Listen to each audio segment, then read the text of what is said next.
the story so far. The morning after their arrival in Monte, the professor, Luke and Amy continue their investigation. What clues will they discover? What will they learn about the masked gentleman?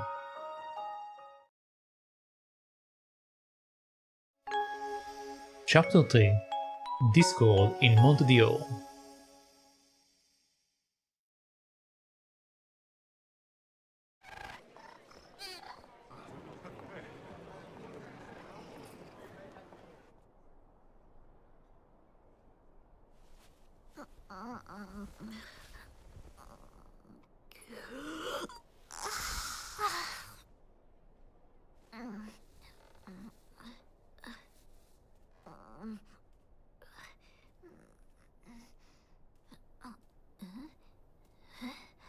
Where is...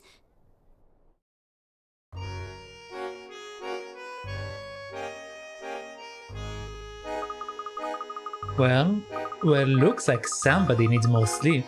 Don't worry. You stay here while the professor and I investigate, okay? What? You're going to leave me behind? No. Oh, nice try, Amy. I maybe have a sleep, but you can't trick me. Have a sleep? So you admit it? Then you could do with a bit more sleep. Sure you don't want to stay here and take a nap? Huh? No, I'm okay. I can investigate too. Come now, you two. Before we set out, let us go to yesterday's events. Okay, well, we arrived here in Monte after we got the letter from Miss Ledor.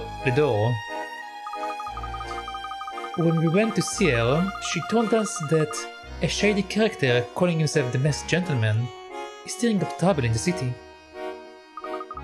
We even got to see one of his miracles last night for ourselves. The professor and I saw him turn people into stone.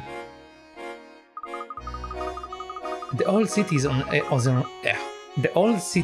edge. If the Masked Gentleman isn't caught soon, we don't know what might happen. Indeed, it is our mission to apprehend the Masked Gentleman and restore peace to Monte. But in order to do so, we must first find out who is behind that mask. From what I gather, the police are still fumbling for a lead.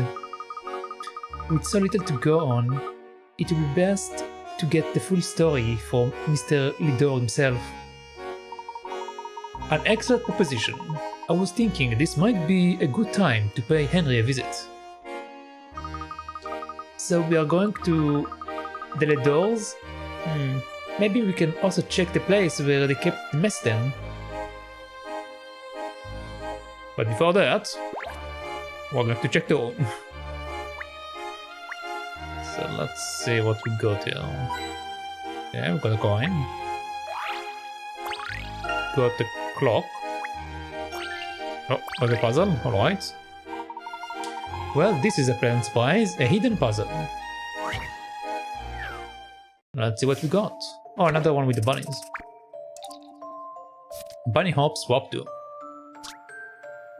Those rabbit toys are ready to go, there are 3 rules, the rabbit can only be jumped or blah blah, they can jump, blah blah. Okay, so the same rules as last time. Alright. So let us see what we can do here. Okay, let's just do this, do this, do this, do that. Do this. Do that. Do this.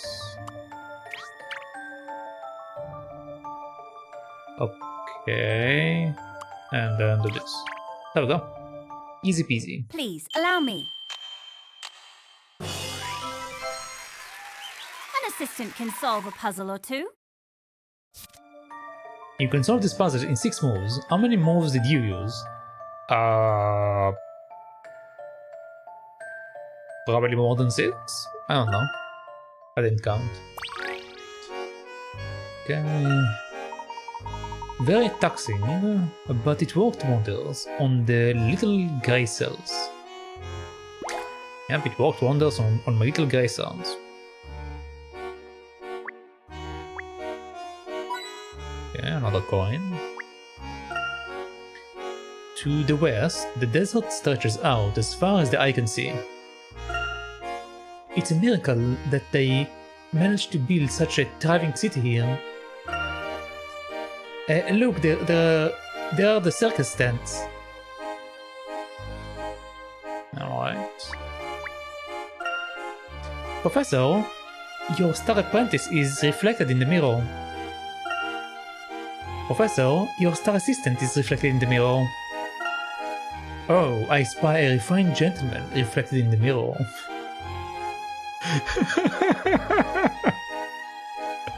Alright. Interesting.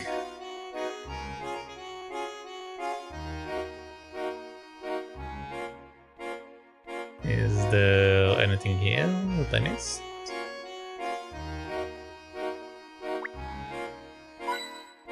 Okay, another coin. Da da da. Da da da. Okay, I believe we're all good. So let's move on.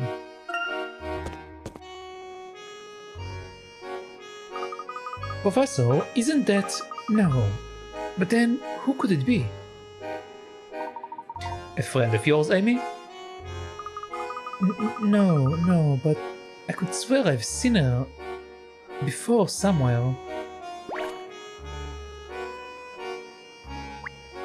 Okay, let's see what we got before we speak to the people. I really wish there was like an indication of like how many coins are in the map. So this way I won't like look for it for no purpose. Because I went over this place earlier, right? I just don't know if like there are new coins in the area. So I wish I had some kind of indication. Good morning to you, Professor. I trust you slept well. Very well indeed, thank you. The room is very comfortable. I'm glad to hear that. We pride ourselves on being one of the finest hotels in the city. We strive for excellence. I do think we may one day achieve that. With so many splendid hotels in Monte, I imagine competition must be fierce. It is, yes, but our priority here at the Camel's Hum remains the same.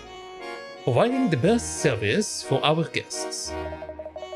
Your satisfaction is of the most importance to us, so please, do ask should you require anything. Thank you. We'll keep that in mind. Okay, is there anything else? We're very fortunate to be situated where we are, but we're always looking for new ways to improve our services. An excellent work ethic. I'll be sure to recommend you in the future. Alright, let's pick the lady. Hee. How befitting the carnival is of a beauty such as myself. At least I shall have a chance to shine. But you, travelers, I sense that you are overwhelmed by the glitz of the city and in need of guidance from your puzzle queen. I recognize that voice, and that fashion sense. Aren't you Granny? Silence! The beautiful and clairvoyant Elizabeth has spoken. Clairvoyant? Is that so? Did I hear you say you're a puzzle queen? Hee. Why yes, I am the ruler of puzzles. And you will find my puzzling subjects roaming all over this land. Fun, frustrating, finicky. They are out there, everywhere you look. But sometimes a puzzle might stump us, and we put it off until later. Other times we miss puzzles completely. And that is where I come in. I gather those poor neglected puzzles and keep them safe and warm, as a good queen should. In other words, if we let any puzzles slip by, we just have to come and see you? That sounds very convenient. Isn't it a jest? After all, I'm your puzzle queen, Elizabeth there. Beautiful and clairvoyant. Clairvoyant. Hehehe, you are catching on, boy. Just stop by my my palace. Whenever you are itching for a puzzle or 5.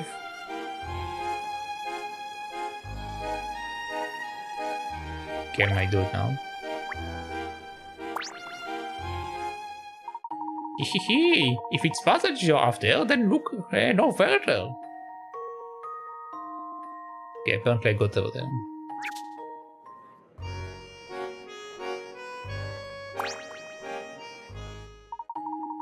Okay, this is the same. Okay. I figured maybe I can interact with the house, but I guess not. Alright, so I believe we are good. Let's move on.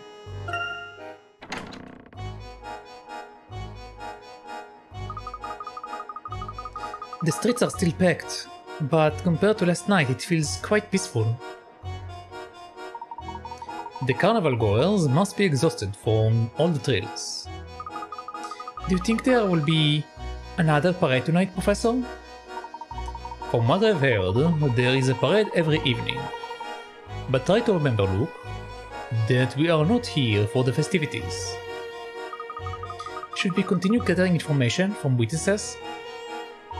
Certainly.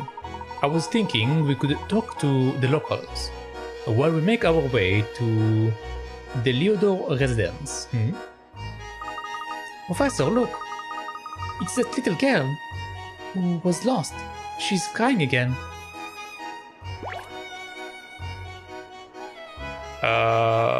Before I do that,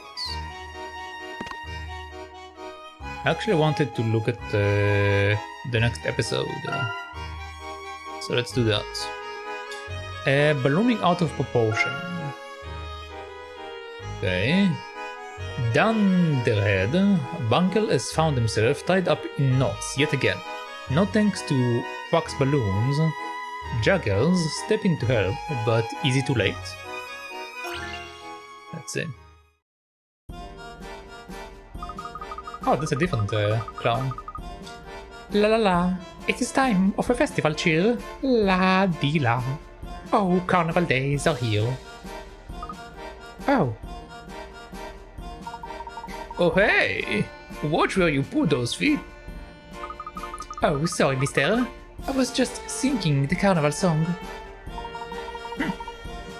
I will let you off this time, but remember to watch where you are, huh?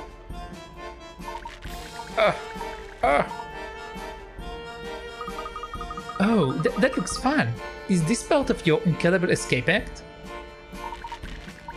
It is not. It's pinching. Not an act. Ow! Ow! Careful, you will lose those balloons. Hello. You do look like you are enjoying yourself. Mind if I join in? Mr. Clown here has got all tangled up in my balloons. Oh dear, done it again. Have you, Bungle? What is it with you and balloons? So, little jester, how about I entertain you with a bit of fancy juggling where Bungle gets your balloons sorted out for you? Bungle, you get yourself out of that mess and give this young man back his possessions, you hear? But wait, I can't. That tickles. Wait, are you listening? Wow, that's amazing, mister. Haha, isn't it? Oh, hold on to your eyeballs. Wait until you see this one. Wow, that's so cool. How did you do that? Help, I'm flying away. Hey, listen. Quickly get me down before I... Help! Help! And he's gone. Alright. These ones I will leave for later until we have all of them. I don't like doing only a few of them. I'd rather just do all of them together. So let's continue for now. Wonderful, another gaudy neon sign. Okay, this is the same lines as we said before, so I'm just going to skip them.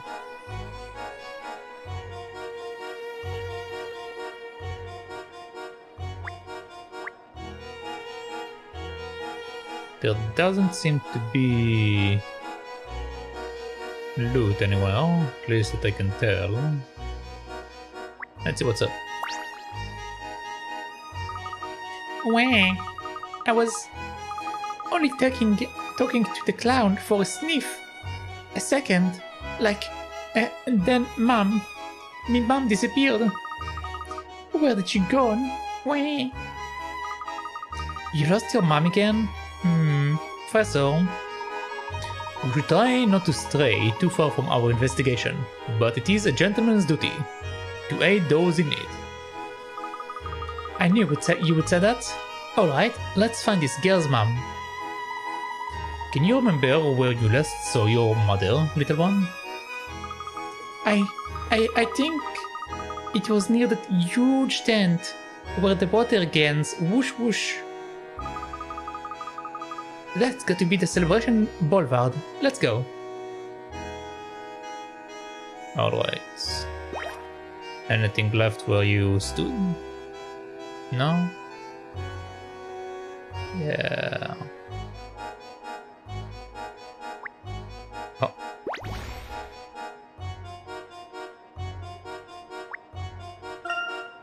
It says the Camel's Hump Hotel. It's not exactly an inspiring name, is it? Camels come in two varieties, one hump or two.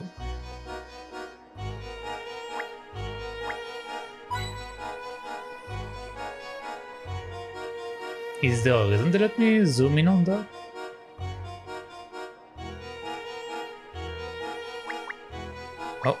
Oh. To say the hotels here are avant-garde would be an understatement. The palatial rooftops are particularly eye-catching. You won't see these kind of buildings in London. Alright, so...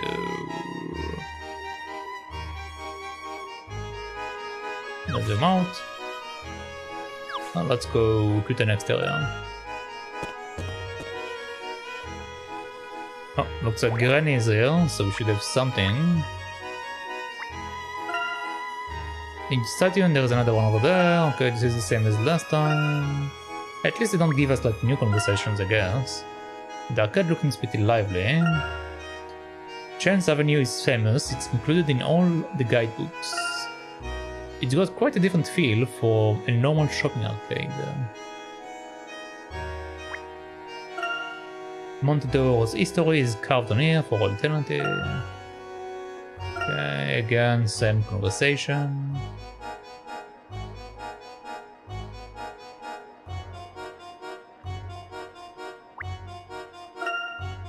There's an information about the casinos on the sign, it's packed. Nothing interesting, casino chance, okay. Okay, let's see what Granny has. Hello there, do I know you? Gloria? I thought it was you. Oh, of course, it's young Gershel. Last time I saw you, you were just a lad. And you had rather more hair. Yep, he definitely had more hair, I agree. A friend of yours, Professor? Yes, from long ago. This is Gloria. What brings you here? Are you on holiday? Oh goodness, no. I moved here to Monte 5 years ago now, I believe. There is only a handful of people left in Stansbury, Herschel. It is sad. It is a sad, desolate place these days. But look at you with your lovely wife and children. You think you didn't invite your dear auntie to the wedding? Oh no, it is not what it looks like at all. This is my assistant, Amy, and Luke here is the son of a good friend. Amy Altava, it is nice to meet you, Gloria. And this little girl can't find her mother, so we are helping her look. That is nice, dear. You know, Herschel, it wouldn't have hurt to come and visit now and then. Do it now, though. I never thought I would say this, but I miss Stansbury. The peaceful and quiet, the green, even the creepy colors. Monte is just hectic these days. Some rowdy character in a mask calling himself the masked gentleman, or what have you. He's been going after tourists too. You've got to keep an eye out wherever you go. I don't know. Be careful, won't you, Herschel? Of course, I will, Gloria. Well, it has been lovely to see you again, but we really must be getting on.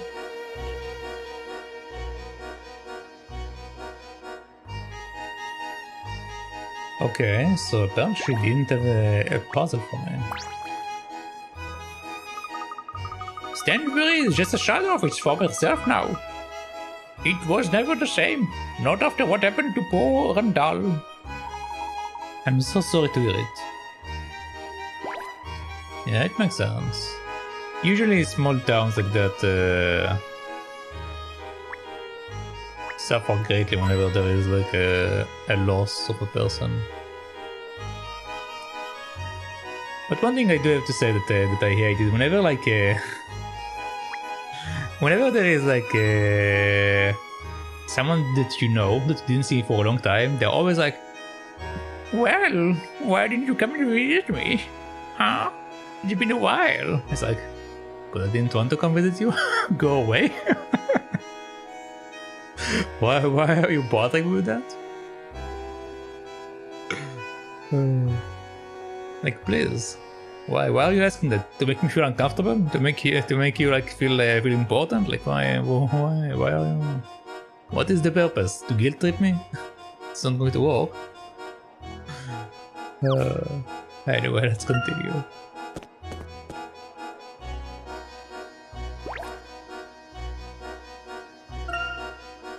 Hello, Planties. What are you doing in the middle of the road?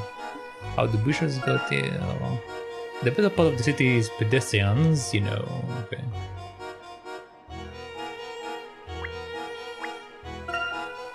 That's an impressive array of brightly colored clothes. I could do with a brighter shade of lemon. Ah, I thought those mannequins in the back were alive. Yeah, this is the same again as last time.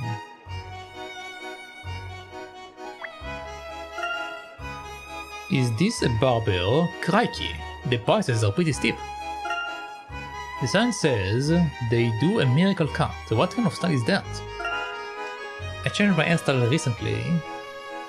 Did you notice, Professor? Nope, didn't notice at all. I only saw you one time. Let's see what this guy has. Okay, we have a puzzle. And Mr. Ledo, a proper beauty?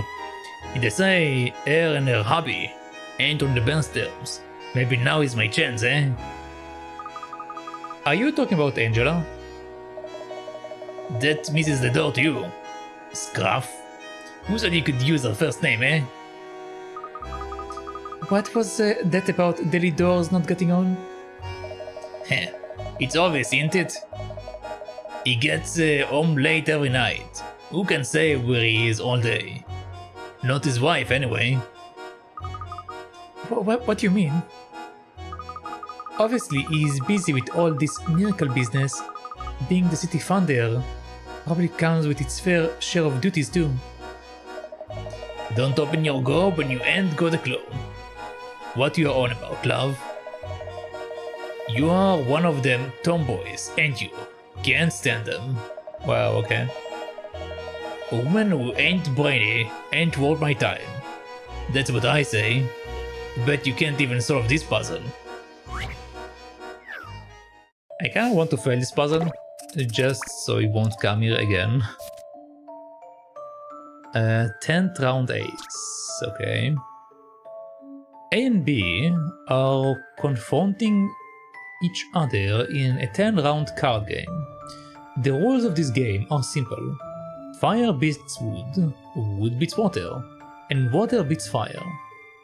The details aren't clear, but it seems that A drew fire 3 times, wood 5 times, and water twice, while B drew fire twice, wood 5 times, and water 3 times. None of the rounds were drawn. Can you work out who won this match? Okay, so they're saying there isn't any ties. So, let's see.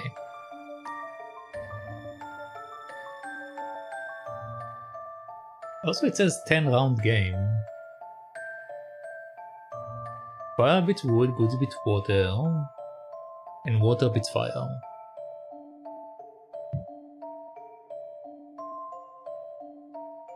Looks like I drew fire 3 times,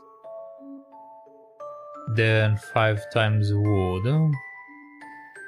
and then water 2 times. Okay, see, so totally 10 cards. Okay, understand. While B drew fire twice, wood 5 times, and water 3 times. Okay, so if they're telling us that none of the turns will do a tie or drawn, then that means that the order that they tell us is actually incorrect. Which means that we need to compare the cards. Okay.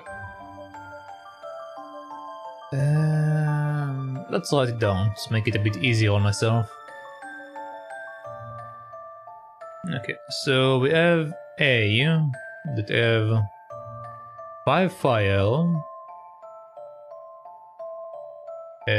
No, we have 3 fire. 3 fire, 5 wood,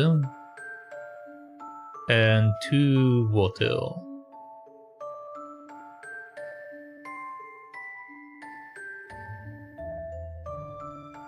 Okay, I can't use W. I'll do it like that.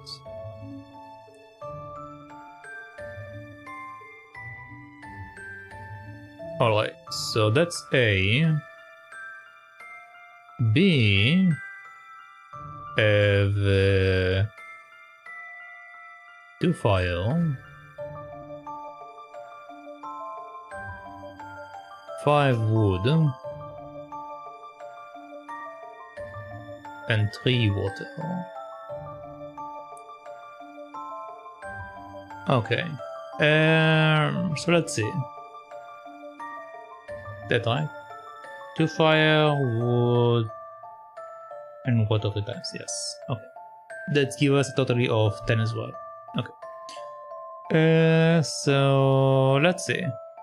We can't have any ties, which means that we need to go by the concept of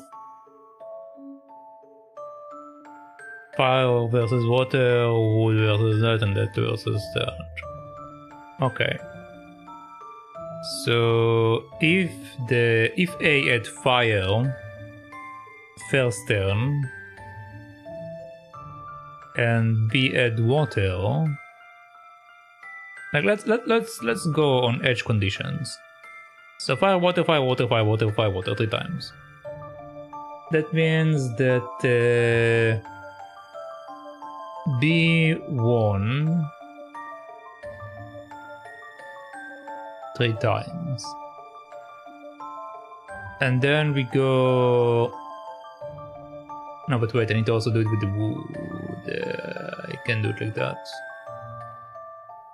Because there we can't have any ties, so I have to use the wood in combination with the other stuff. Yeah, the wood will have to be in combination of everything else. So basically what I need to do is A pulls 5 wood, let's say at the beginning, and B will pull 2 fires and 3 water in this turn. which means that he will win 2 times and he will lose 3 times. So let's do it like that. So the first 5 turns, he will have, first of all, 2 wins, 3 losses. Right? Because we are using wood 5 times, and then he's using water and fire. Fire destroys wood. Oh, it's the other way around. Okay, so this is losses, this is entry wins. Okay. Okay, and then for the second part, we have this guy now pull the fire and the water, and he fights against the wood of the other guy, which means that he will have 3 wins again, because fire destroys wood, and then he will have 2 losses. That's how it will be like for this guy. So technically speaking, he will have 6 wins. So the first one should be the winner, right? Yeah, first one should be the winner. Hey. Set him up and knock him down. Piece of cake. There we go. Oh, I forgot to put my notes on. There we go. This is my notes. If A won 3-2 when A drew wood, and A also won 3-2 when B drew wood, A must be the overall winner. Yeah, well, overall, he will only win by 1 turn, but yeah.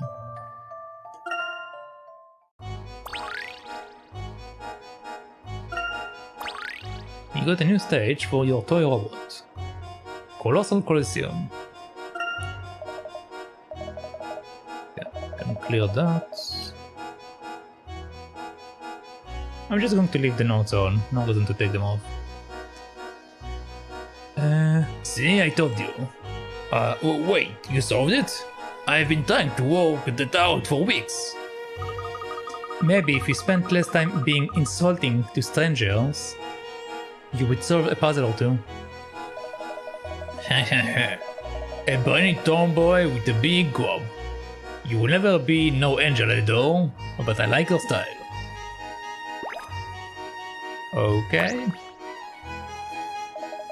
Own the doors out the house for so long, you never know what he's up to. Not that I'm keeping track or nothing. So that's why he's outside of the house, because you keep watching. I see. Out of my way, don't you know who I am? I'm Waltham of Waltham and Co. Waltham of Waltham? Aye. Oh, what a charming little ragmuffins. Since you are blocking my path, I assume there is something you want. We are looking for my mommy. Have you seen her, mister? Well, how would I know? I've never met your, Memmy. Dear oh dear, what am I supposed to do with you two? Wait, I'm not lost. I'm just helping her find Memmy. I mean her mother. Ah, splendid then. Now that I think of it, I did see a woman rushing towards Celebration Boulevard. White trouser and wavy red hair. Seem to be looking for someone, maybe you. Okay, so let's remember that. White trouser, I'm going to take a screenshot. In case we need to use that. White trouser and wavy hair. Alright. Ah, that's got to be her. Thank you, sir. Cheer me, sir. Bye-bye. Don't mention it. Time is money.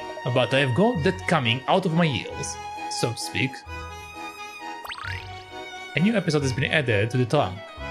Ludmila knows best. Ludmila. Alright.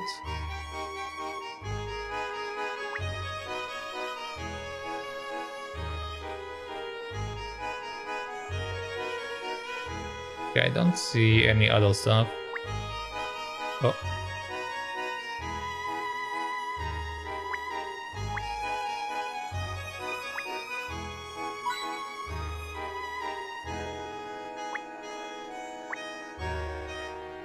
Okay, let's move on.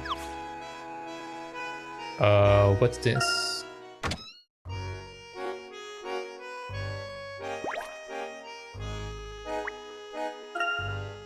Okay, we already saw all of that last time.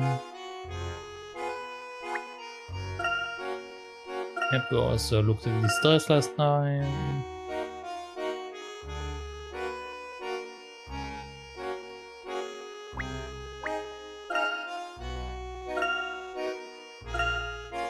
Alright.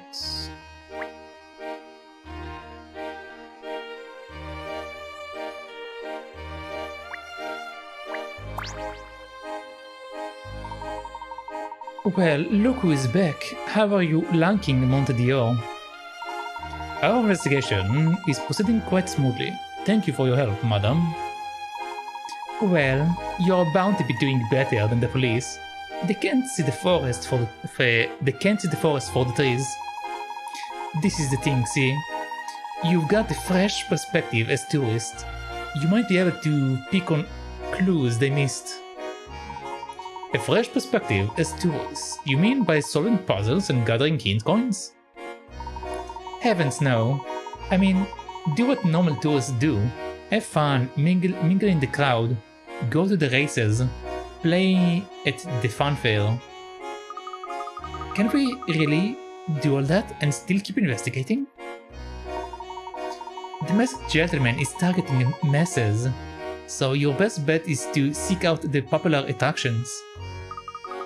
That makes sense, I think. Anything else? Go and explore the city, visit the popular spots. It is as good as a plan as any to find clues about your case. And when it's all over, you can relax and just enjoy yourselves. Alright. Come on. You found the new item, Warwood Mirror. Alright. I believe that that's everything. Oh.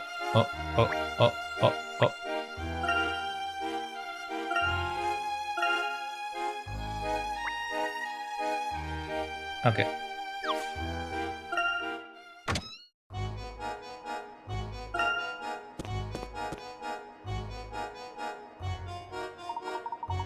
The gallery isn't open to the public yet. No doubt the police are still at work in there. My mom was upset because we didn't get to see all the nice stuff in there. I can't imagine they will have it closed for much longer. Maybe it will be open tomorrow? Or the day after tomorrow? It depends on what the police find, I suppose. Let's try again later. Alright. Okay, this is the same, just going to skip that, yep. Anything else? Oh. Okay, we already... The city shares two complete different sides. I think this is actually a bit different, but again, not very important.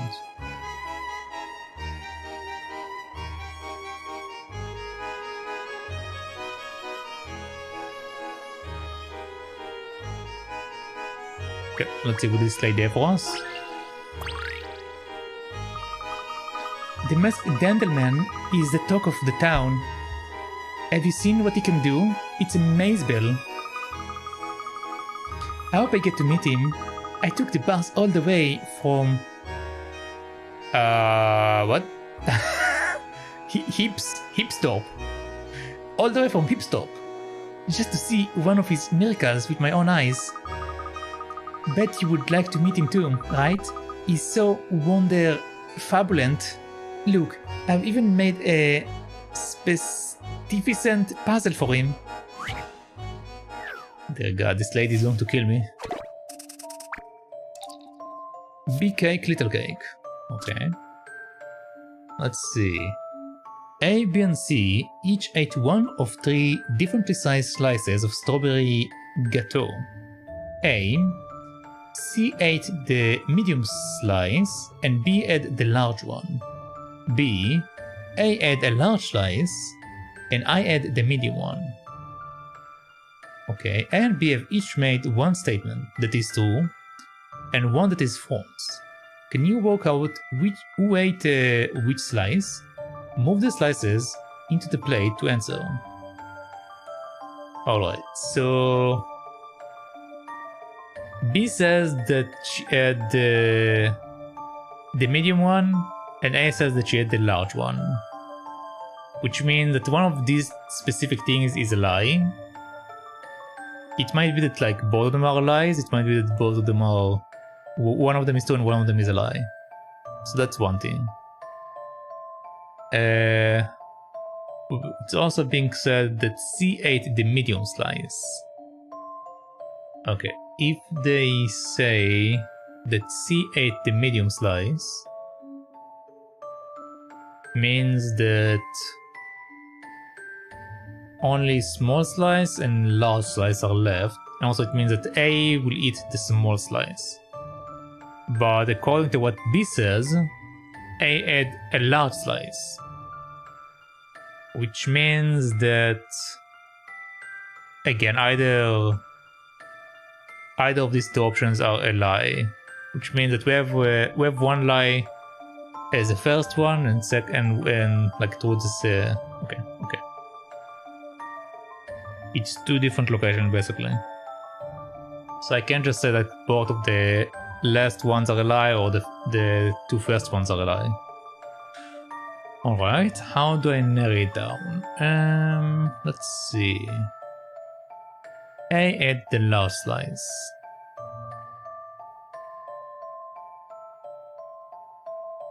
B says that they have the medium one. If let's do it by ruling out the options.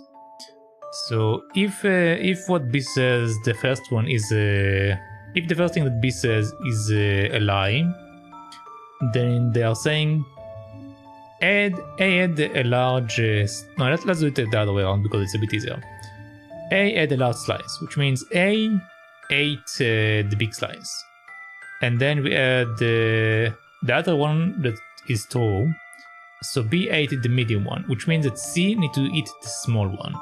Okay, so these are the 3 things that we know right now. We know that A ate the large one, B ate the medium one, and C ate the small one.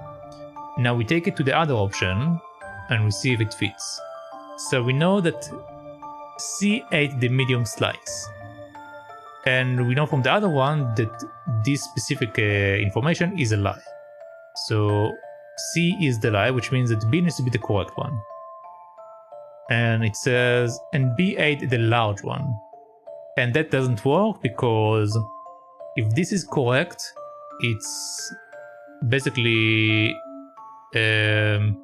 negating the other thing. So okay. So we can't do that, which means that we need to say that the first option is a lie and the second one is truth. So we know that A didn't have a large slice, and we know that B had a medium one, according to that then. And C will have the small one then. Well, either... yeah, no, C had the large one. Because if A added the large slice is a lie, it means either add the small one or the medium one, and we know based on the second passage that B ate the medium one. So we know that A ate a small slice, B ate a medium one, and C ate a large one. Which means that the first option from the other one is a lie, because C didn't eat a medium one, they ate a large one. B ate a large one, according to that other information though, which doesn't work out either, so both of them would be lies.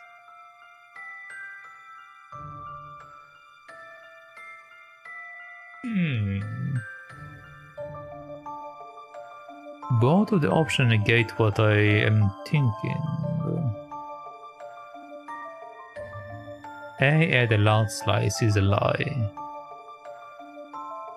Which means that A either ate a small one or a medium one. But we know that B ate a medium one. If B ate the medium one, then C needs to eat the large one. So we are saying that's a lie, but then the other one is And we each made one statement that is true and one that is false. Okay, I think that I'm wrong. I think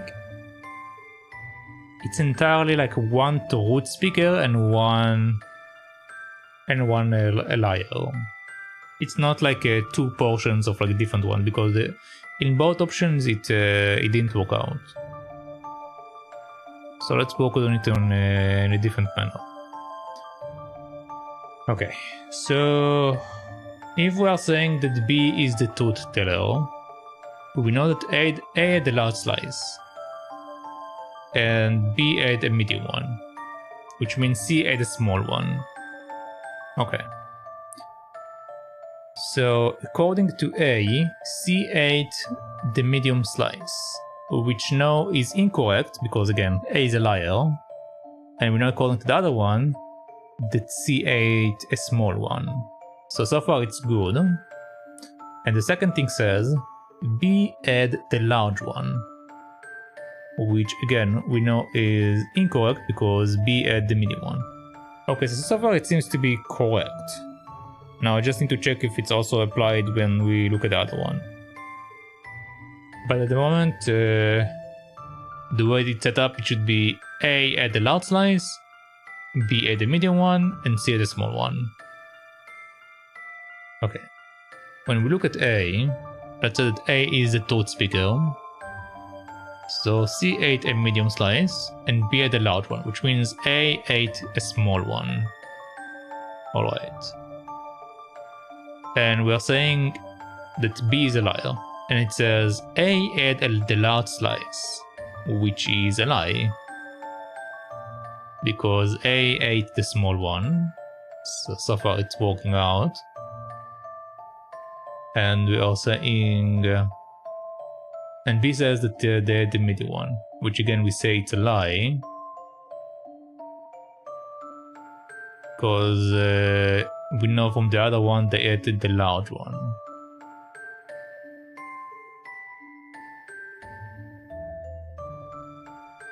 Both option works. I'm confused. Did I mess up my logic? A, B, and C each ate one of the 3 different slices of strawberry gâteau. A and B each made one statement that is true and one that is false. Okay, I think that my initial thing was correct, that like one portion is correct and one portion is incorrect, but I guess I messed up something along the way. I need to write it down. Let's write it down so it makes more sense. Okay, so according to the information, A small, B large, C medium. Okay. And the other one will be C will be the large one, or C will be the small one. Okay. A large, B medium. Okay. So this is the information we are being given, and we are being told that one is truth and one is a lie between the other stuff. Okay. So if we say that the first thing that A says is a lie, so C ate a medium slice, which is incorrect. C didn't eat a medium slice. Then the second one will be correct, so it will be B at a large one. Okay. And we know that C didn't eat the medium one, which means that C can only eat the small one, so C will be small now. And A will be medium.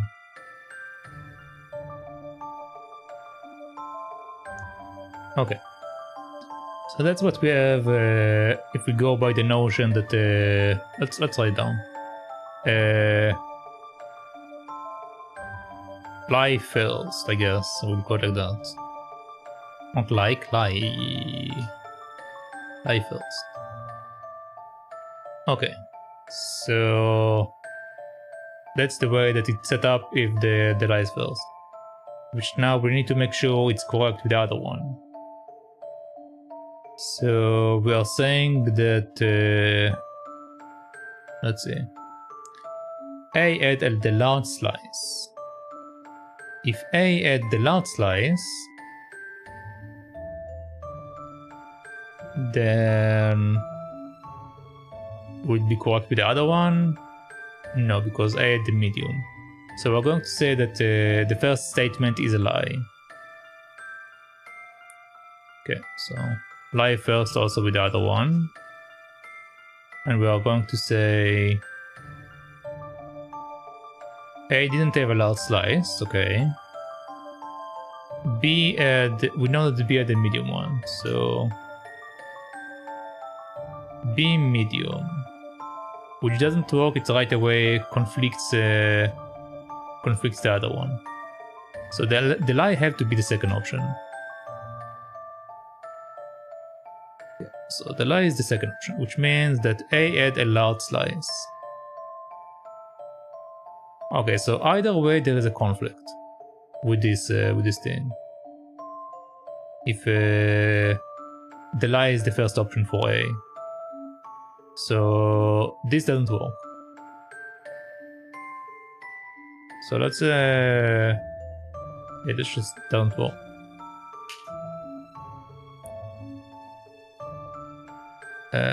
Both first and second. Alright. So that forces us to go with a lie second,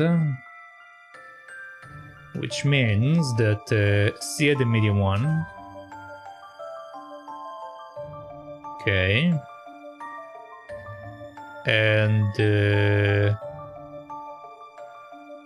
B had the large one, which means no, B had the small one. And it means that A had a medium, a large one. Okay. A had a large one. C medium, blah, blah, blah. Yep. Okay. So now the other person, let's see.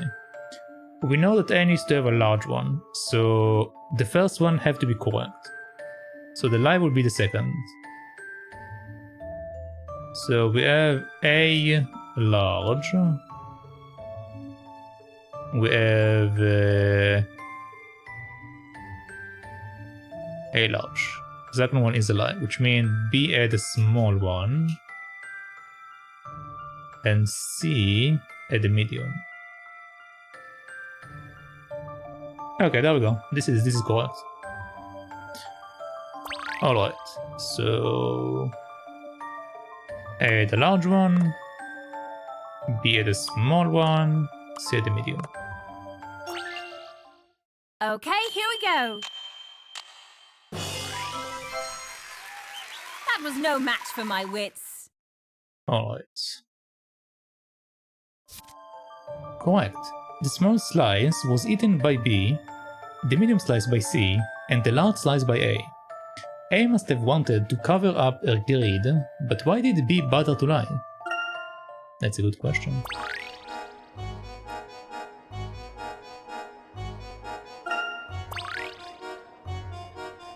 Orienting. Wonder Fabulence. How did you manage that? You must be really intelligent. Or intelligible. So, Serena, you're hoping to see the masked gentleman, right? Aren't you afraid after what he did yesterday? What do you mean? I would love a statue of myself, even if I had to be terrified to Stalgimium for it.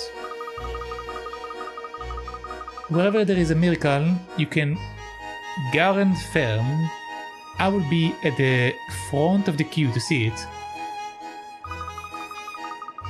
You do know it's not really a show, don't you? He's dangerous. Oh yes, absolute TV. The masked gentleman is real. That's what makes him so thrill rating. Serena, meeting the masked gentleman is no more thrill rating than losing your life savings in a casino. What do you mean? Have you seen the masked gentleman in a casino? Well, I know where I'll be going tonight. Lady, you have some issues. You have some issues, lady. Okay, let's continue. We're going to go down, but what is over there? We have to find your mommy before we do anything else. Mr. Waltham said she might be on Celebration Boulevard.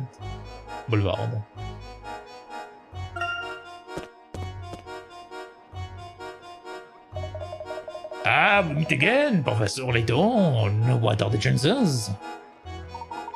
Hello there, Mr. Mordaunt. Or Mordaunt. Out running errands, are you? Something like that. I've just been to examine the scene of last night's incident. But to be frank, I've turned up nothing at all. I don't seem to have much talent for detective work. Was it really magic? We can't entirely rule out that possibility, but it's far from likely that some sort of trick was involved. So it seems. By the way, I see your party has gained a member since last night.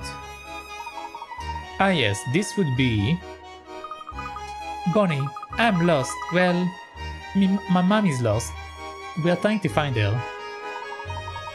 You wouldn't happen to have seen a red-haired woman dressed in purple in the vicinity, would you? Funny you should ask, really. I saw precisely such a woman on Celebration Boulevard just now. She was asking around for a child too. I don't expect that's a coincidence. Cheers, mister. No big deal. You would make a proper good detective, like. Oh, my first soul's gaze. Well, I hope you find your mother soon. Ta-ta. Bye-bye. Alright. Unforgettable moment. Okay, this is the same as last time. It's not open yet. I think they're probably getting ready for this evening business. Uh-huh.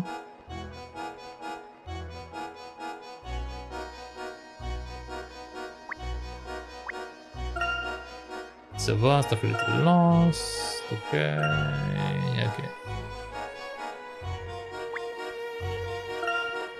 The main street seems seldom frequent during the day. It must be boring time of day for the shopkeepers. You might be right, the shopkeepers having a nap.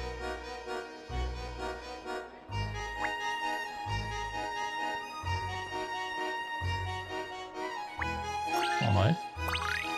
Let's see what you got, lady. Hello. Isn't today just lovely? It's so peaceful compared to yesterday. And hey, we've got a full house again. Things have certainly calmed down. It never ceases to amaze me how quickly people will adapt. Oh, it's always like this. The masked geezer kicked up a right fuss. Then, the next day, it's like nothing ever happened. I do worry though, like, what if one day something really terrible happens and we can't go back to normal? I intend to catch the masked gentleman before it comes to that. Hang on, I didn't mean to set the tone so grim. Here an idea, a puzzle to brighten the mood. Let's go.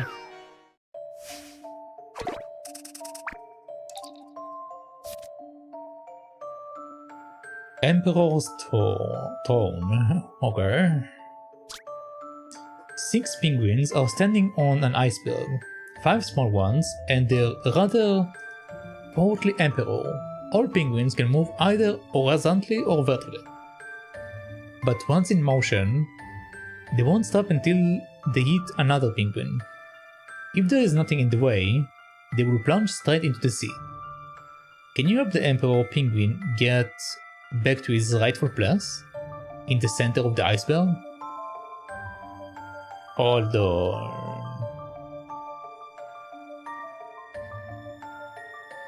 Rather portly emperor, all penguins can move either horizontally or vertically, but once in motion they won't stop until they eat another penguin. If there is nothing in the way, they will plunge straight into the sea. Okay. Touch and hold the penguin, then slide the stylus on the touchscreen in the direction you want the penguin to go to. The penguin will keep sliding until it bumps into another penguin.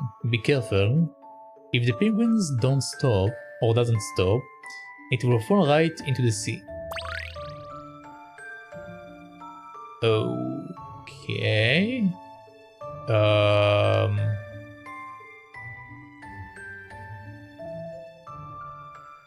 So if I do that...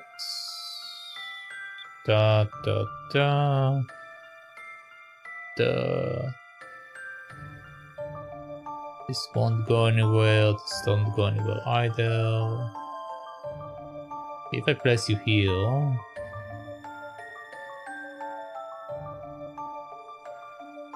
Okay, so push down, push that. Let's try. So we push that, push that. Okay. And now...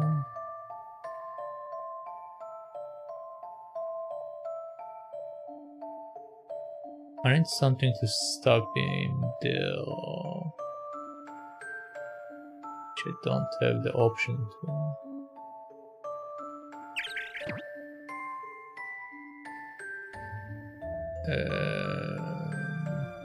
Yeah, this is incorrect. Okay. Do I have an option to set something here though? Don't think I do.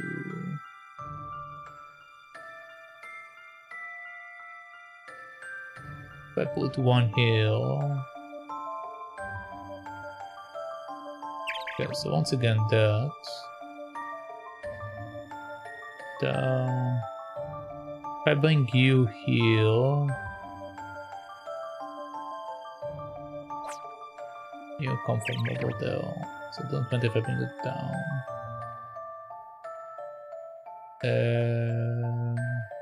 Actually, hold on. Hold on.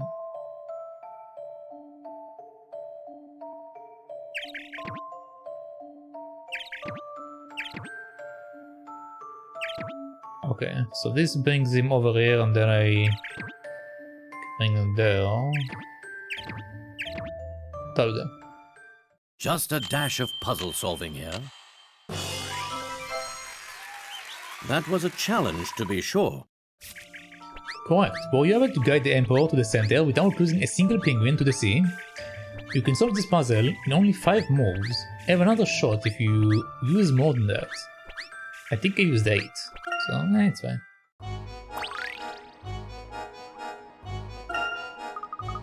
I'm trying, I really am, but I can't stop thinking that the future is all doom and gloom. Oh yeah, Little Beard told me that some of the city bigwigs went and had a gander at the scene of the trouble. Was Mr. Lador among them? Yeah, I think so. They were all trying to pretend like everything is fine, but they looked pretty uptight to me. They were having a bit of a Barney at one point, trying to pin the blame on each other, sounded like. Oh, are they not on good terms then? You could say that. Anyway, I don't care whose fault it is, as long as they catch the masked gentleman. Alright.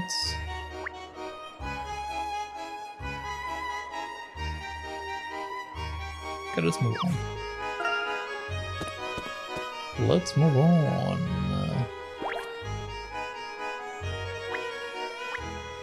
Okay, so I have the policeman over there.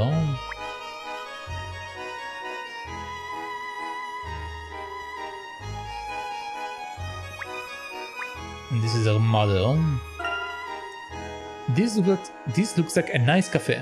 It seems to have plenty of customers. This place smells really good. Miracle Cafe. Okay.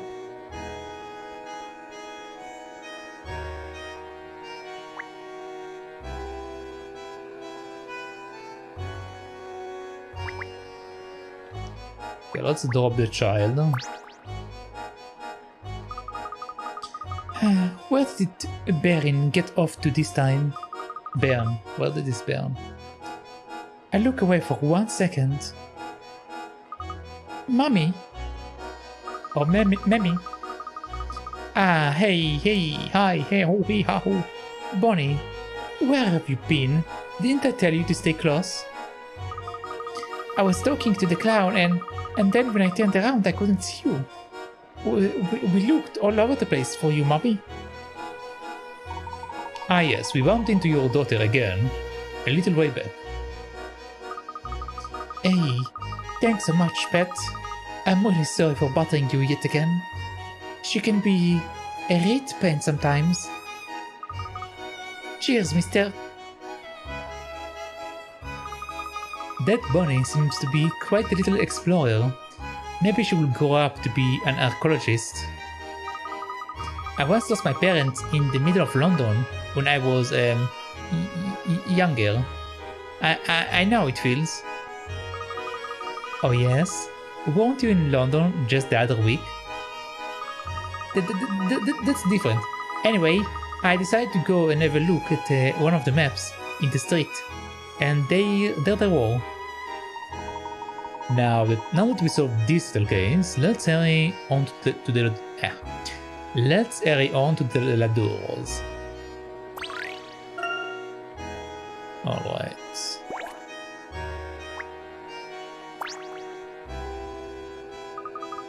Thank you so much for finding me, little Bonnie again. Hi, cheers, mister. And the mister in the blue hat and all. Alright.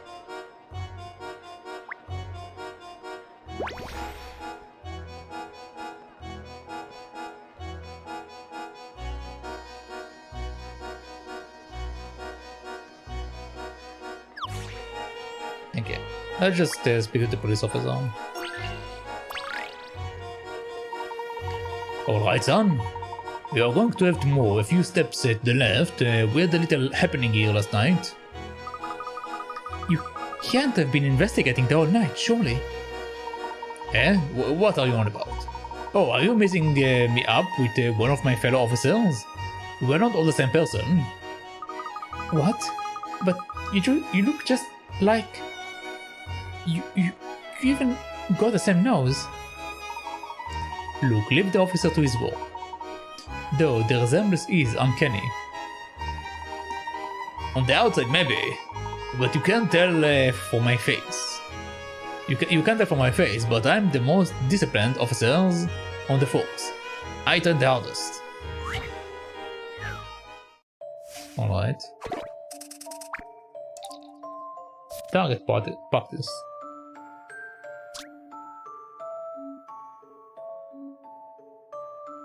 A police officer was doing some target practice one day. The target was divided into sections worth 5, 35, 40, 75 and 100. After 5 shots, he scored totaled 100 points. How many times did he manage to shoot each point section? Well, it depends. He could have missed it completely and only shot the middle one. But let's say that it didn't, so based on that logic, 5, 35, 40, okay, so 75 after 5 shots. Okay, so 5 shots will be 75 and 5 4 times. Right? No, we'll be short. Yeah, we'll be short 5, so actually no. 75 and 5 doesn't work, and 75 and anything else doesn't work either. So this is out of the picture. And 35 is too much, so it won't work either. If we do 5 plus... that don't work either. 40 plus 35 is 75 again. Hey, I think he only shot the... I think he only managed to land 1 shot. Where did each shot hit?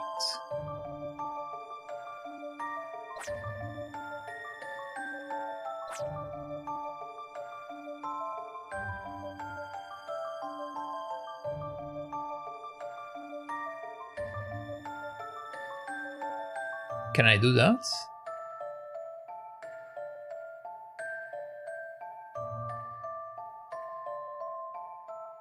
Or do I have to put the points in? I think I have to put the points in. Show me the information again. A police officer was doing some target practice one day. The target was divided into sections worth 5, 35, 40, 75 and 100. After 5 shots, his score totaled 100 points. Okay.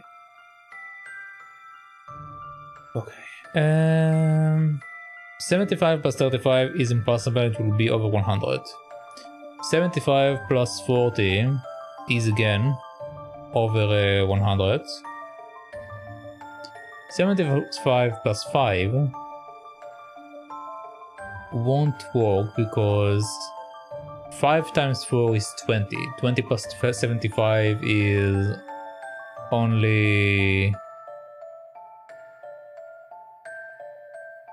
95. 5? Yeah, only 95. So that won't be good. So... yeah, it won't work. I'm pretty sure it's like that. Just come to do it. How about this? Puzzles are made to be solved. Hit the 100 point section once is either a hot shot or a no shot. Yep. Impressive. From the way you solved that puzzle, I take it you are not here for pleasure then. Maybe you know something concerning last night's incident, hmm? Well, we were at the scene, but I doubt we can tell you anything you don't already know about the masked gentleman. The carnival was in full swing. What kind of villain pulls a trick in a street full of defenseless civilians?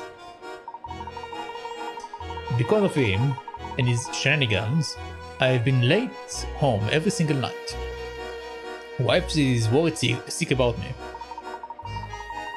We were supposed to be out enjoying the celebrations too. And I was really looking forward to having some candy floss. Sounds like you need a rest. I've heard there have been very few leads as of yet. They've organized a special task force, but no one knows who is in charge of what at the moment. Well, if you find anything useful, we'll be sure to inform the police. If we find something useful. Much appreciated. The sooner I can sink my teeth into a toffee apple, the better. A toffee apple? It is hopeless investigating the area with all these people milling about. I really wish I could ignore that smell of chocolate roasted peanuts too. Okay. Oh.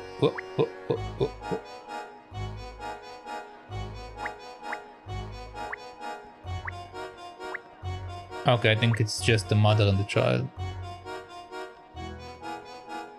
You don't have anything to say, right? After I spoke to the police officer. Yeah, okay, this is the same. Alright. Let's see what we can find.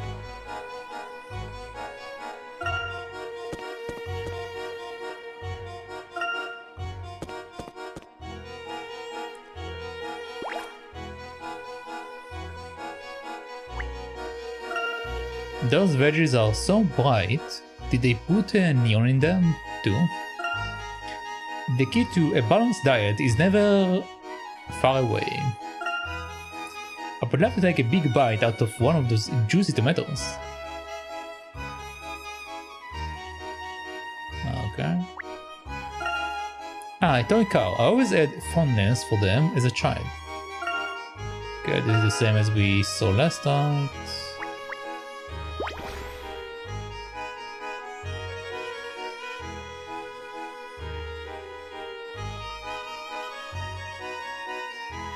Is there anything else?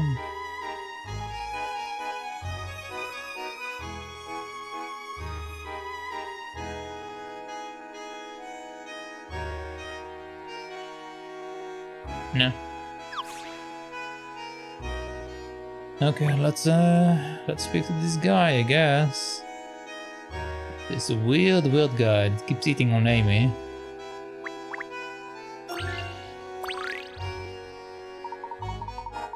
Step right up.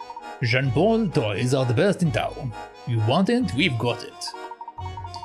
Bears, dinosaurs, rabbit, pigs, cars and tractors. And the thingamajiggies. Hello, Jean-Paul. Ah, aren't you Amy's friend? How are you enjoying Monte? Very well, thank you. And Luke is taking good care of the robot you gave us. Glad to hear it. I can't really give you another toy, but I'm about a puzzle instead. I would love a puzzle. By all means. Chain circle. This toy chain is made up of many smaller links. When one of the links is removed, the chain forms one complete ring. What? This toy chain is made of many smaller links. When one of the links is removed, the chain forms one complete ring. Circle the letter of the link that should be removed. So basically they are telling me there is like an extra one sitting somewhere and I need to disconnect it. Okay.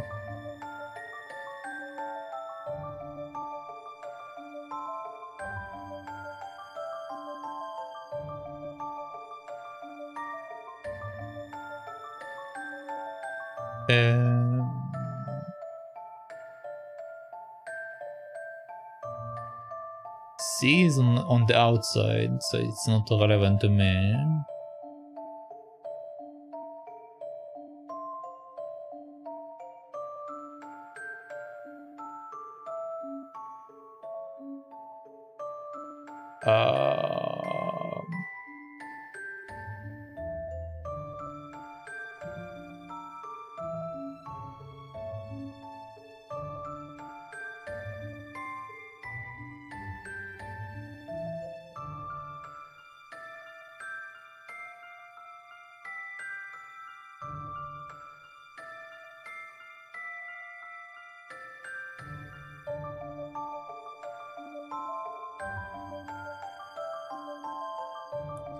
If I disconnect that, it will make it a circle, but it will also make some stuff dangling. That's the issue. I don't know if I'm supposed to leave stuff dangling, I guess. If I disconnect that one.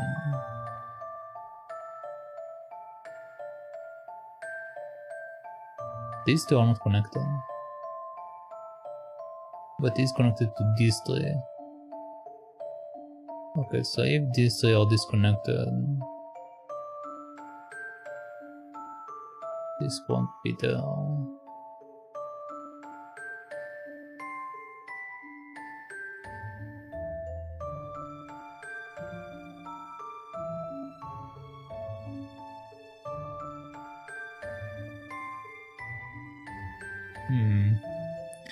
K looks a bit likely. But the thing is, it's also causing some issues.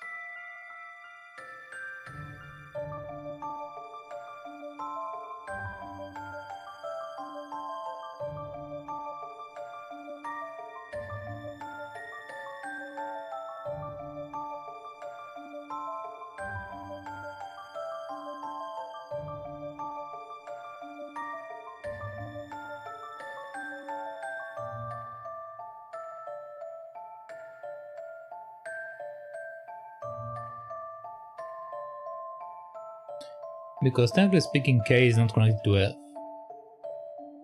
But it is connected to H, I, and L. So if we remove that, L won't be connected to anything, and neither does G and E. So they would just be dangling again. Which is not really what I want here. If I disconnect... Okay, let's do it by process for elimination. That's the best way I can go about it, right? Okay, so K, I shouldn't remove.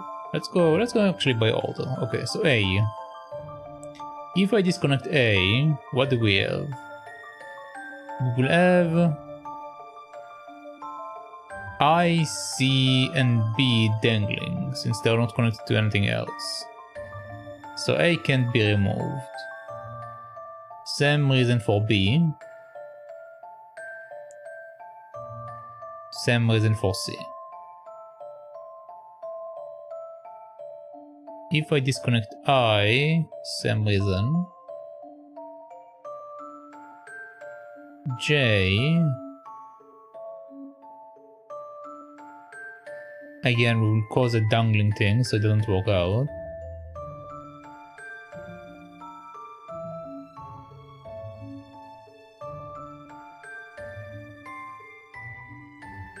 I also skipped a few letters on the way, I just noticed. We also have E. If I disconnect E...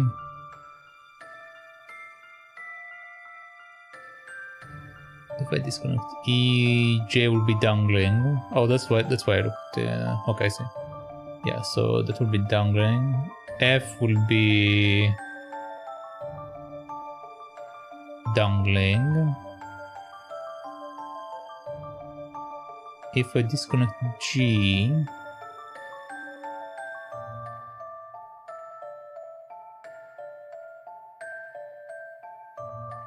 H will be dangling for no reason. If I disconnect H,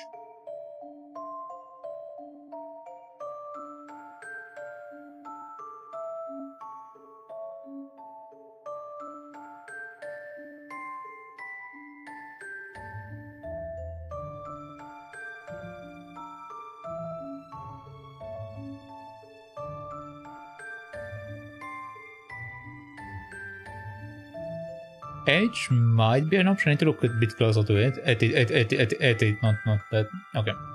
I need to look closer at H, but H is a maybe. If we remove the I... Okay, I will cause dangling, so it's not what I want. J already went over it. L... Again, dangling. K... K will cause some dangling as well. Okay, so... H seems the most likely. I just need to make certain that it is really what I need to remove here.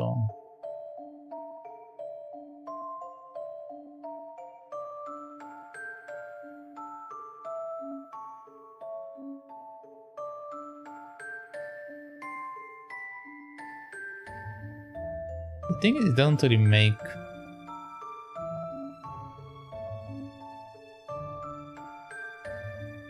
Don't make one circle.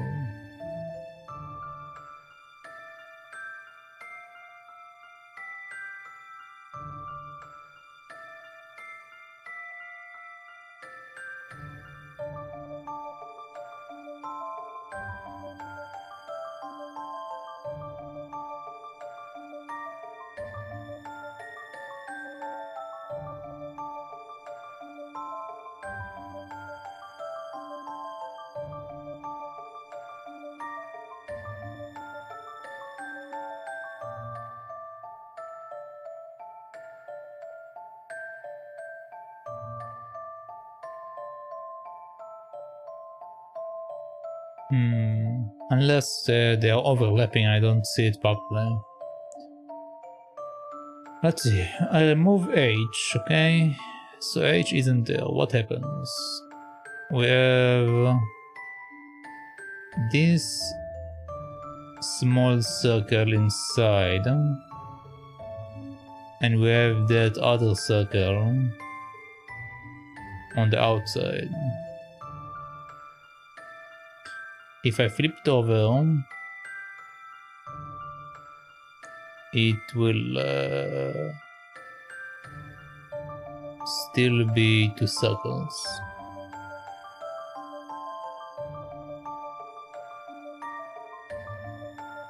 But everything else is causing dangling, unless I'm supposed to cause it as to be dangling.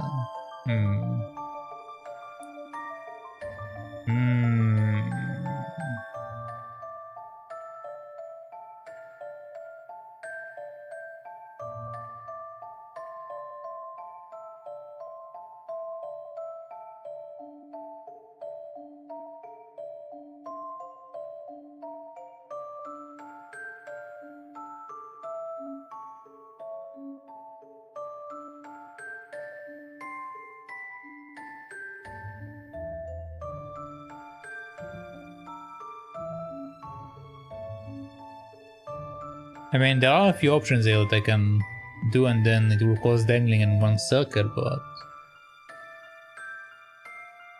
this thing says that it forms one complete circle, so there shouldn't be any dangling.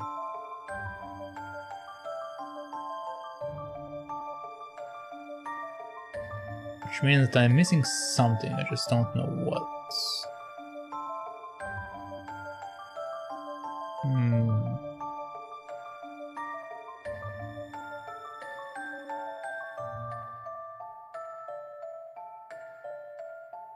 Da da da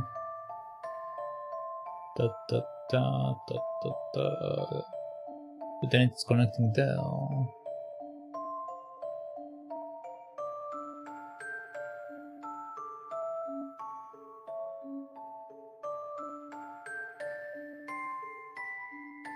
Technically speaking, F and K are not connected, right? So the necklace will look something like that when I spread it around. Da da da da da da.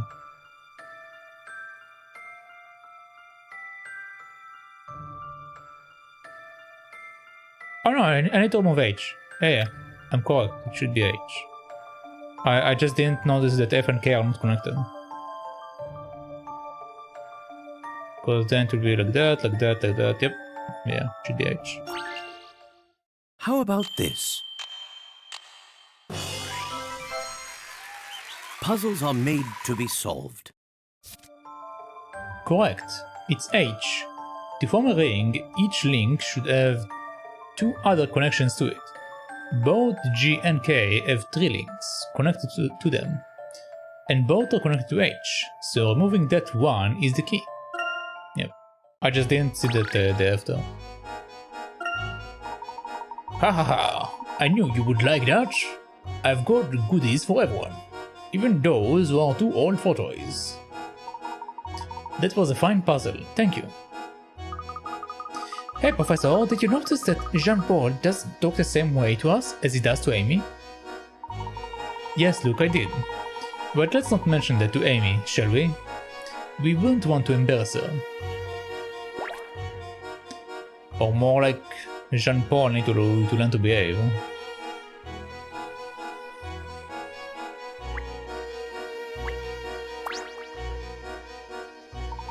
Step right up, don't be shy, Jean-Paul toys don't bite, at least most of them don't.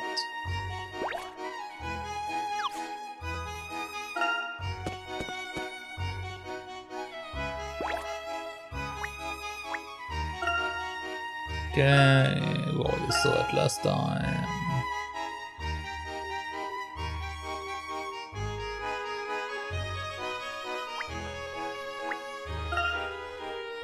So saw that last time.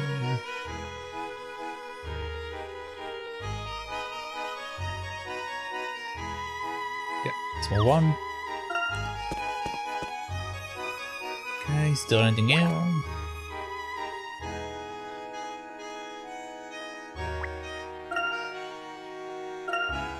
Okay, again we're speaking about the gates.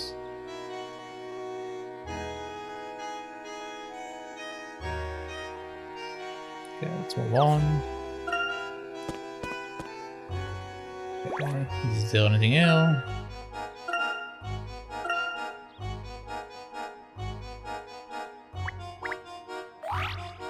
Aha!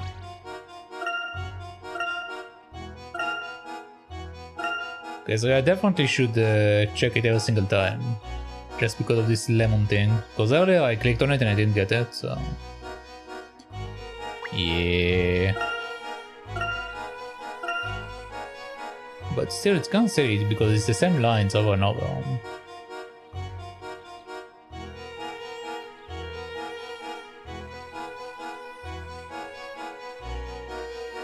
Alright.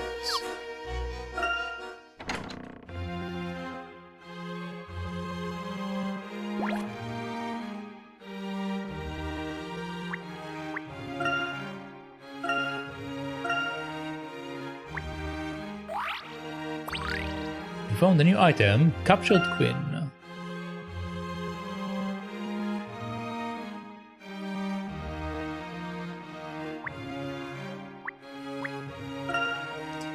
Eternal is the carnival with respect of the city founder. You could at least 5 officers that we already saw that as well last time. Alright. Herschel, it's good to see you again. I'm sorry, but Henry had to go rather suddenly. He asked me to show you into his study though. Please, spend as long as you like. Thank you, Angela. Is everything alright? Oh yes, just some business in town, I expect. Shall we, Herschel? Henry studies this way. Of course. Please, convey my thanks to Henry. I'm sorry to have missed him today.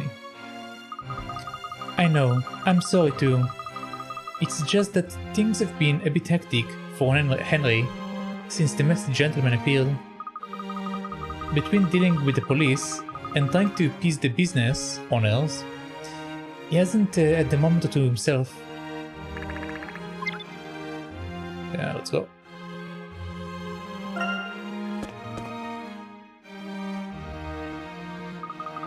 Oh my, what a beautiful study! Rows of books and not a speck of dust. Yes, Henry is rather... facetious tedious about cleaning. It's what it does to relax. That's a very industrious way to relax.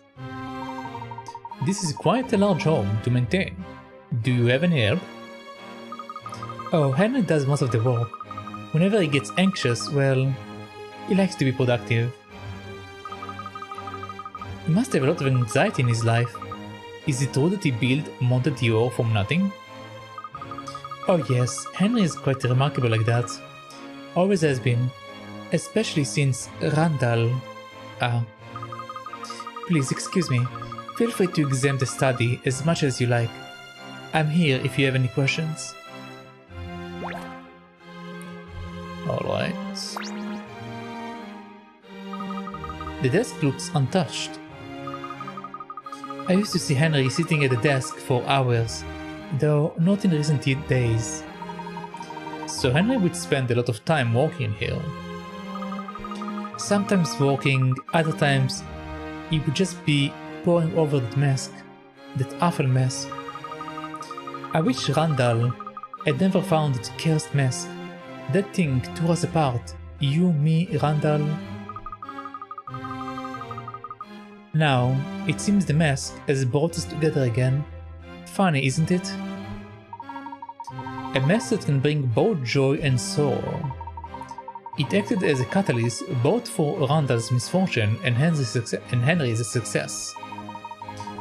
Is it true that Monte would not exist today had Henry not found the mask and treasure?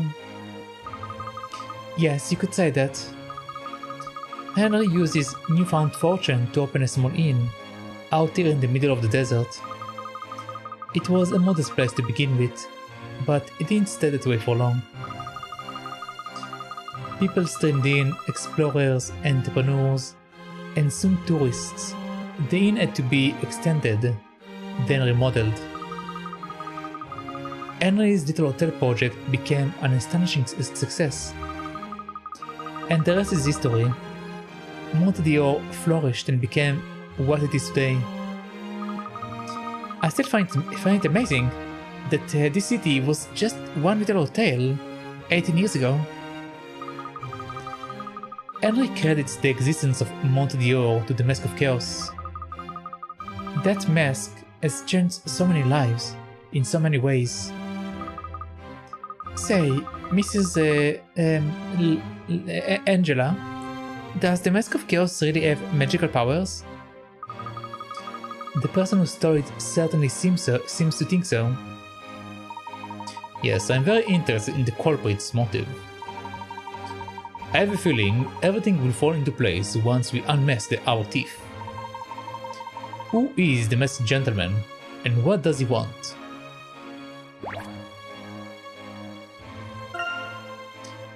Of all the paintings, this one really takes center stage.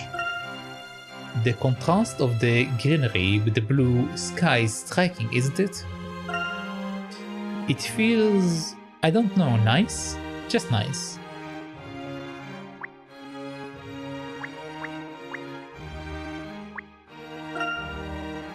Bones are crafted with the intention of being viewed at every angle.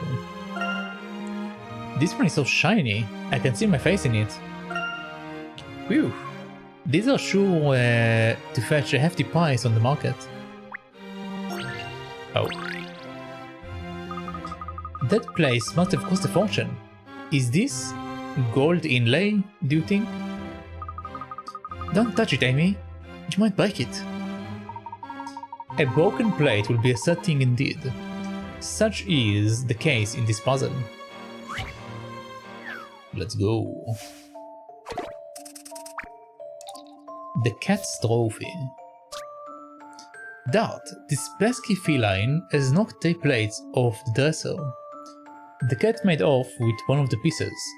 Can you tell which plate it's from? Choose between A, B or C.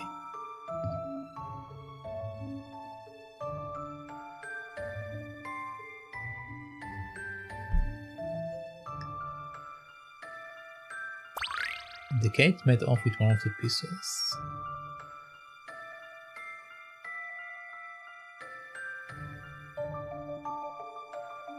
1, 2, 3, 4, 5, 6, 7, 8. Okay, so we're not supposed to look at the picture on the left side. So it means that we need to figure it out just from looking at the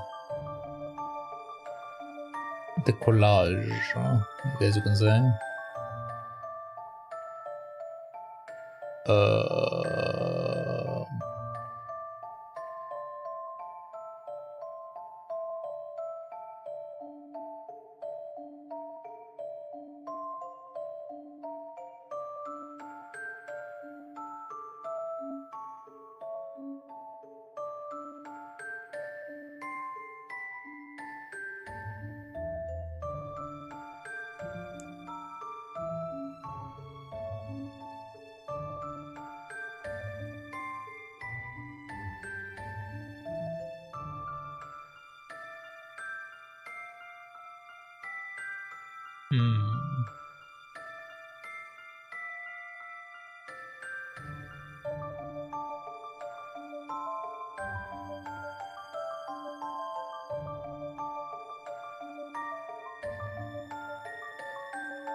Okay.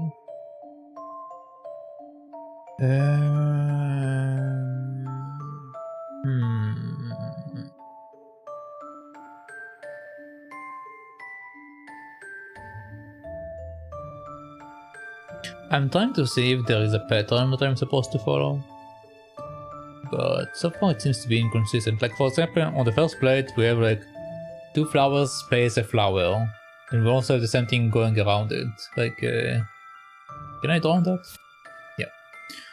Okay, so like, this is 2 and 1 space, 2 and 1 space, but these ones are close, which is why I'm thinking maybe that. But when I look at the other ones, the pattern seems to be inconsistent. Like, we have 3 here and 3 here, but also like the shape is starting to be weird a bit. But over here we have 4 of them, so this is like a different setup. And same thing with the last one. So I'm uncertain what I'm supposed to be looking for, I guess. What did the information say again? He knocked 3 plates of the dresser. The cat made off with one of the pieces. Can you tell which plate it's from? Can you tell from which plate it's from?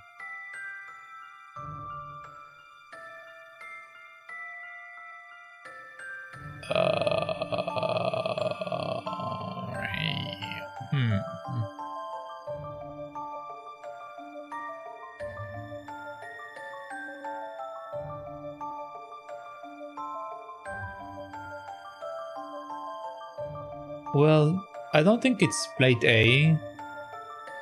Well, it's... Yeah, I don't think it's plate A because plate A is a circle, and right now the radius of the circle seems to be consistent along the entire thing. So if we add another piece, it will make it actually inconsistent. So I don't think it's A. B is also like a perfect square at the moment. C is a triangle, but I'm pretty sure it's a perfect triangle. So yeah, there doesn't seem to be shape logic I can use here. So I'm uncertain what logic I am supposed to use here.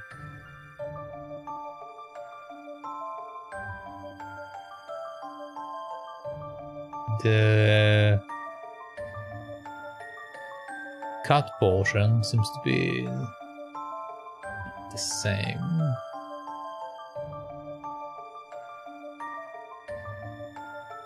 Okay.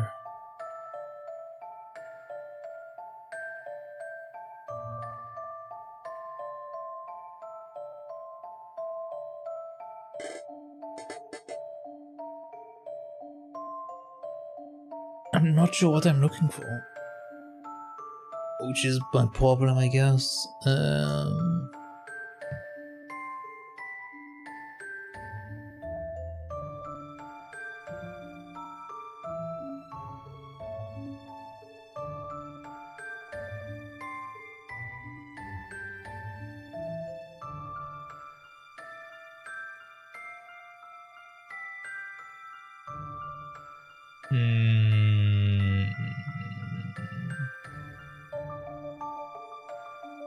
I believe it's BLC, but I do not have proof. I do not have proof. I mean, technically speaking,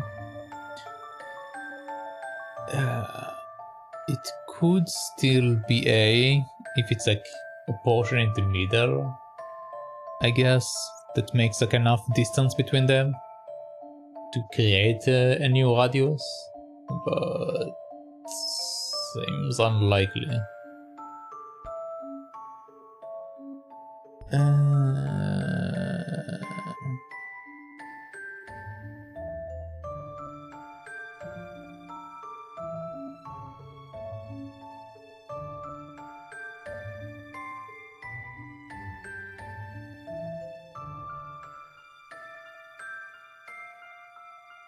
Also, they are saying that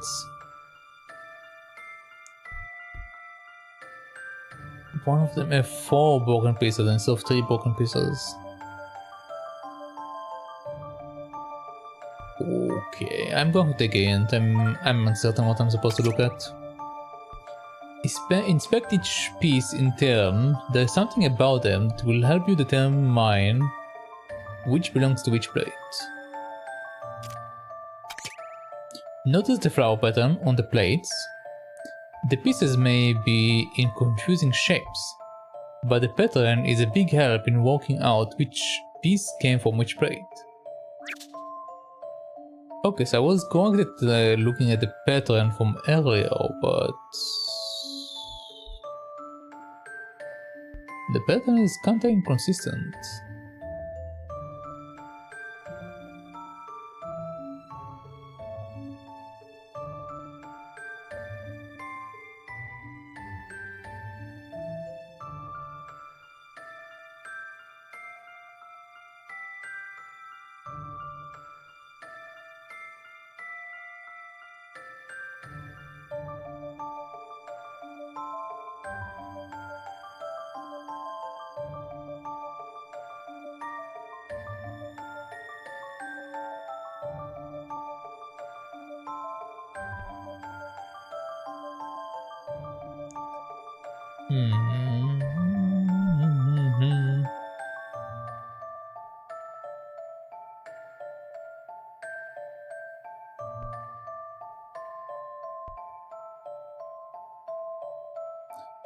I am going to gamble and say it's B.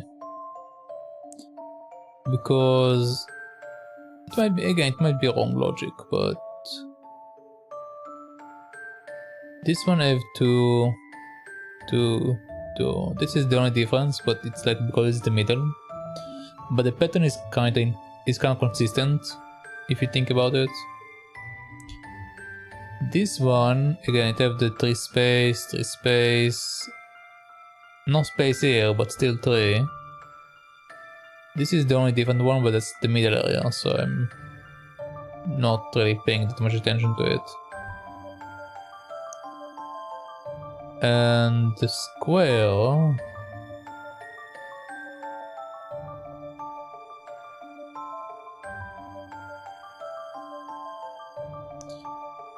The square, the problem is I don't know how I'm supposed to look at it, because if I look at it from like this perspective, 344 tells me that there is a missing flower in each side. But if I look at it from The same way that I look at the other stuff. So like we have 3, we have 3, we have 3, we have 3. Then we have like extra 2 in the middle.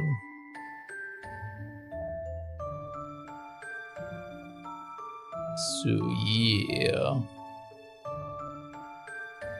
If anything, what I can say is that this one have 2 in the middle, this one have 2 in the middle, this one have only 1 in the middle. So maybe the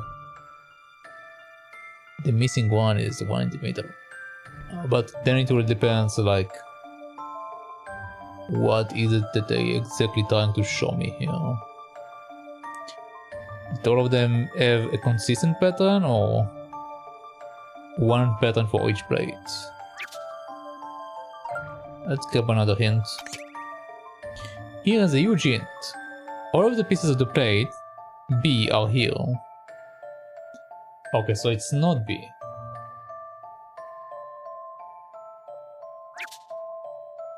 I was assuming it's B, so they're telling me it's not B.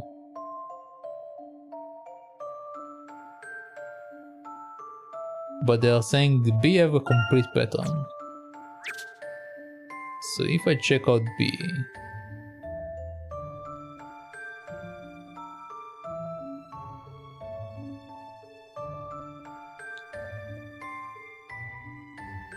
there is the logic of like 3, 3, 3 and 2 but in the middle, but we are also overlapping flowers. While on the other plate we are not really overlapping them. I'm going to gamble on C. Yeah, let's gamble. I'm going for it. Huh, well, that's that. Alright. Correct. It's C. Get out of the cat. Wait.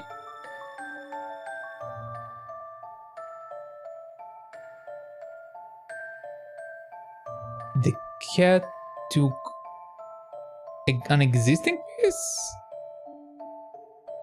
Oh my god, okay, I understand the logic now. It wasn't to look for a pattern. It was to look at the size of the pieces that has been cut. Because the cat won't take a giant piece. It's too hard for him to carry a giant piece. And the cat will carry a small piece. Okay, well, the hint was a bit misleading. But whatever.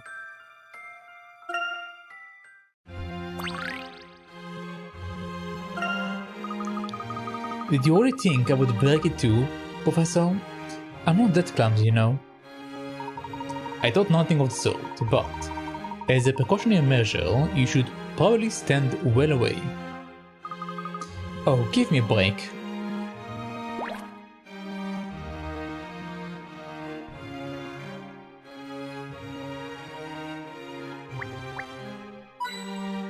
Yeah, nice. I assume that we probably need to touch them. Polish to shine. Whoops. I think I left a footprint. A fingerprint, I meant. Footprint.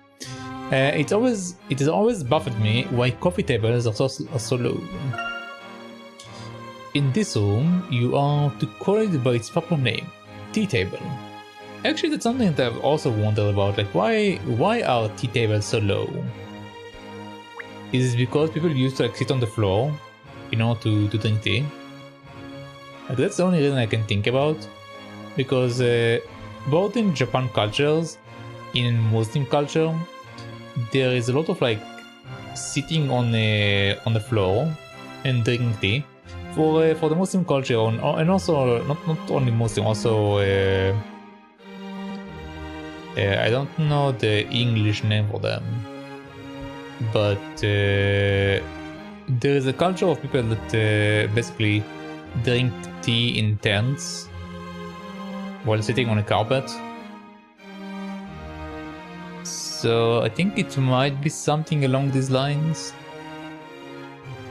So that might be why it's like always so low.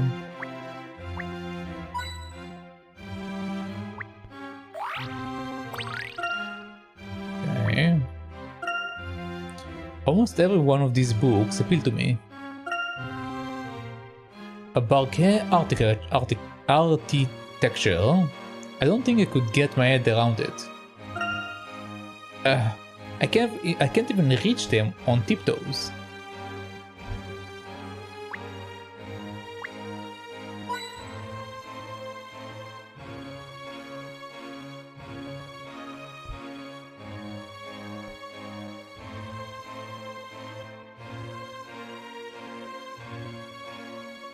Okay, let's look at that.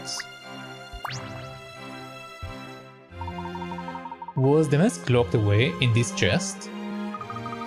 No, it was hanging on the wall here. You had a priceless artifact and you just left it hanging on the wall? Why not? This is our home. Henry thought displaying the mask brought good luck to Monte. I see. Where were you when Henry and the mask were stolen? I think we were both at home, but neither of us saw or heard anything. And soon after that, the masked gentleman started playing his tricks in town. Do you have any idea why he would want to bring harm to the town? It could be a disgruntled gambler, someone who lost some property, or maybe someone with a personal grudge. It is hard to imagine anyone taking umbrage with someone as unassuming as Henry, though. It would have to be about money. Whatever the reason, I can't possibly justify throwing the whole city into chaos. Money can make people do crazy things. But things this crazy? I don't understand. Alright, so let's speak to her. Angela, has anyone else been in here besides you and Henry? Normally, this is Henry's private space, but sometimes when he has visitors, he brings them in here. Isn't the parlor more comfortable? Oh yes, the study is only for important guests, or when he doesn't want me to overhear. So no one is ever in this room without Henry being here as well, correct? Yes, I don't think a guest could have stolen it, not that we have had many of late. We keep the doors locked at all times, so whoever stole the mask must have come in through the window. You would have to be pretty nimble to get through a window. That would fit the masked gentleman's style.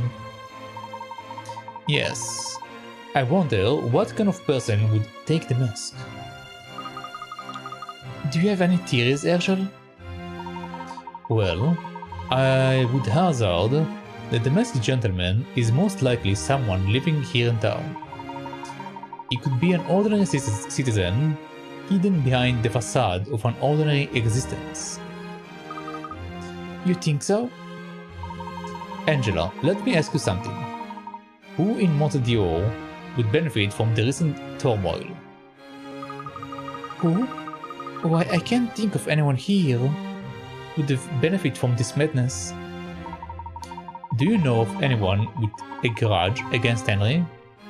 Anyone you have had a financial dispute with in the past? The only person I can think of who has a grudge against Henry is, well, Dalston. Dalston? Alphonse Dalston, you mean? That name sounds familiar. Yes, Herschel, the very same. Dalston was a friend of ours in Stansbury, Luke. Between them, Dalston and Henry own most of the businesses in town. They've been rivals for years. I believe they may have had altercations over the property lines of one of the hotels. It wouldn't surprise me if Dalston set out to sabotage Henry. You know how he is, Herschel? Yes, I do. but it doesn't seem like him to stage such a theatrical display. Well, there is also the fact that Dalston has been receiving advance warnings from the masked gentleman, and he is the only person in Monte besides Henry to have received them. I would hate to cast aspirations, but isn't it odd that Dalston has such a link to the masked gentleman? That is suspicious, isn't it, Professor? It is rather odd. I think it definitely warrants some investigation. Let's go and talk to him, Professor. If you want to see Dalston, his house is just west of your hotel. Alright. Anything else? Strange though it may be, Herschel, it seems that the mask has brought us together again. Are you hinting at something, Angela? What are you trying to say, Angela? Okay, let's go.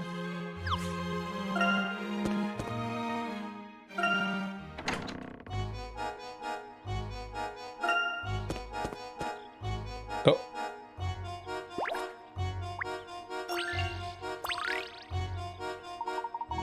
Hey now, how is it going? Very well, thank you. How are you? Just thinking about stuff. Don't believe in lively, carefree Monte. Big power struggles going on underneath. Indeed. Do you know any details then? Possibly. Nothing is free in this world except wishes. Solve this puzzle first, then we will see. Alright. Puzzle 35, Twinkle Tops.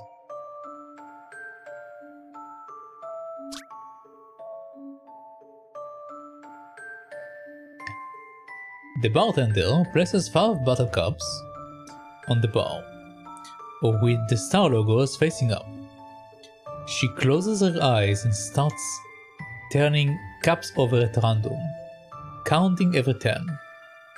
Once she reaches 25, she suddenly slams her hand on the bar, covers up one of the cups and asks you, is the logo on this cup facing up or down? With the situation shown in the diagram above, can you answer her question?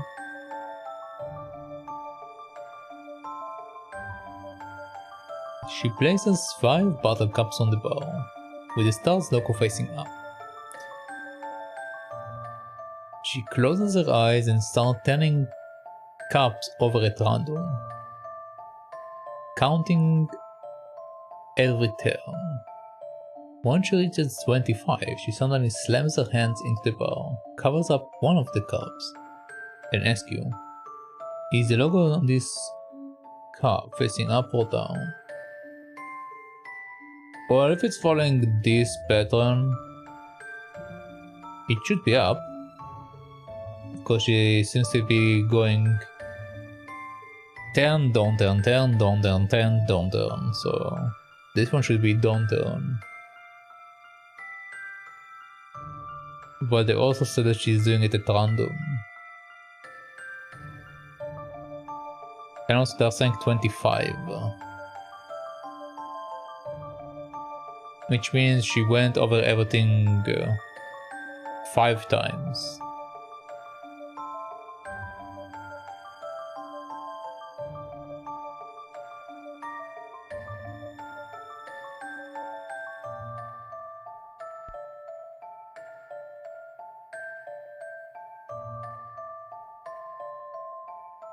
Yeah, it should be facing up, I think.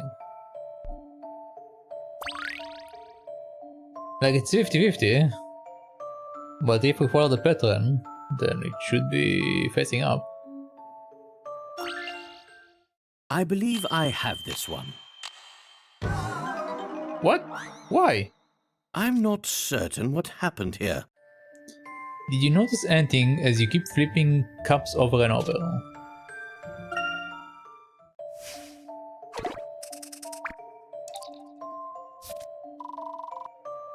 Man, I just lost half the points.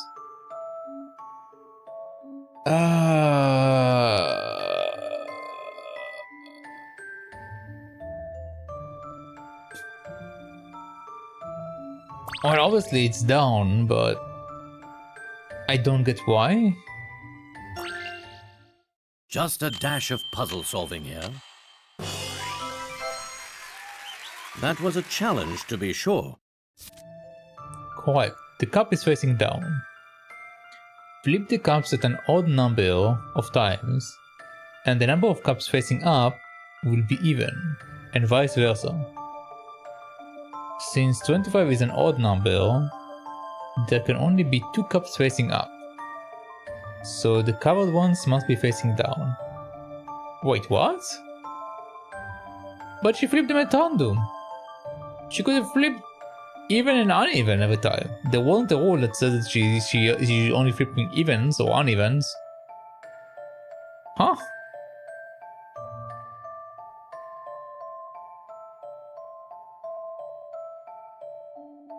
Flip the cup an odd number of times, and the number of cups facing up will be even, and vice versa. I didn't see in the information something saying that she's going to flip it an odd number of times. Okay.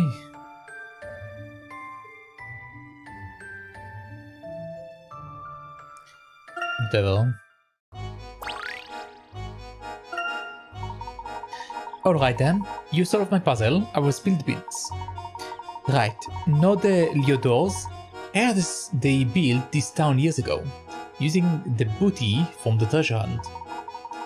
Then you've got Dalston. Built a number of hotels here over the years, doing pretty well. Now, some weirdo comes in doing miracles. All seem to target the Leodors properties. Catch my drift? If the Leodors lost their business, Dalston is the first to benefit. Is that what you mean? Spot on. You are sharp, you are. Think about who is profiting from the chaos, and you will find the mastermind. In other words, you think Alphonse Dalston is the masked gentleman? Maybe, maybe not. Only the masked gentlemen know. Talk to Dalston though, couldn't hurt. Alright.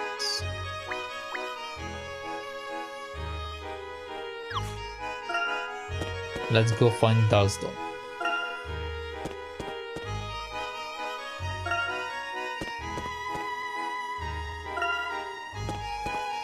Oh wait, go back.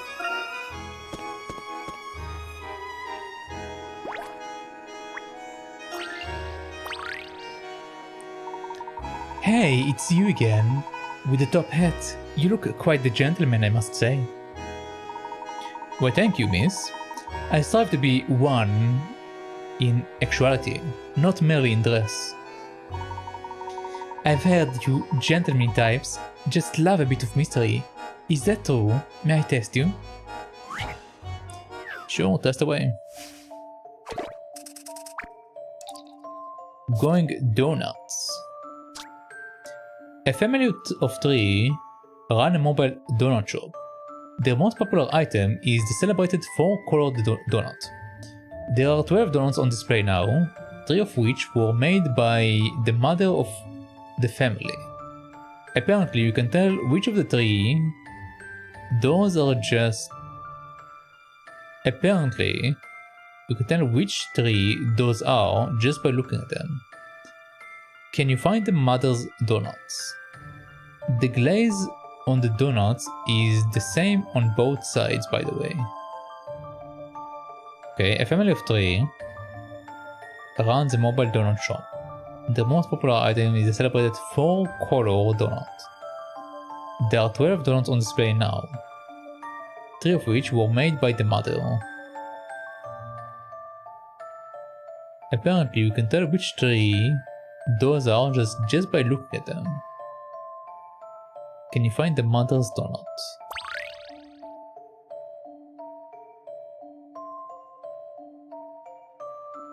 So I assume that I just need to find the ones that are similar or unsimilar, I guess. Okay, so the first one is sprinklers, pink, brown, white. So sprinklers, pink are not together on the second one, so these are all different. This and these are the same.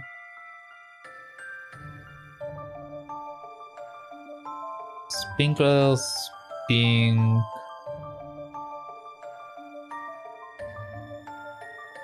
But white not on the outside, so this one is also different. So again, different pattern. But the pattern is matching this one. Okay, next one is pink, white. Okay, so this one match each other. Next one is different again. And it matches these ones, just flipped over. Next we have pink, white, Okay, so this one matches with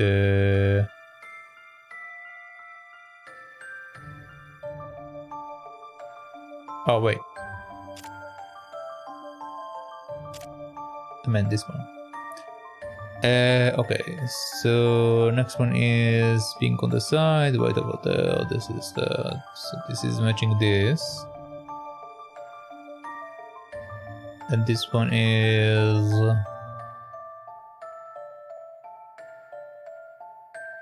matching with that. Okay. Then we have pink and white. So same pattern as that. Then we have pink parallel.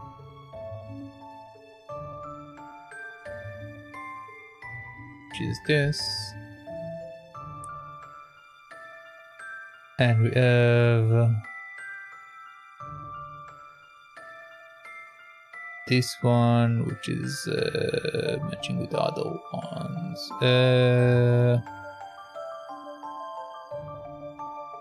Pink on the side. Pink on the side, brown on the side. Wait. This one is a different pattern. Let me look at this again. Okay, so we have that's correct. Then we have pink parallel.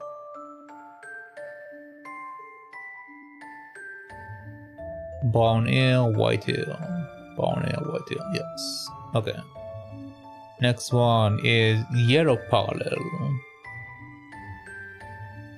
White here, pink here.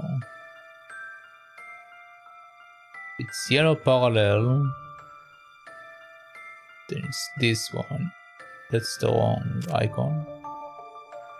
Then it's this one. Because this is sprinklers, pink, white, yes. Okay. Then we have the next one, which is sprinklers, pink, orange, white. Which fits the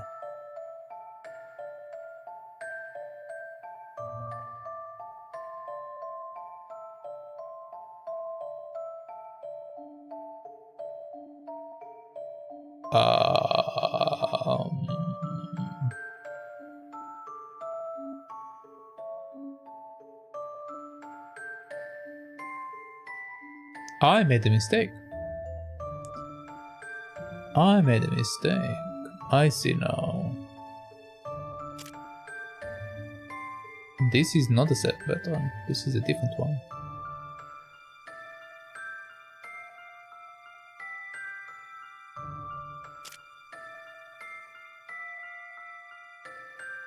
We have that.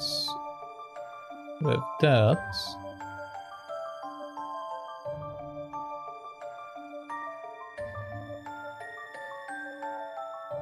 And we have this.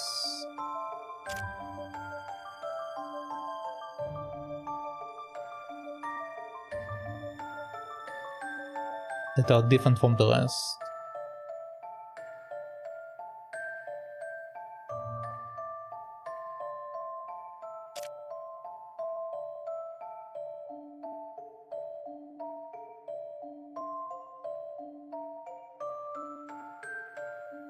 Let's double check.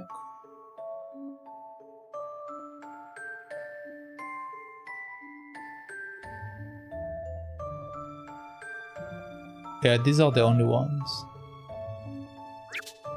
So that, and this. Right, yes. I believe I have this one. An excellent puzzle. There we go. Correct. The mother of the family made the second donut for the left in the top row and the far left and far right ones on the bottom row. If you look carefully, you will notice the donuts are glazed in slightly different ways. Then it is just a case of finding a group of 3 donuts that match in some way and are different from the rest.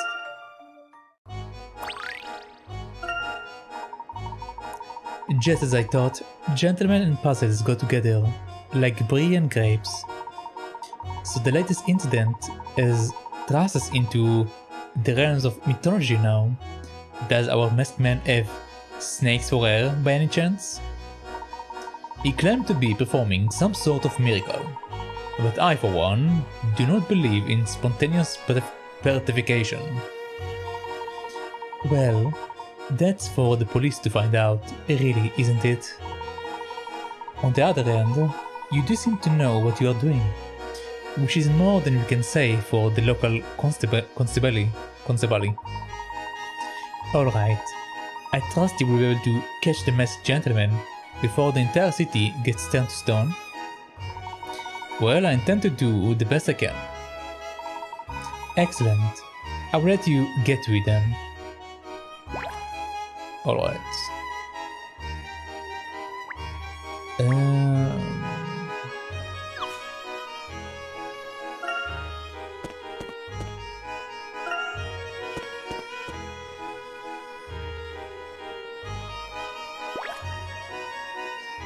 Okay. I had to make sure there isn't like any other ones in the corner or something.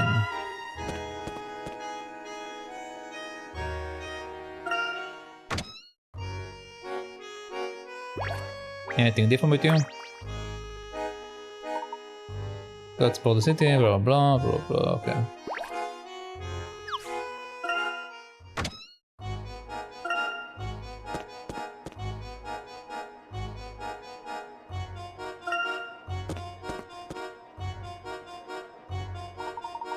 We should find Dalstorm's home to the west of here. Okay.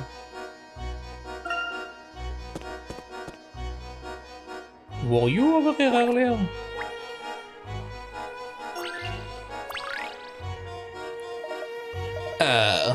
Never bet on black. Never bet on black. When will I learn?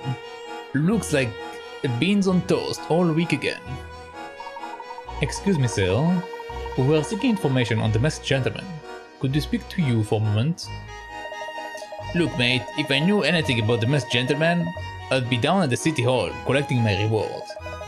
But if I were to bet on it, I would say he's some poor blighter. Or blighter. Who is just down on his luck. He's not a villain. Really? Picture this, ordinary bloke gets fleeced in a casino. He loses everything because it's all fixed. It's not his fault. Are we still talking about the masked gentleman here? Hang on, Do you really think someone would start telling people to stone just because he lost some few bets? Because he lost a few bets? It's just a theory, okay? It just doesn't make any sense that horses would be so... forget it. Wait, what about horses? You want to know? Do you? Sorry mate, nothing free in this world. You will have to solve this puzzle for me first. Let's go.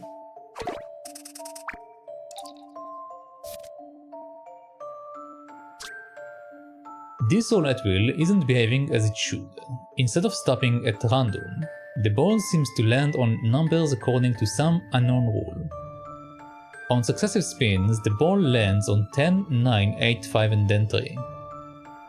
Where will the ball land next? Okay. 10, 9, 8, 5, 3. 1, 1, 3, 2. 1, 3, 2.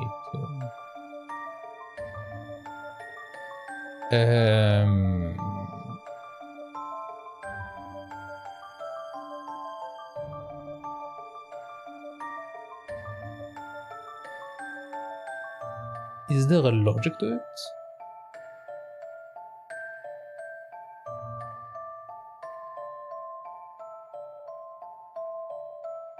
Ten, 9. Then it says 8. 10, 9, 8. The locations are very different. Also, I don't know which one is the 9, which one is the 6.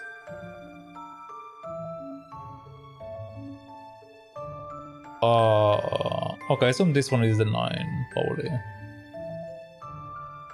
Because 7 is on the side over there. Okay, so 10, 9, 8, then 5,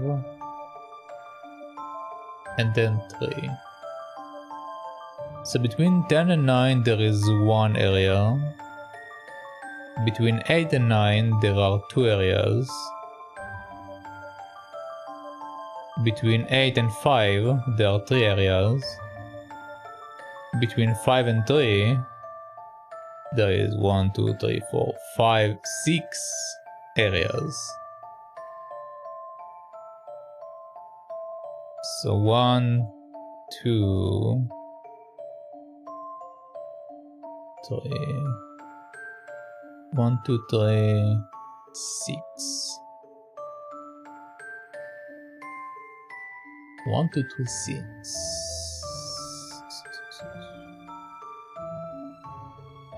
How does that make sense?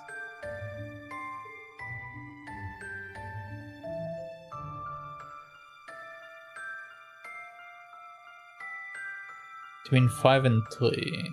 Well, the question is which direction I'm supposed to look at. Because if I look from left to right,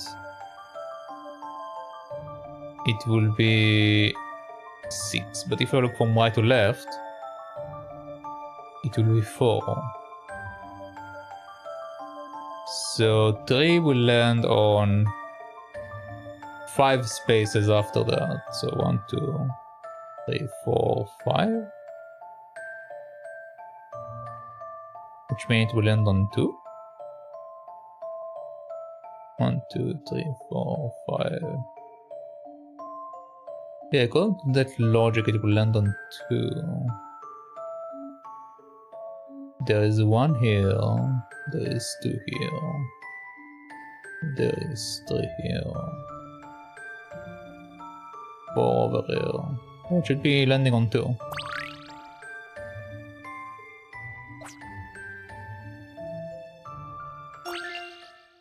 How about this? No. Okay. Let me reconsider that. These numbers aren't random, there is definitely some kind of rule. Yeah, I thought I figured out the rule, but apparently I'm wrong.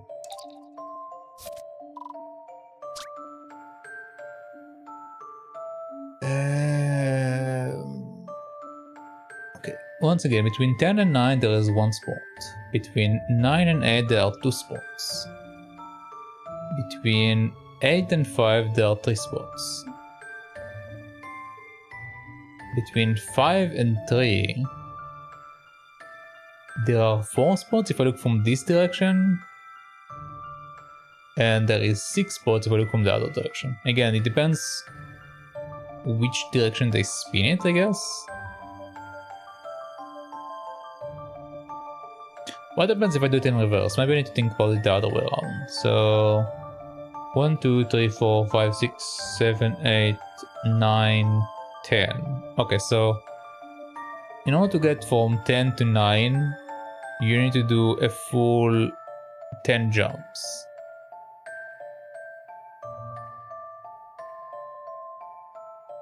There is 9 between them and it's 10, basically.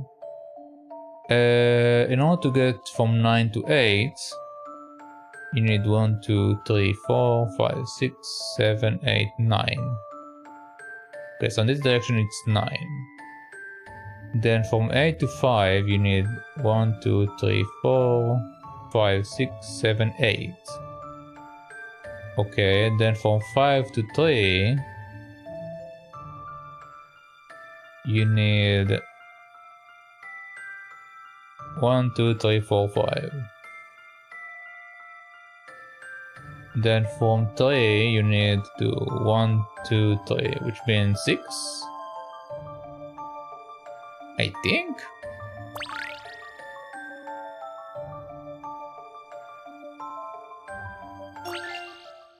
Just a dash of puzzle solving here. Okay.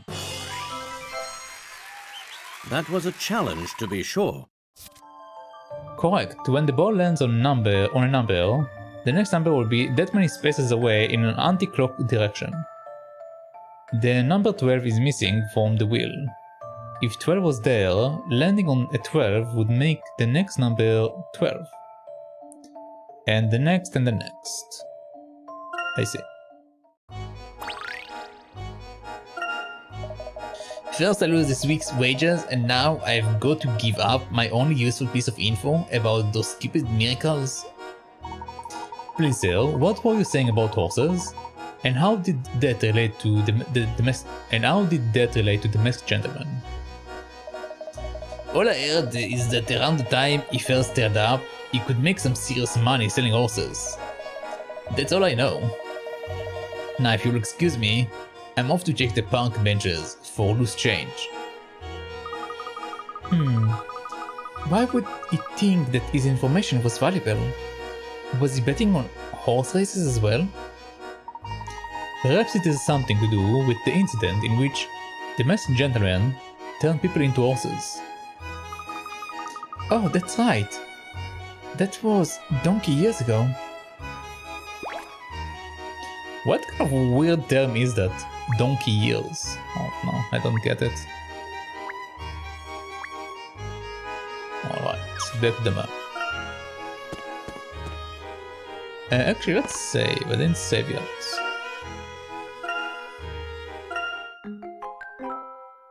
Okay. Let's also take a short break.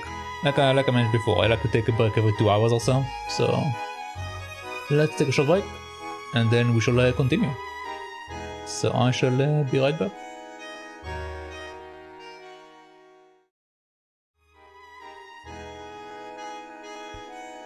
Alright, I'm back. Let us jump back into Layton.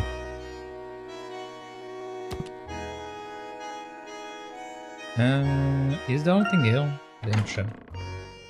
No, something. Okay.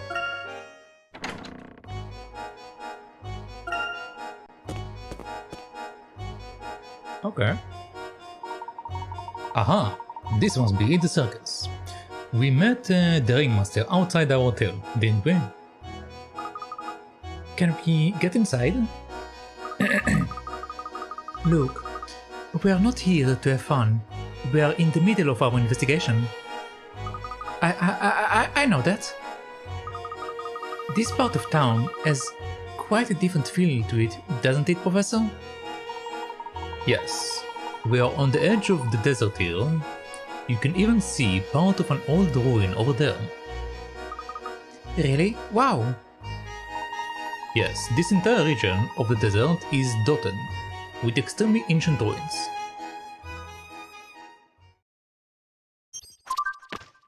Oh? Traces of another civilization. Although Monte is a new city, built in the latest architectural fashion, traces can be found here and there of a very ancient civilization. Where do these come from, and what could it mean? This area of the desert is known to be the site of various ancient ruins. Monte must also have its share of relics. Alright. But we are getting distracted. Let's proceed to Downstone's house. Okay. First, it's a new area, so we need to check everything. Is this pillar of rock or a tree trunk? I can't tell. No doubt the ruins of some kind of ancient structure. Ruins? How exciting! What era would you place them in, Professor? Coconut.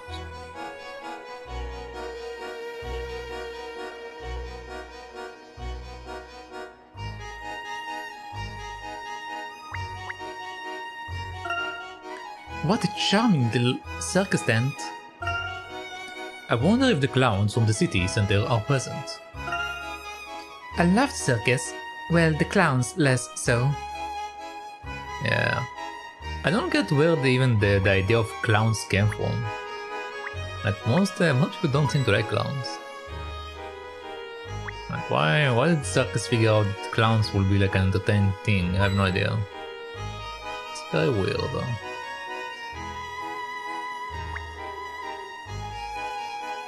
Very strange.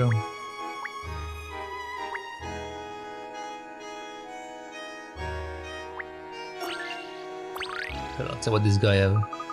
Hey, have you ever been to the circus yet? They have a tiger. How cool is that? And they have a magic show. It's way better than the silly masked gentleman tricks. So you think the masked gentleman does tricks? Of course. There is no such thing as magic, mister. It's all tricks, no doubt about it. Well, there might be more to it than that. The world is full of the world is full of mysterious things. Ha! I learned that there are no puzzles in the world that can be solved. It's true.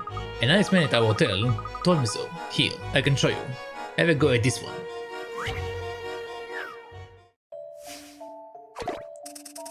Puzzle number 36. Pattern pending. A schoolteacher called a bright pupil up to the front of the class and asked him this. Do you see these 5 patterns? Each one is made using 2 paper L shapes. None are rotations or mirrored versions of any other. Yet, they all have something in common. Using these 2 L shapes, can you make another pattern that shares the common feature of the other 5? Move and rotate the pieces to form a 6th pattern that shares the common features. Okay, do you see this 5th pattern? Each one is made of using 2 paper L shapes. None are rotations or mirrored.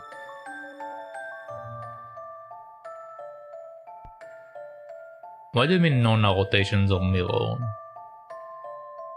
Some of them are definitely mirrored. Or they've been rotated to the other side. None are rotation or mirrored version of any of the others, okay. Yeah, they all have something in common. Using these 2 L shapes, can you make another pattern that shares the same common features as the other 5? Okay, so basically they don't want me to make a copy of whatever they made. They want me to make something completely new. Okay.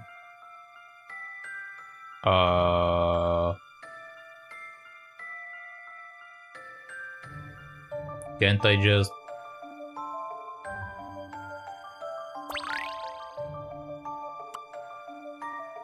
Okay.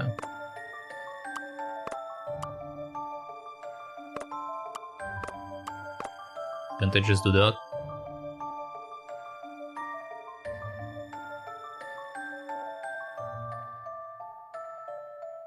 Or even just that.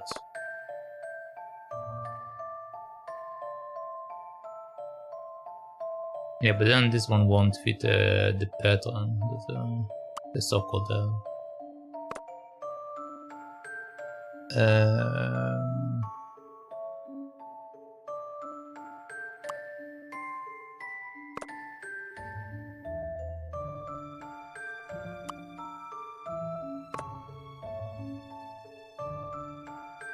Unless they want me to also match the images? Because the images are not matching the way it is right now.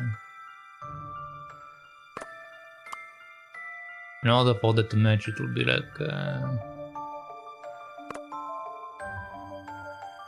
Well, no, it's being cut anyway, so I mean, it doesn't really matter.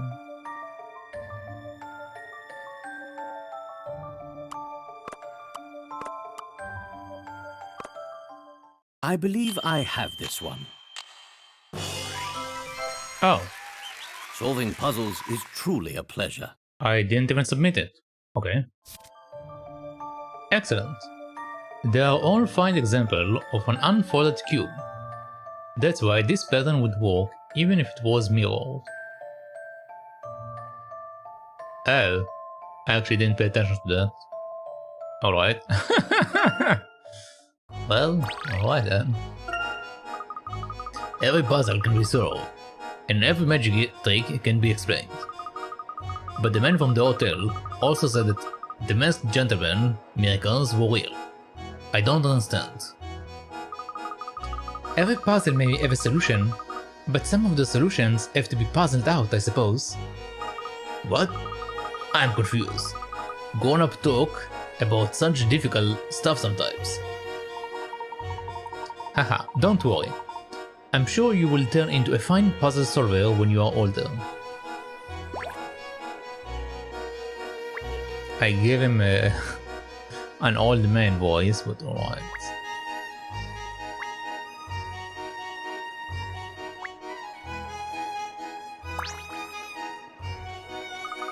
Sometimes I can't understand anything grown-up says. It's so confusing.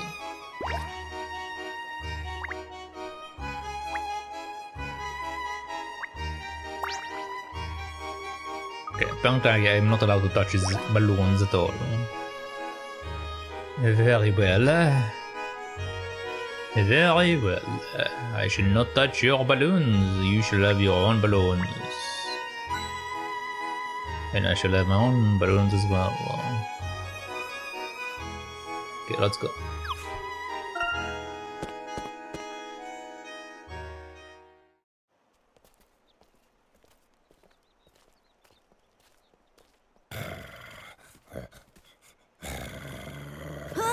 Professor! Don't move. This puppy should learn some manners.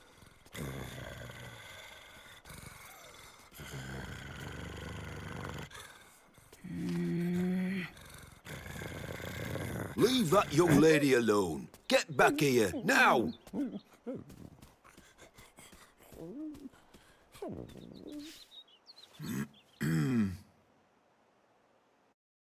He looks a bit different from before. Okay, never mind. He looks the same. I was going to say, like, he looked more chilled out, but now that we have him looking over, he looks kind of looks the same. But hang on, before we actually continue that, give me one moment. I forgot to grab my water, so I will just like go and come back.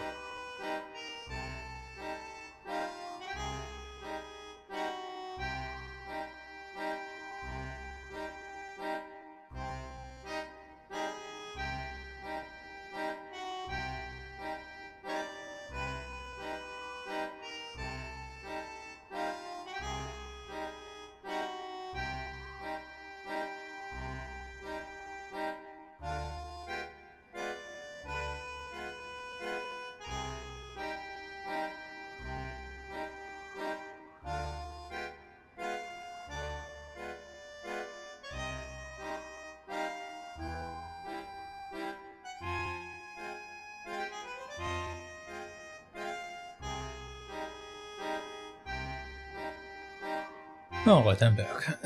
Okay. Oi, Herschel. Layton? Oi, Herschel Layton, is that you? I haven't seen you in years. I need to give him a different voice. I don't like this voice. Hello, Dalston. It has been some time. You look well. What are you doing in Monte? Don't tell me you have moved here too. No, I'm here on business. So you left Stansbury, I see. Everyone left. Stansbury turned into a ghost town after that mess with the Ascot family.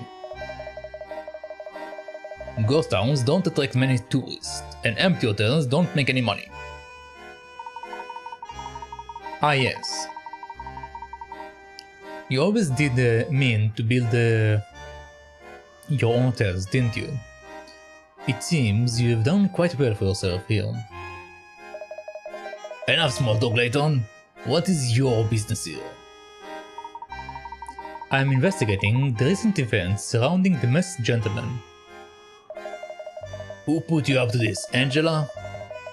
Oh, let me guess. I am a suspect now, right? Well, that's a load of rubbish. What do I have to gain from that maniac terrorizing the town?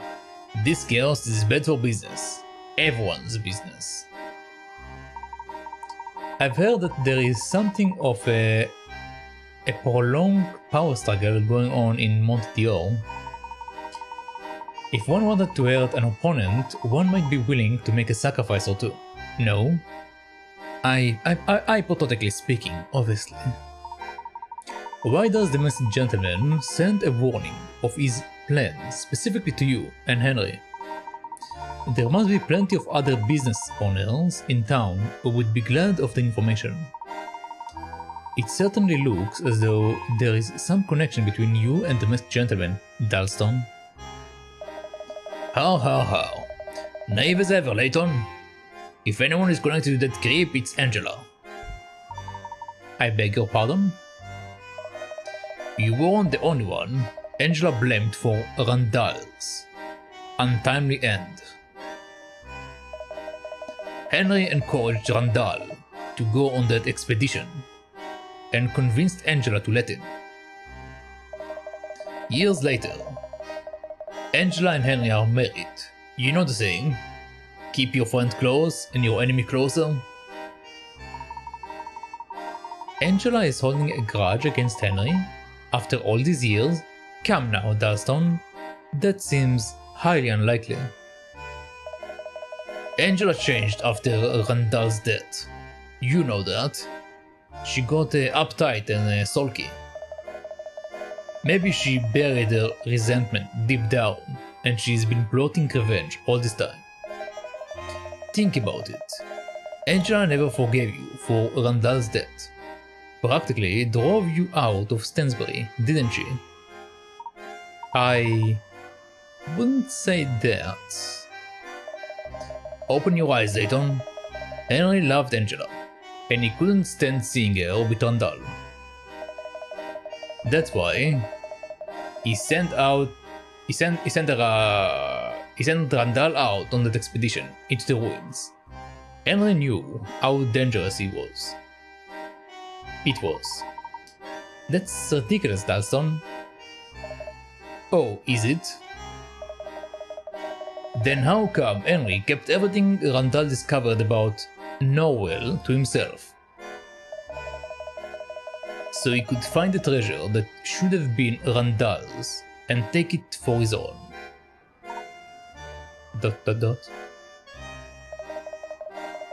Angela wasn't going to let Henry get away with that. This whole masked gentleman fiasco is her doing. With one stroke, Angela can ruin Henry, get the treasure and exact the revenge. It is genius. That's quite a tale, Dalston, but without proof, that's all it is. I hope I'm there when the penny finally drops, Layton. This isn't a city of miracles, it is a city of betrayals. A city of betrayals? Wow, that's... See? Even a child can see it. No, It's alright, Luke. Professor, I think we've heard enough. Let's go now. Oh, this boy has a mind of his own. Well, if you won't talk to me, at least go and see the mayor. The mayor, you say? I've heard he's put together a special task force to root out that masked lunatic. If you are serious about finding the truth, you will want to have a chat with them. Actually, Dalston has a point there. Indeed. Let's head to the city then. City Hall then. Mr. Dalston, another letter.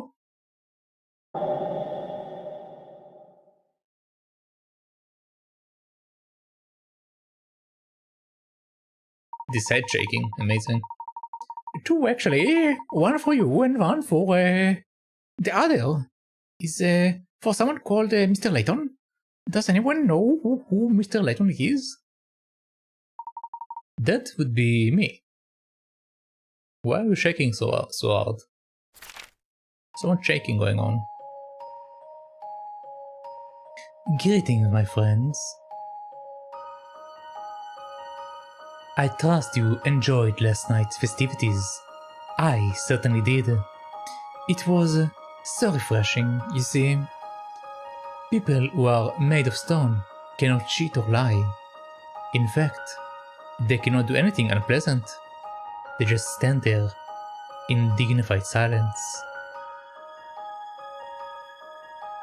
To rob a person of their power to do evil is quite miraculous, don't you think?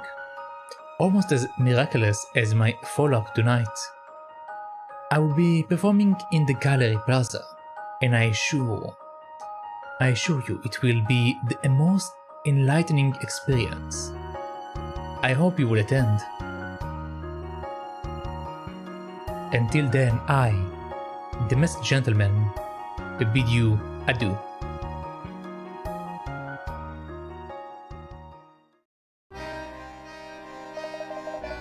There, a warning from the masked gentleman, while I stood before you. How did anyone know we were here? Professor, we are being watched. I think you are right, Amy.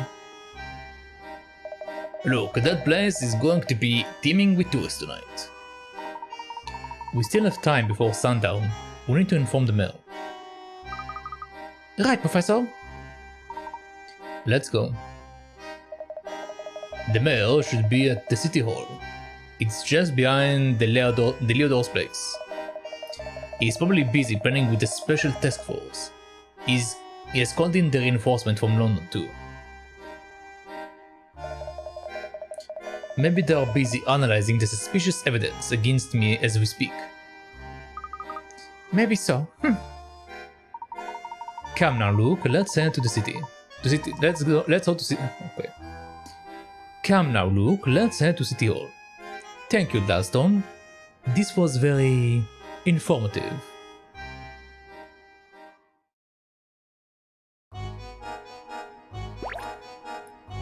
Okay, what do we have here? That's a cactus, isn't it? You don't see many of them around London. I've heard there is such a thing as a cactus cuisine. I had an unfortunate accident with the cactus once. It wasn't pretty. For the cactus or for you? You found a new item, beloved diary. Oh. That house looks like a prison, but they must feel really safe. They've even got some kind of vacuum to stop the sand getting in. It's like an impervious fortress built to resist the elements. Okay.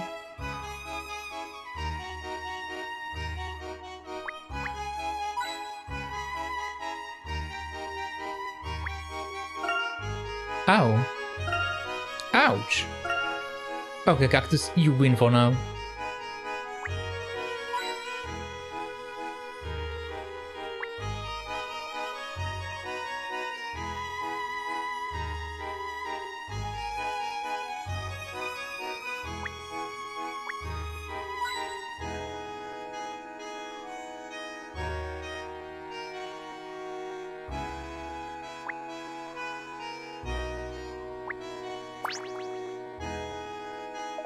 I hope you weren't thinking of harassing my poor dog.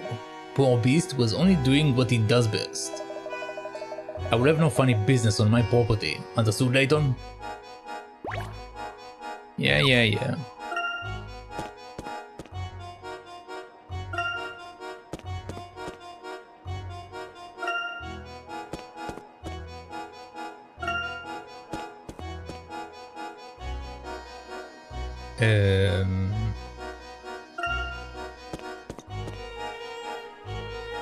This one?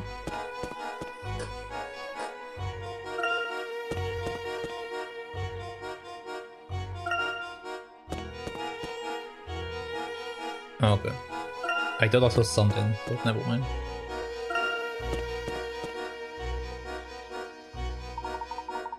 The city hall is just up ahead.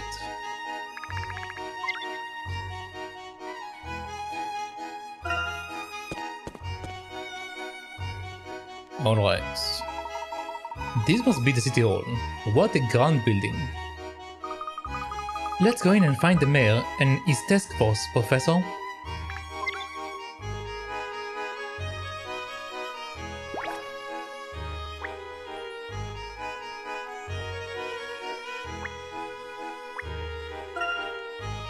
The plaque reads Monte City Hall. There's just one thing that surprises me. Where is the neon? Despite its architecture, you can't expect the building to be all that old. Well, they're only 18 years old, so yeah.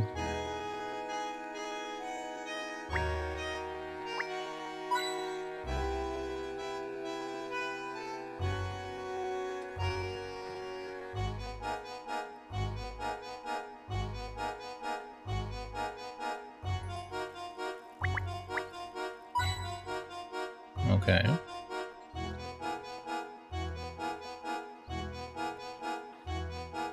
Alright. La-di-da! What's the matter? Oh, I know. You think the city hall is too serious for clowns, don't you? Well, it so happens I keep the officers motivated with a little routine of mine. Whenever they pass by, watch this. Ahem.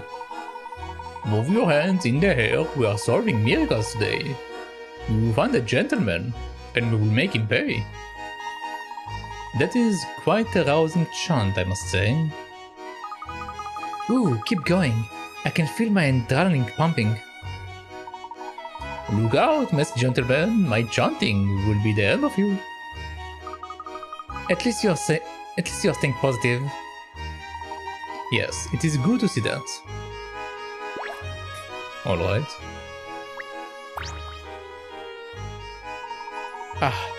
The task force strategy meeting is about to start and my partner still isn't back.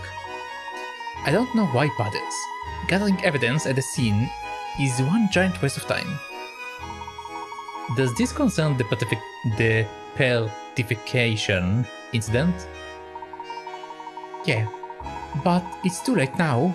Whatever evidence might have been there has been compromised by the crowds. That know-it-all from London and the chief are at each other's throats all day, and the other bloke is just a meathead. A meathead? What is a meathead? The chief's wars, boy, not mine. Okay, apparently there is nothing here. Cool.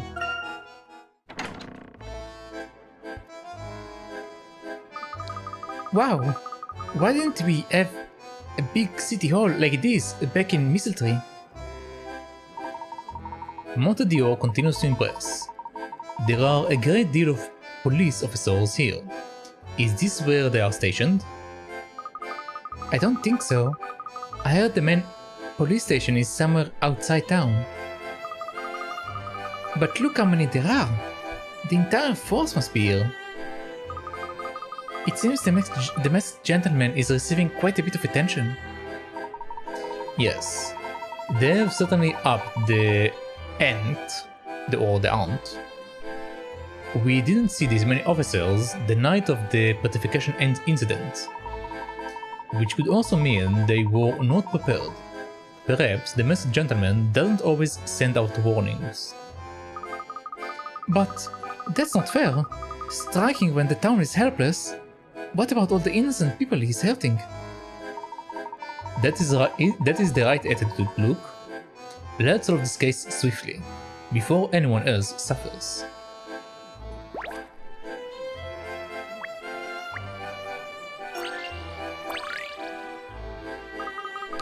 Step and file, stamp and file.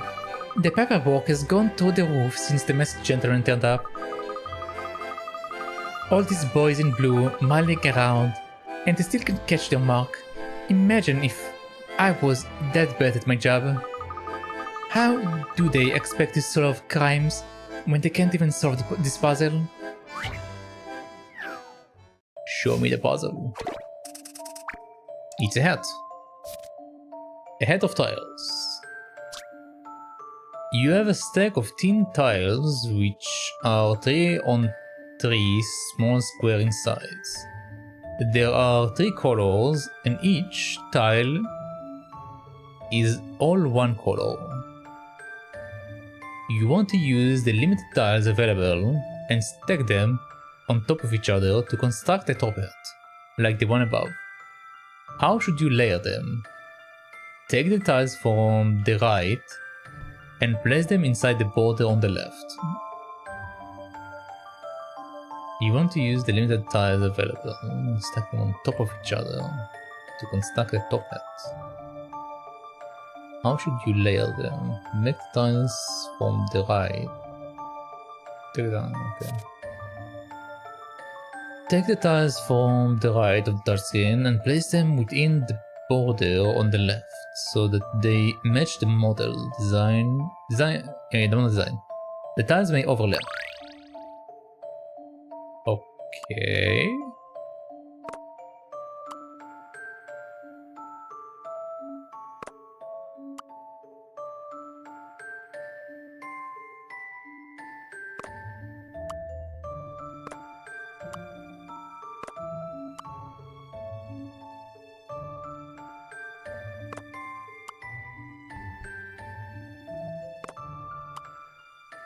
But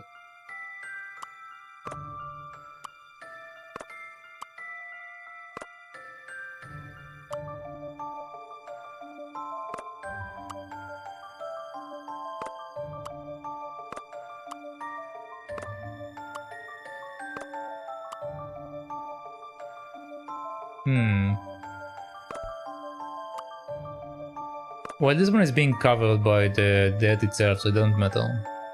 It won't be seen, so it's fine.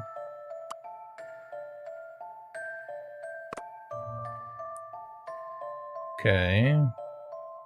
Actually, I'll move that, place that here, then place that.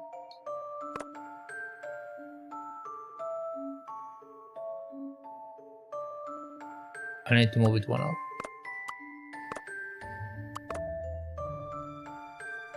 Yes.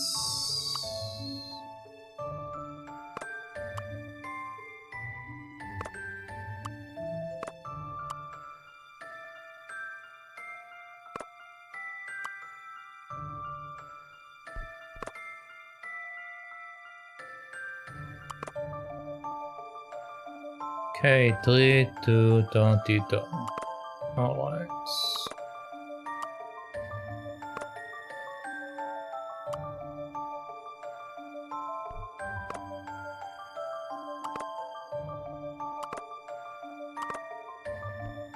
There we go. Just a dash of puzzle solving here.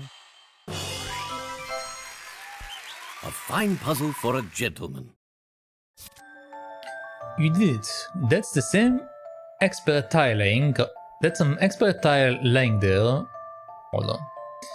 That's some expert tile laying right there. There we go. I need to do it properly. I'm trying to rush it too much. There, an ordinary citizen has solved the puzzle that stumped the police. No wonder this case is going nowhere. Well, it isn't an easy case. The masked gentleman is a strange and highly unpredictable adversary. And the crowds work as a shield The police can't use aggressive methods to take him down without putting civilians in danger. I've heard excuses more times than you can imagine. Tell me, why are those paintings not back at the gallery? And why are those people who got turned into horses still out there somewhere munching hay? Whatever. The task force is in the meeting room at the back. If you have the mayor's permission, go on in. Wow, she lost all faith in the police, hasn't she? The local people are feeling rather let down. The incidents started over a month ago, so you can't blame them. I really hope we can catch the masked gentleman before his next trick.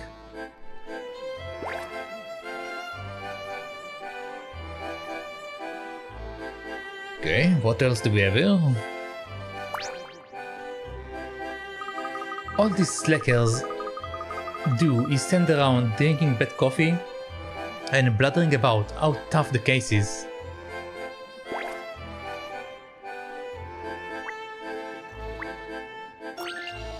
Oh.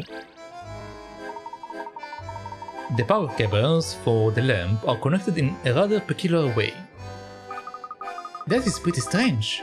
Which one goes where, Professor? Let us see. Crossed connection. You have 4 cables plugged into 4 sockets, but as they run through pipes, you have no idea which cable connects to which socket. You only know part of where cable B and C run through, shown above. The length of the cable inside the pipe is 6 meters for each cable, and each section of pipe is 1 meter long. However, while the vertical pipes can hold as many cables as needed, the horizontal pipes can hold only 1 cable. Can you work out which cable is connected to which socket? The vertical pipes can only hold as many cables as needed. The horizontal pipes can hold only 1 cable. Okay, horizontal means straight, vertical means upward. If I remember the English terminology correctly.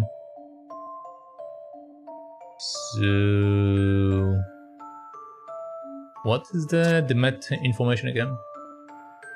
Each cable is 6 meters, each pipe section is 1 meter. Okay. So even if we do like just a straight line, it's already taking 4 meters. Which means they can't go too far away. And we also know that C is up there. Since we know C is up there, can I draw on that? Yes, okay. Since we know that C is over there, it's 1, 2, 3, 4, 5, 6. So that's C. And we know that B is over here, so it will be 1, 2, 3, 4, 5, possibly 6. It can also go up, technically speaking. But yeah, 6, kinda. Alright, so D, if that logic holds, D will have to go 1, 2, 3, 4, 5, 6. This one will go... No, but then A will be stuck. Yeah, then A will be stuck.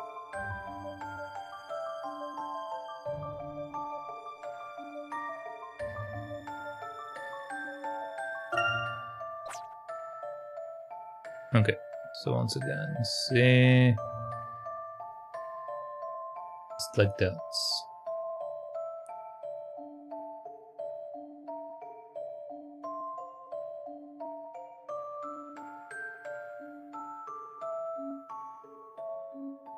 B is here.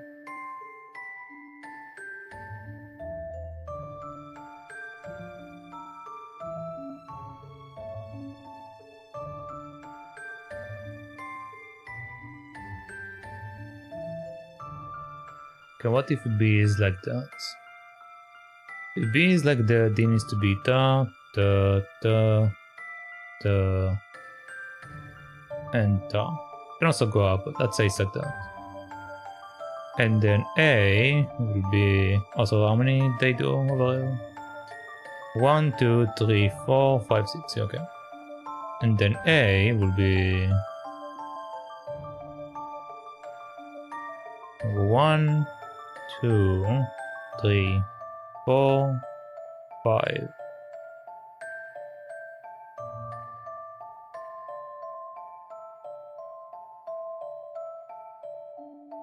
It will be 5.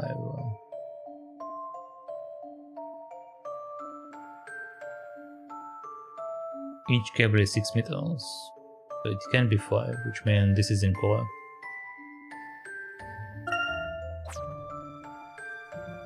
One, 2, 3, 4, 5, 6. Okay. 1, 2, 3, 4, 5, 6.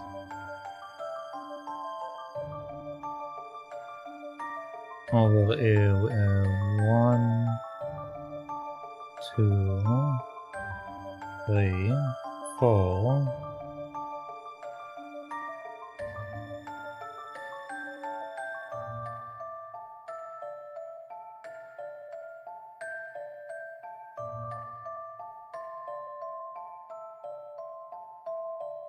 No, it won't make sense. Okay, 1. No, it have to be going on. They only don't support not to go up.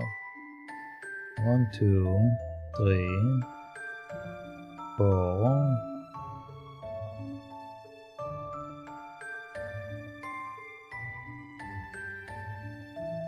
5, 6.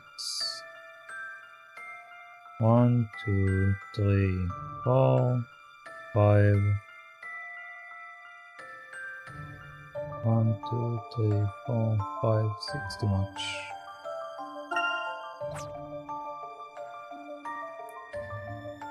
One, 2, 3, 4, 5. Still too much. 1, 2, 3, 4, 5, 6. Okay, this one have to be straight. Because it's just too far away. 1,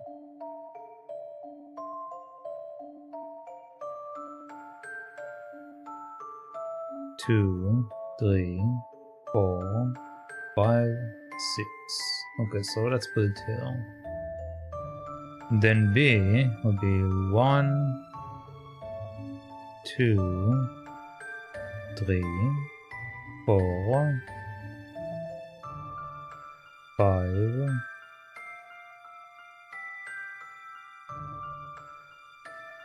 1, 2, 3, 1, 2, 3, 4. No, it have to be straight.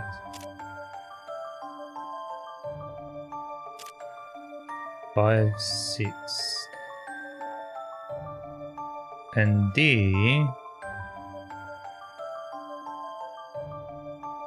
1, 2, 3, 4, 5. Too much. Too much.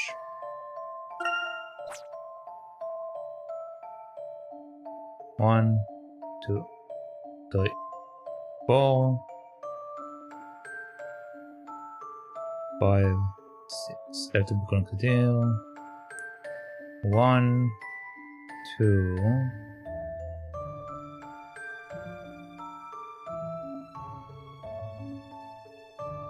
3, 4, 5, 6. I can also bring it from up here.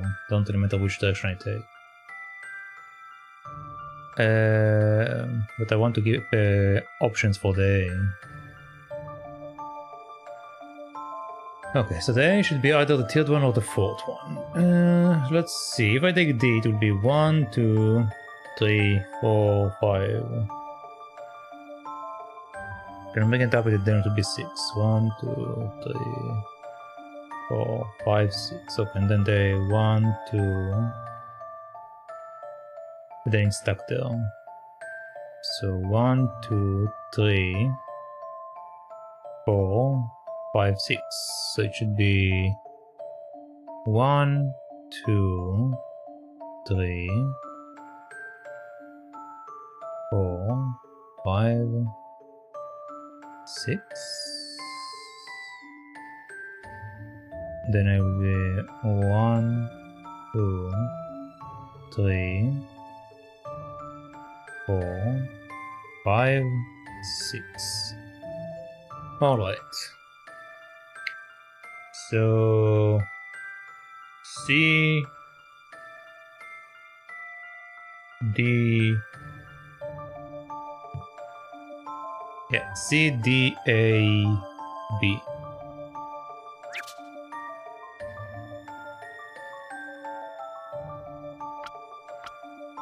C, D, A, B. I believe I have this one. An excellent puzzle. Well done. Cable A goes into socket 3. Cable 3... cable 3. Cable A goes into socket 3. Cable B into socket 4, cable C into socket 1, and cable D into socket 2. Whichever path the cable takes within the pipes, the solution is the same. Yep.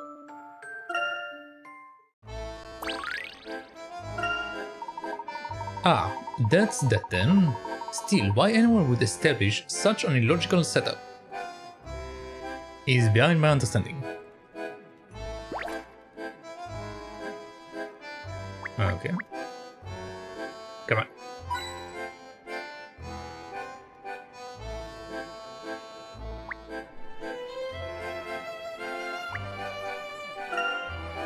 I fancy scribbling some stuff on these forms for a laugh. I would strongly advise against... Ah, she's already started. Finally, something I can reach, but it looks so boring.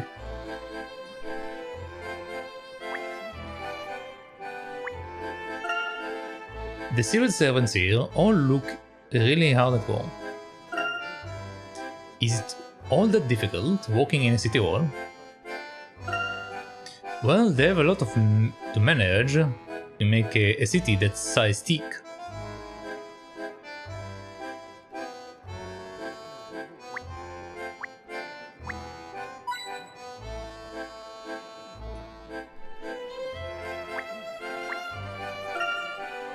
What's that? Free literature and tea? Don't mind if I do. It's refreshing to be treated with such an excellent refreshment. But the tea is already gone cold. Well, you came late. Yep, it's full of boring office details. Nothing to see here, move along. I wonder what quantity of work has piled up while I've been away. Okay, let's speak to you. Can I help you at all, sir? We would like to see the mayor. We've heard that he has assembled a task force to investigate the masked gentleman. Civilians need the mayor's permission to talk to the task force. To get the permission, you need to see the mayor. Which is what you just asked for. I will see if I can find him. Wow, we're actually going to meet the mayor of Monte. I wonder what kind of man he is. Managing a city this size must be a big responsibility. I wonder if I could do it. Maybe I'll be a mayor when I grow up. How does Mayor Luke Titan sounds? That doesn't have such a bad ring to it, just as long as you give us the royal treatment when we come and visit. This one is a new person. Williams. Rais Williams, Mayor of Monte. It is my great pleasure to welcome you all to our fair city. Thank you, my name is Professor Layton. I'm a friend of Angela's Lidors. Amy Altava, pleased to meet you, Mr. Mayor. I'm Luke Titan, the Professor Apprentice. My friends and I are investigating the masked gentleman. We would like your permission to contact the Special Task Force and offer our assistance. Investigation? Fancy that. Well, we need all the help we can get. Let's see now. What is your puzzle-solving record so far? You would really need to have solved at least 25. Ah, you have. You are amply qualified. Welcome to our task force. To be honest, our investigation has been a bit bumpy. The detectives from London and our chiefs of police aren't getting along at all. I'm sorry to hear it. I request assistance from London. See, I have forgotten their names, but they seem like a sharp plot. Ah yes, our strategy meeting is about to begin, I think. Please go in and join the meeting. If you could defuse the situation, I would be incredibly grateful. Detectives from London, eh? I wonder who that could be. Yeah, I wonder who. They are all in the briefing room back there. I'm counting on you. Thank you, Mr. Mayor.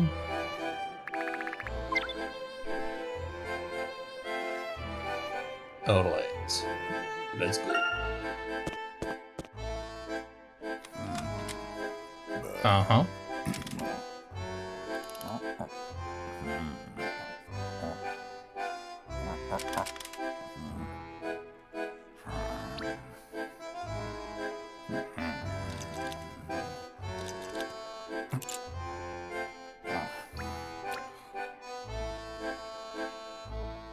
Hello. Oh, it's Emmy and Layton, and the little chap too. Little chap? I'm not a child. I'm Luke Triton, apprentice to Professor Layton. Ah, of course. Inspector Grosky. We should have known it was you. How did you get in here with all the competent police officers? Emmy, how rude! If you're not careful, you might end up hurting my feelings. Guess I'll have to turn to my arrest record as Scotland Yard to cheer me up. And how many of those arrests came with the professor's help? About half? Yeah, I suppose that sounds about right. Good to see you too, Emmy. Mm-hmm. Professor Layton, I presume. Oh, that's an interesting looking fellow. Detective Inspector Leonard Bloom, Senior Detective at Scotland Yard. That's quite the title. Herschel Layton, how do you do? Wow. This must be a really big case to call in Scotland Yard's finest. I guess so. I wonder how the local police feel about bringing in external help. How did all these people get in my briefing room? Who are these civilians? Where's my tea? That's a very square-looking man. Alright. Chief Inspector Sheffield, may I introduce Professor Herschel Layton. Scotland Yard has solved many difficult cases with his assistance. I assure you, any help he can offer will be invaluable to us. Then, just make sure he doesn't get in the way. Now, if we're done with the pleasantries, I'd like to get on with solving this case! A new episode has been added to the trunk. Groski runs rampant. Alright.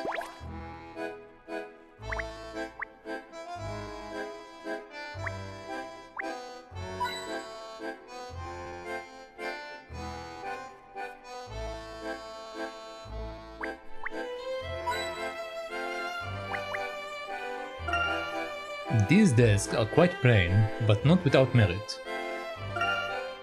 After a few hours, your backside really starts to hurt on those chairs. Yeah, somebody stuck chewing gum under this desk.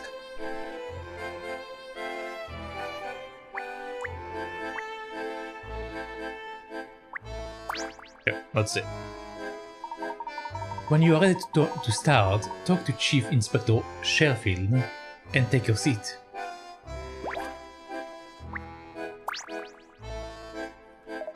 How long is this mission going to last? Maybe we should plan a small exercise routine so we don't get stiff. It's our brain we are meant to exercise, Inspector.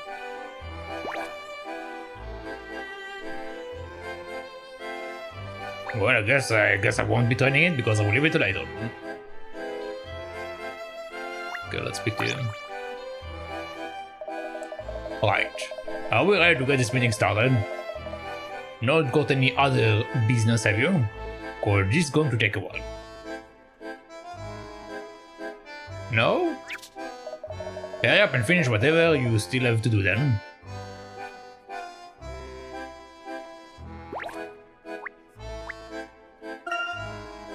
It's a standard projector that can be used for both moving images and stills. The ones they use in cinemas must be bigger than this. If I had to choose between projections or photos, no contest. Alright, let's save.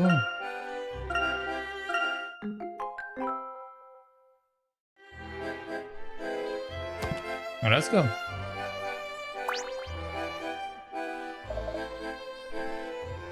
Okay.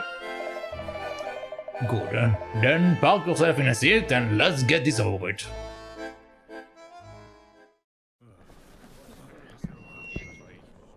Let's not drag this out any longer than we need to. Grab a seat and sit in it.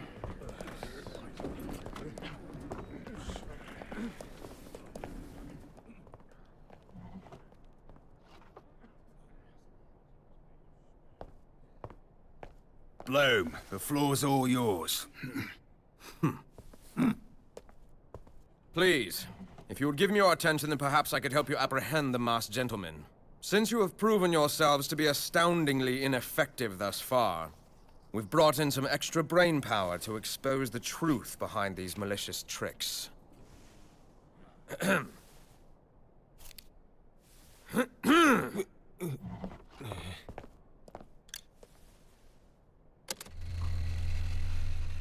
This masked buffoon has made 4 appearances.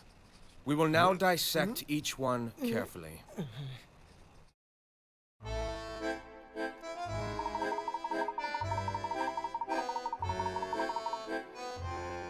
By demystifying the masked gentleman's crimes, we aim to learn his methods and use that knowledge to take him down. We have a special guest here. His skills of observations are unparalleled in this room. Professor Layton, if you would. Of course. Where would you like to start? Let's start with the most straightforward case. The people who turned into horses. Ah yes. I haven't been able to gather much evidence on that case, however, I understand that there were witnesses. Indeed. Perhaps we should fill you in on what we know. Thank you. That will be very helpful. Well, naturally, we have the statements taken from witnesses at the scene. Let's start with those. Please go ahead, Detective Bloom. Solve the puzzle. Okay. I will now summarize the witnesses' statement and present some relevant evidence. Please pay close attention. The incident occurred at night. The carnival's main attraction, the nightly parade, was in full swing. Yes. As the parade approached a bend in the road near the shopping district, the masked gentleman appeared. Presumably, the area was full of tourists. Yes, just as the masked gentleman had planned. A flash lit up the sky, and the crowd looked up to see the gentleman stood high above them on a ledge.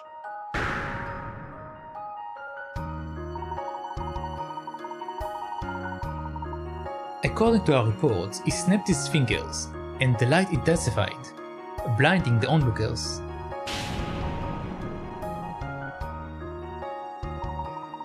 When the bright light subsided, it appeared that some of the people had been turned into horses.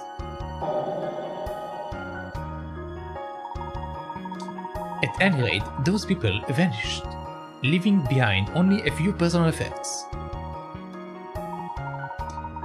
Detective Bloom, do you have any theory as to what really happened that night? Yes, I do. I see. Please allow me to confirm a couple of points before we continue. Does the parade start at the same time every evening? In a manner of speaking, I suppose. It always starts just after sunset. Were you able to confirm the identities of the people who were supposedly turned into horses?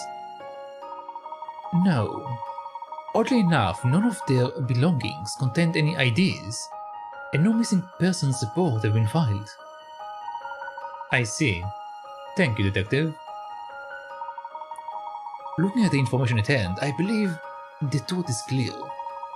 The masked gentleman obviously tricked witnesses into believing some people had been turned into horses.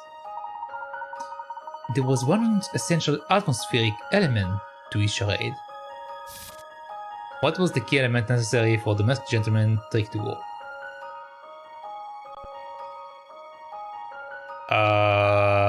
The colors in the parade? No. The weather? No. The time of day? Of course.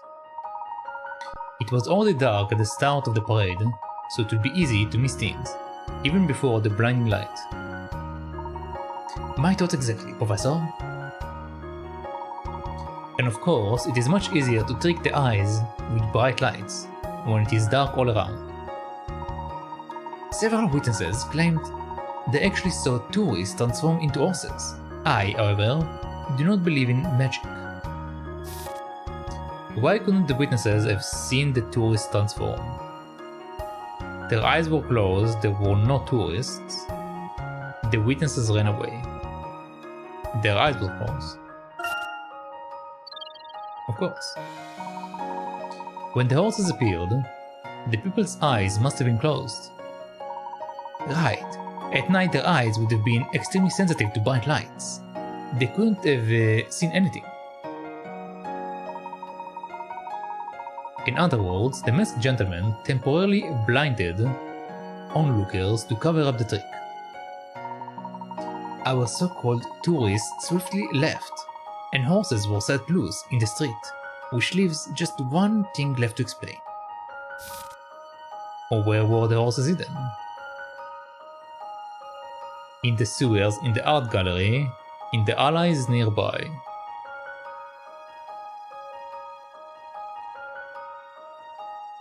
That's a piece of information that we do not know. Definitely not in the sewers. So it's either in the art gallery or the alleys nearby. The art gallery is locked down. I doubt that the masked guy have a key for it, and even if he did, I think the horses will take a while to come. So probably the allies. Or the allies. Alice.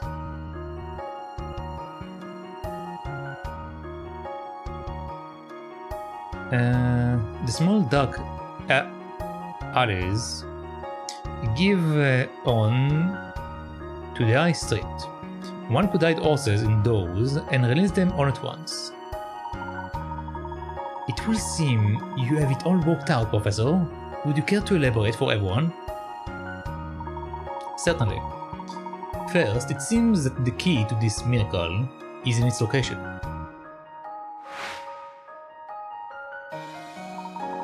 The shopping district is full of little alleys, or allies, goddammit. Alleys, and that particular area is isolated by a bend in the road. Just before the incident, everyone was absorbed in the parade.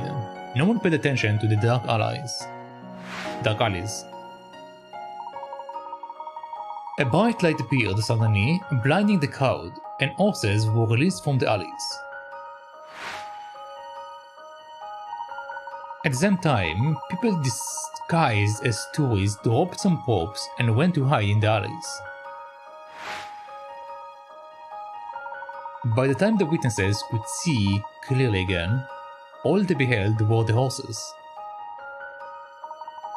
Precisely, but there is no evidence that the masked gentleman had accomplices planted among the tourists. True, but isn't it suspicious that the belonging found at the scene contained no form of identification? Besides, if these people had been genuine tourists, their families would surely have reported them missing. Very good, Professor. That was my conclusion as well. Okay, puzzle solved, nice. What?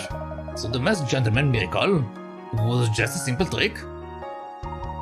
Yes, Chief Inspector. Smoke and mirrors, so to speak. Only in this case, it was bright lights and dark alleys. Bah. Alright, man. Let's have a breather. Layton, come and see me again when you are ready to go on.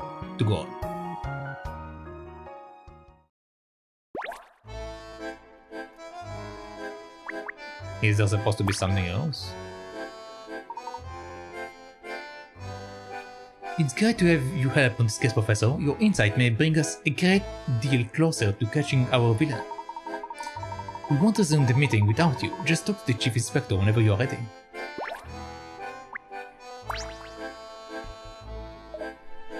That's Layton for you. I reckon you can explain the next miracle too.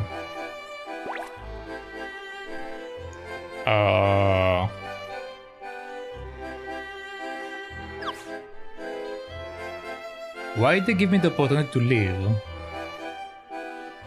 I'm confused. I have a save, so I'm just going to continue.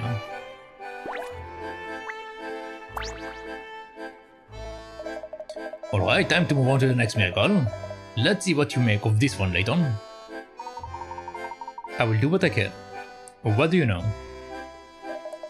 Not a lot.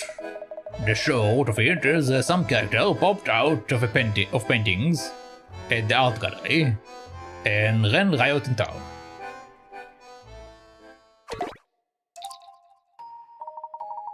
Characters from paintings ran riot, you say? What did they do exactly?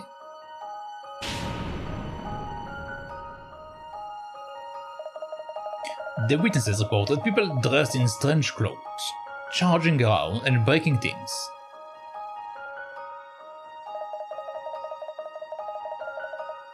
But when the sun went down, they disappeared, just as quickly as they appeared.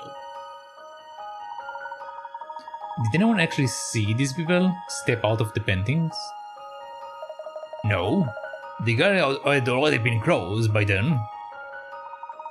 In that case, why did anyone suppose that they came out of the paintings? Well, apparently they look just like some characters in famous paintings, down to the finest details. And when we checked the gallery, we saw that the paintings were empty. Empty? Do you mean the character in those paintings were gone, vanished? Only thing left was the background.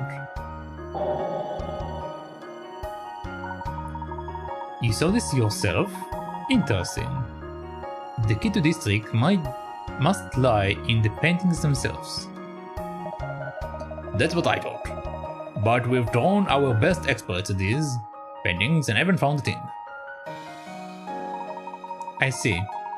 Please allow me to ask a few more questions then. Were the paintings from which the people disappeared particularly valuable? From a common source? Cursed.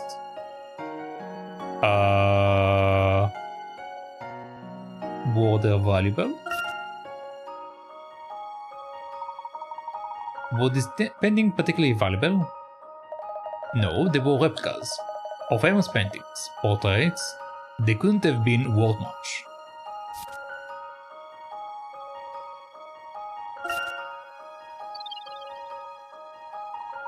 Did the paintings come from a common source?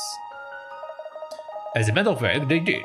According to the curator, they were all donated earlier than the day. It was a collection of replicas, and the donor wanted to remain anonymous. All the paintings were investigated. All the paintings were investigated came from that collection. That can't be a coincidence. However, whoever donated these paintings was an accomplice. Agreed. We looked into it, but nobody has a clue who this mysterious donor is. We questioned the whole staff of the gallery, but they all came out clean as a whistle. What a huge booming waste of time all that was. I think we must understand how the illusion was created in order to find the truth. Were these paintings oddly shaped, strangely packed, unusually framed?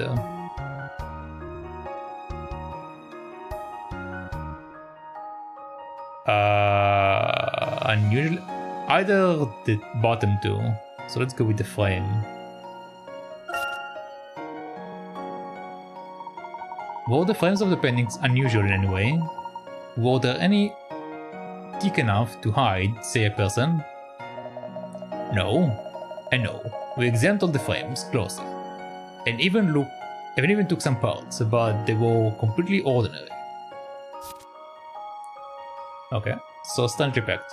They didn't refer to it the way that I thought they will. The reason why I took unusually framed is because I figured that like they swapped the paintings, like they just pulled them off and put new ones right away. But whatever. Were the paintings packed in any particular way? The curator did say that the paintings were vacuum sealed. He said this was usually reserved for rare items. Interesting. I believe the airtight packing is relevant here. The portraits were sealed when they arrived, and the frames came in thick metal cases. The gallery staff were pretty surprised that replicas were given such secure packing. We didn't really think much of it. Indeed. Still, in order for my theory to be correct, the donation must have included specific display instructions. Did the display instructions specify when to display them, or where to display them, how to arrange them?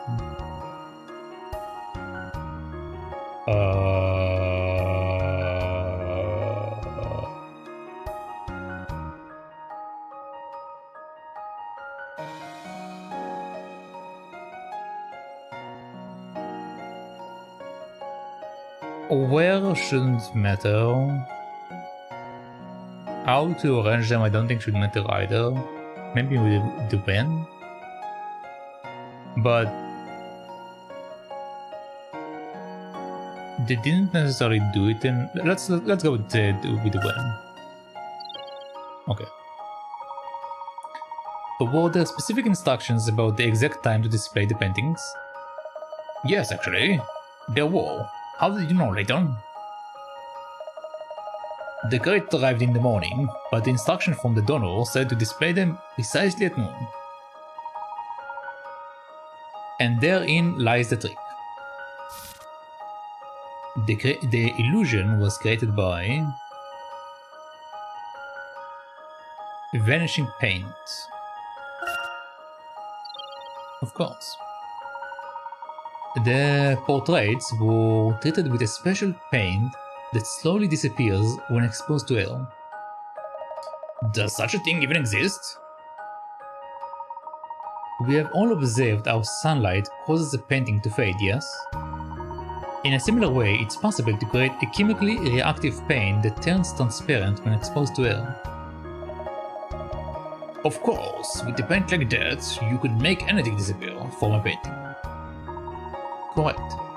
Naturally, it will take some time for the paint to turn transparent, so the timing must be precise. The seals were removed so that the paint disappearing would coincide with the appearance of the rioters. The masked gentleman had his rioters dress up exactly like the individuals in the portraits. This is either genius or utter hogwash. All the hogwash.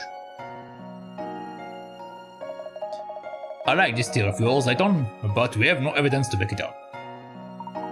Well, I do doubt such paint will just disappear without a trace. If you examine the canvas for chemical substances, you will find a residual outline where the paint turned transparent. I will order the analysis. Excellent work. I underestimated you, Layton. Another one down. Good work, Professor. Let's have a break. I order the break around here. Bloom? Alright, I order the breaks around here, Bloom. Alright everyone, off we go. Layton, let me know when you're ready to go.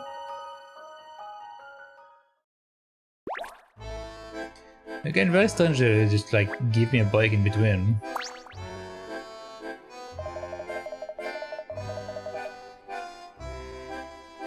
Okay, same line.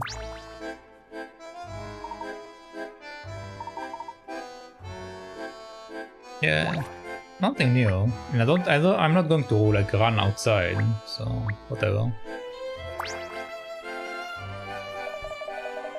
Right, you lot. Let's get on with it. Inspector Gorski, you're up next. Alright, Layton, here is another of the Cook's miracles for you to ponder. Even you will find this one hard to explain. We will see. If it's anything like the first two, it's not a miracle at all. The other two didn't involve people being engulfed in flames. True, tell me more about this.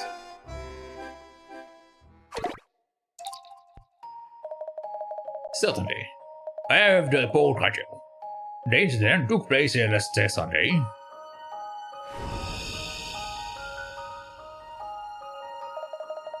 That morning, 13 citizens received an ominous letter. Naturally, it was from our dastardly villain, the masked gentleman. Esteemed citizen, I cordially invite you to a special afternoon showing of my latest miracle. Come to the Gallery Plaza at 1 PM sharp. I must insist you attend unless you wish to forfeit your life, that is.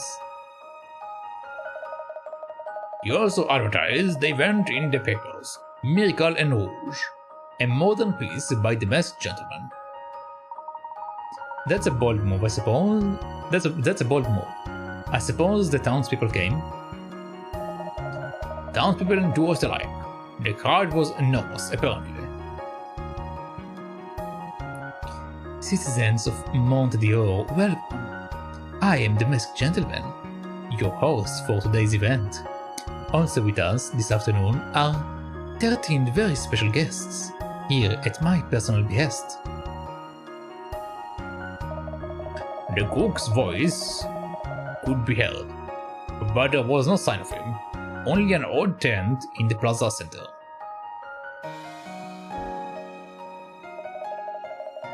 Then, just before 1 PM, the canvas fell to reveal a stage with the 13 invitees standing on it.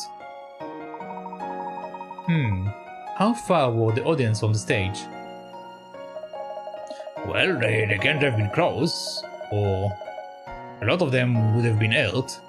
You see, when the clock turned 1, boom.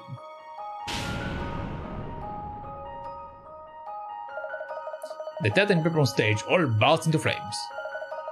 According to reports, the flames go into an inferno, then poof, gone, along with the people on stage.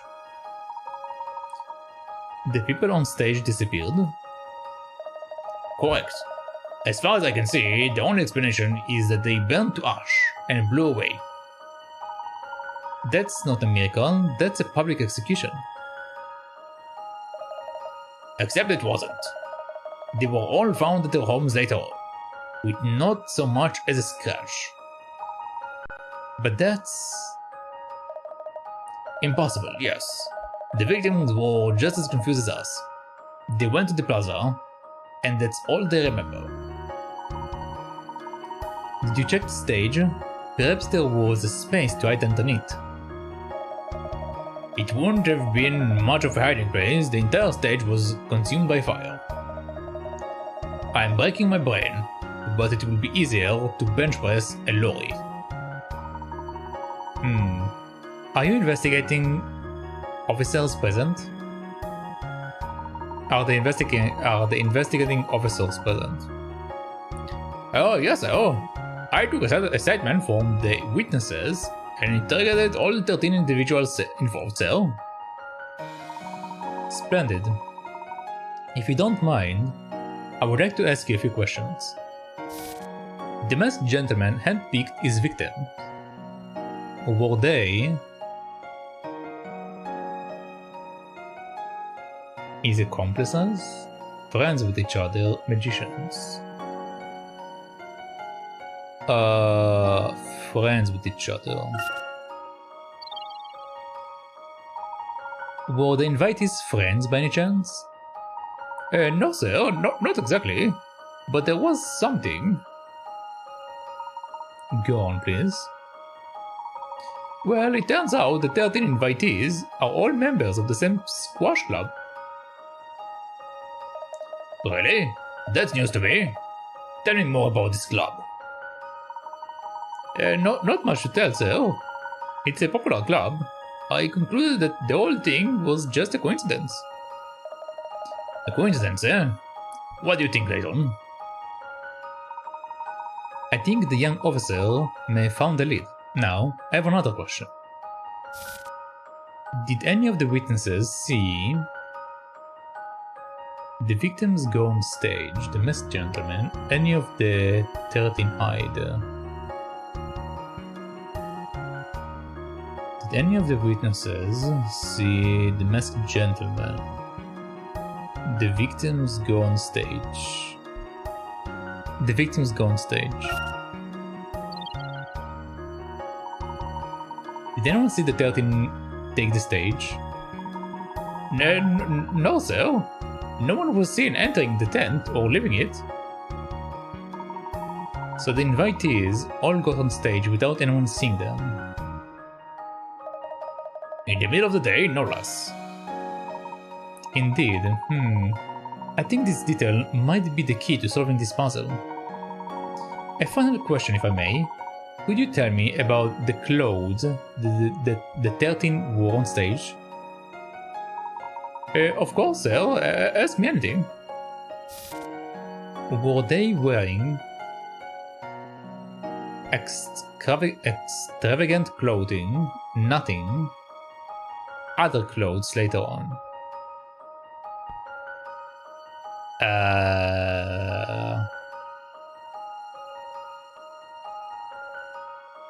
Other clothes? Extravagant?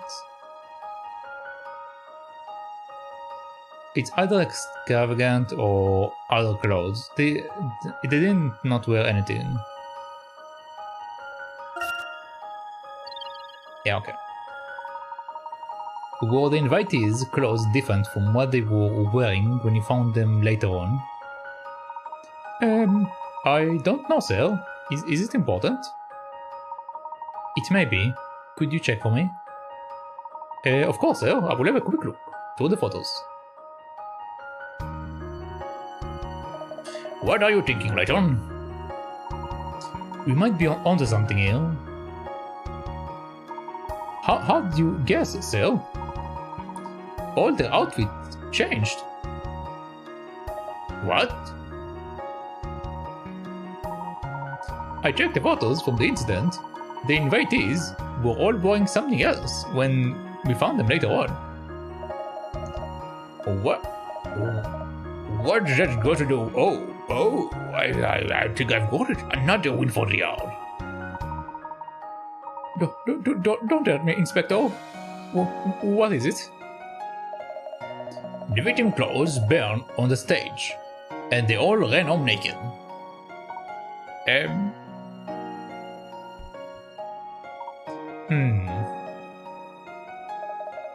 Well, I don't hear anyone speaking up. Stop that smirking, Layton. What is it? Out with it. I don't believe any of our 13 victims ever left their homes. Nonsense, Layton. Hundreds of people saw them on that stage. Allow me to explain. We know that the masked gentleman sent instructions to 13 people, asking them to come to the plaza. That's right. But the whole town was sure to attend thanks to the newspaper advert. Our villain already had his peak of victims. I believe the 13 each received 2 letters.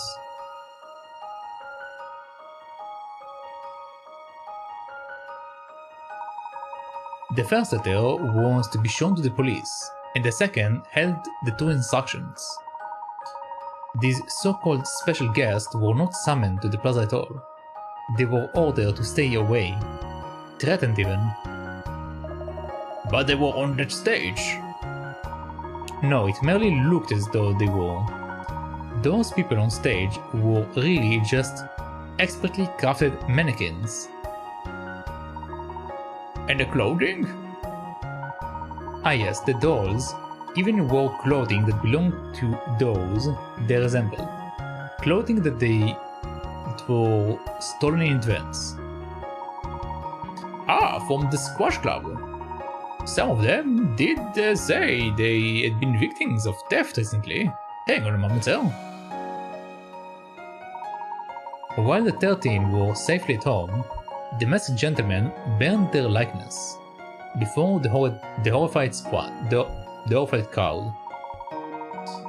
The onlookers were already convinced he could perform miracles, so all it took was some rudimentary pyrotechnics. That's preposterous. Professor Layton, sir, you are right. I found the second letter in one of the unsorted evidence bags. And there we have it.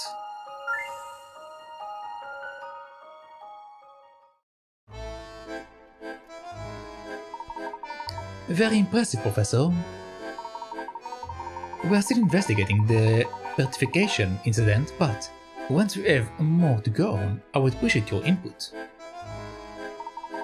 Who knows, now that we are on the onto the masked gentleman's methods, perhaps we can solve this one ourselves. I have faith in you. I have faith in your team, Detective. We won't be beaten by this little toad and his fancy circle tricks. I know they were tricks all along. Now I've got a crook to catch. I will run 1,000 miles if I have to. For the yard. And he's gone. Inspector, I think we'll be leaving too. Thanks again for your help, Professor. Inspector Gorski and I will continue our investigation of the petrification incident once he has calmed down, that is. We will contact you just as soon as we have finished. I look forward to it. We will follow our own leads in the meantime. Well then, meeting over. Back to the investigation. Okay.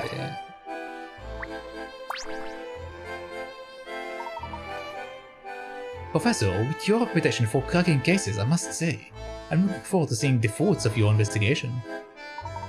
Once we have something of note to report, Detective, we will be sure to inform you.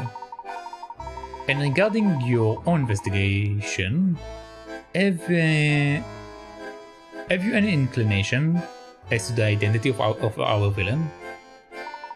I suspect that the next gentleman is a tourist. In fact, I have my team scouring hotel records as we speak. It's slow work though. There are hundreds of tourists who have been in Monte for over a month. I imagine it's hard to gather many concrete details regarding the culprit.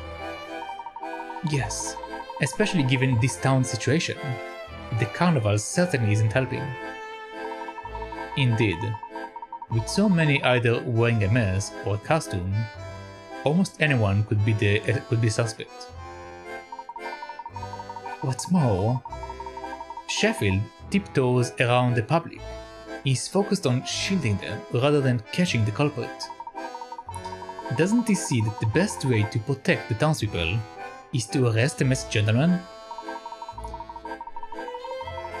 I'm sorry, I've got a mountain of profiles to go through. I should get back to it. Bloom and Sheffield don't see eye to eye, do they? Oh. Enough about the compasses. I'm telling you, he's our man. Now get me my evidence now. Layton, good timing. We are on the verge of a breakthrough here. A few more pieces of evidence and we'll bring our suspect in for questioning.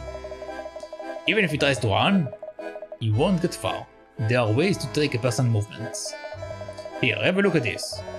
It's one of the exercises we use to develop our men's tracking skills.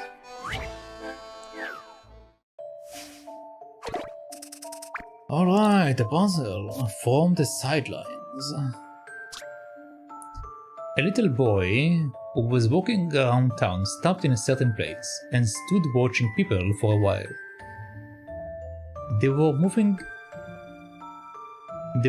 around in 3 distinct patterns as shown. Where was he? Circle the answer on the map. By the way, the patterns are shown as seen from the side.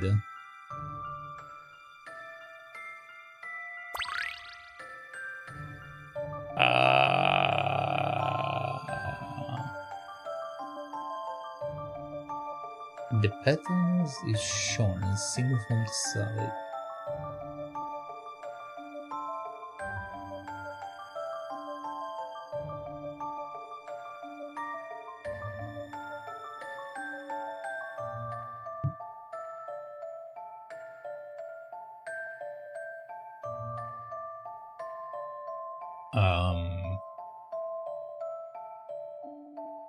Like normally I will set the park.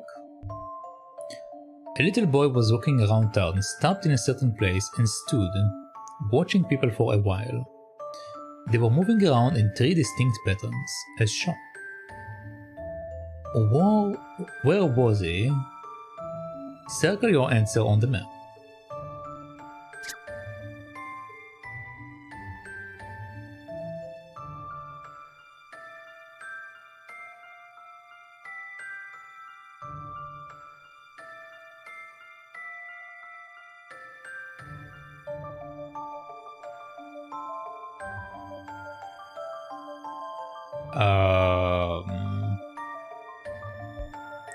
I don't think it's the clock tower. Even though, I mean, I guess it's possible it's the clock tower, but no, someone is going like in this. Someone going in a triangle pattern and someone going in like half a circle pattern. Like the up and down kind of reminds me a train station. But technically speaking, it can also be in the hospital. Like you enter from one door, you exit from the other one.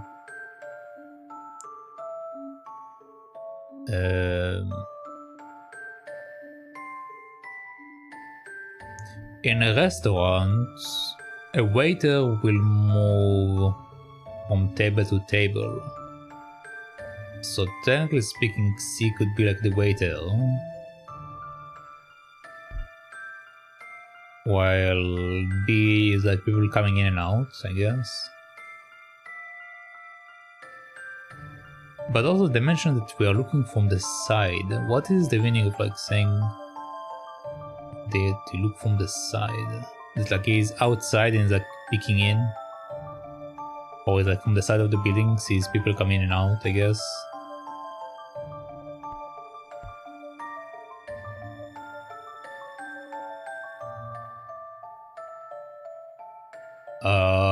I need a hint. I don't get it. I think it's the restaurants, but yeah. None of the movement patterns look much like those of people at the first glance. People wouldn't be moving like that on their own. I agree. The people in pattern A and B appear to be using something that's causing them to move like that. They have a pretty regular rhythm going too.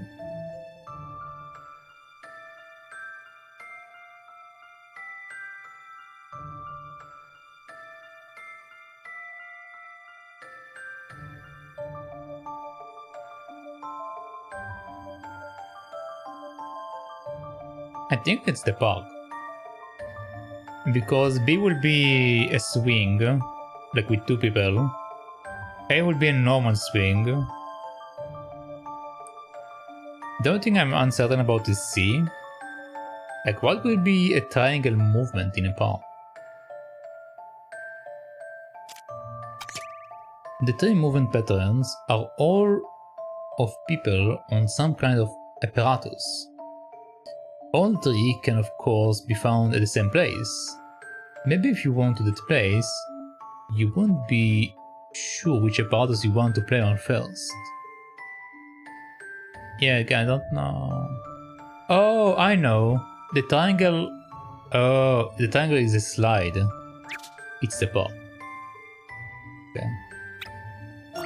So I was right initially. Don't keep me in suspense. And then I was confused. There is no puzzle without a solution. Correct. It was the park. A shows someone swinging on a swing. B shows two people on a seesaw. Oh, it's called the seesaw in English, okay. C shows someone sliding down a slide and running back to the ladder to go again. What fun!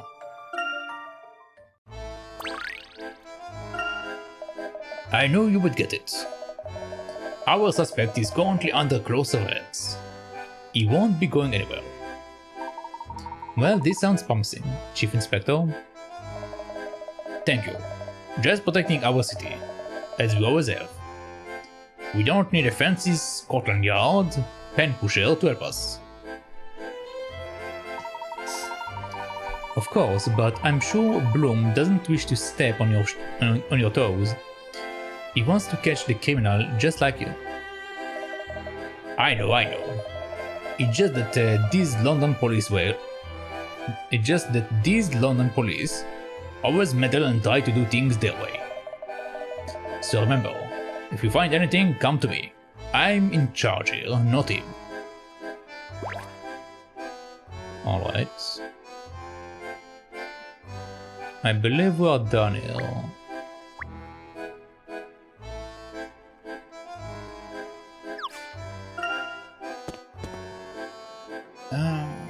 Okay. Layton, I've heard the news. Stupendous, absolutely incredible.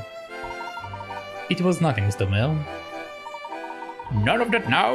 The officers told me how you helped decipher these miracles we've been plagued with. We will be able to reopen the gallery. The curator will be thrilled. He says some new pieces have already been donated. I will personally see to it that they are checked for vanishing paint. Great, Professor. We can investigate the gallery ourselves now. Let's make it our next stop. We may find some valuable clues. And there are one or two fine sculptures I would like to see. I like paintings better, but I like clues best of all. A new episode has been added to the track, Behind the Bureaucracy. Alright. Oh, this is a new lighting. Hold on. Okay, we have a bunch of new stuff. Oi, stop by there. Just what you lot think you're doing, loitering around the city hall. I think there's been a misunderstanding. We are assisting the police with the masked gentleman investigation. I like the story. You some sort of private detective? You should have no trouble solving this puzzle then.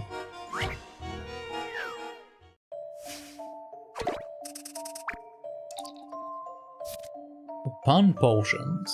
Okay.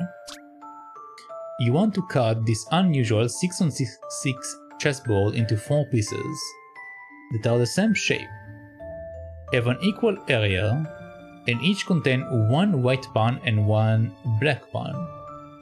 Can you work out how to do it?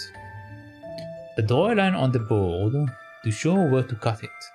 Keep in mind that solutions may be rotated, but cannot be mirrored. Slide the stylus across the board to draw lines. Rest over a line to erase it. Divide the board to create pieces of the same shape and areas according to the conditions in the puzzle. Be careful not to include mirror images in your solution. Okay.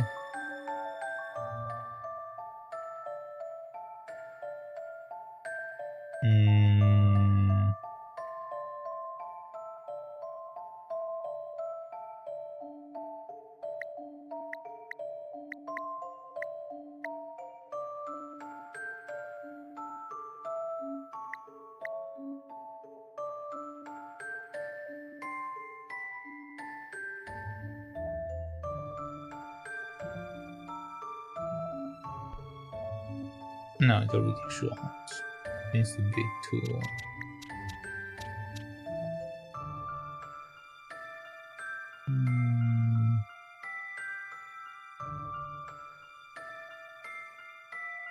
If I do 4, it's putting it there, which doesn't help me.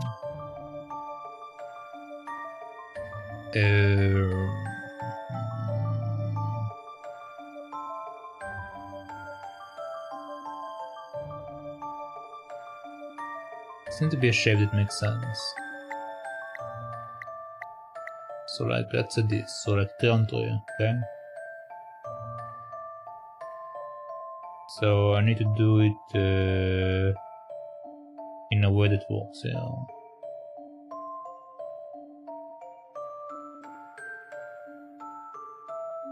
How can I do it in a way that works?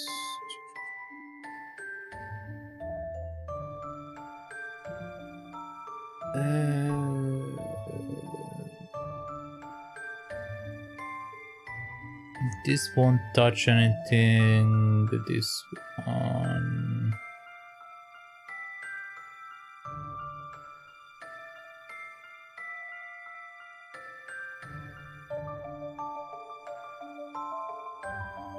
Okay, what if I do something like that? So this one will be da.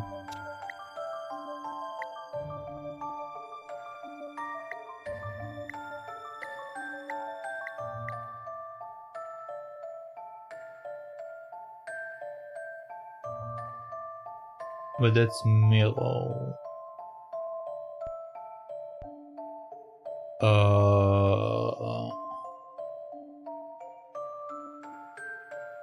I need not to be mirrored.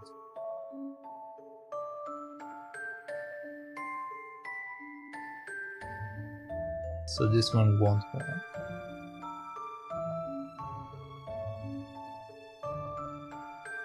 What if I cut the thing in the middle?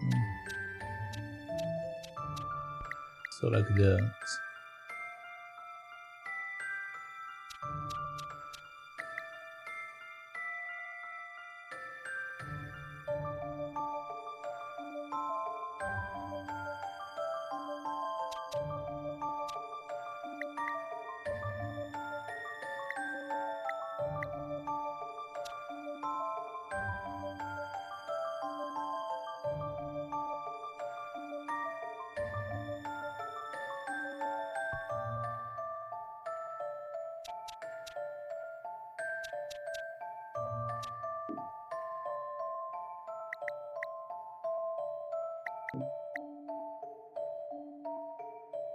Okay, this is the same shape.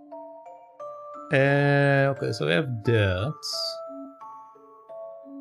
So 3, 3, 1 basically. So over here it will be 3, 3, 1, but then it won't be the way that I want it. We also have the entire area upward I didn't use.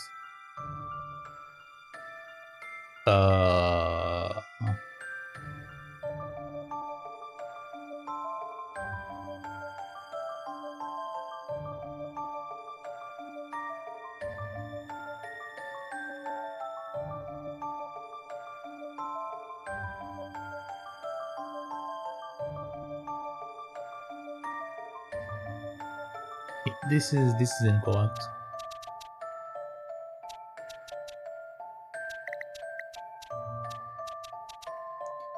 Yeah, what if I do it extremely big?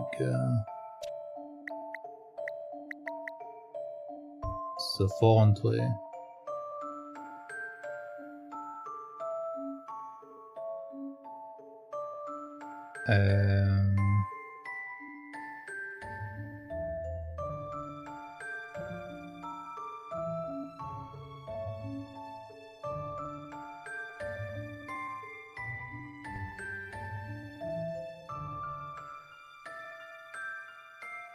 No, don't work out.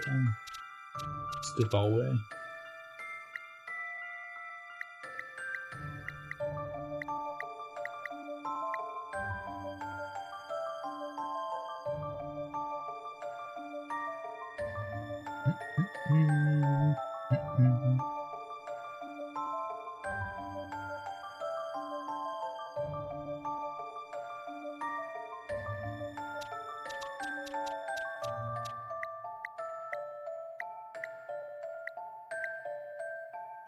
Okay.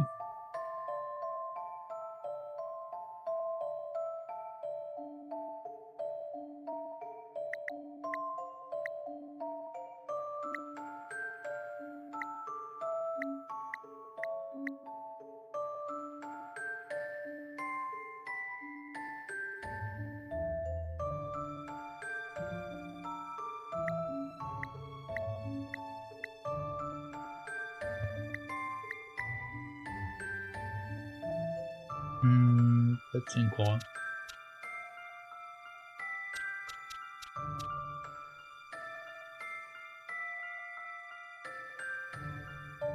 Okay.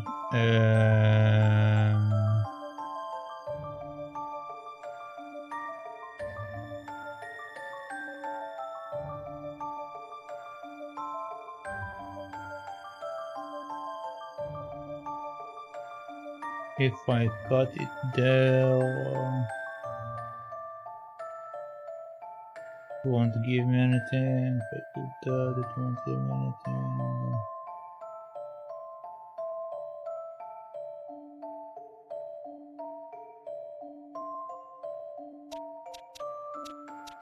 Hold on.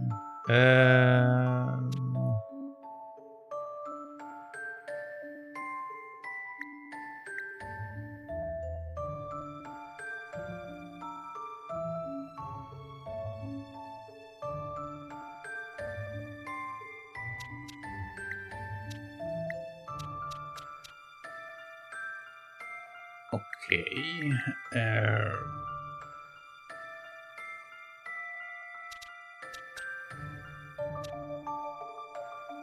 So I can't use this shape.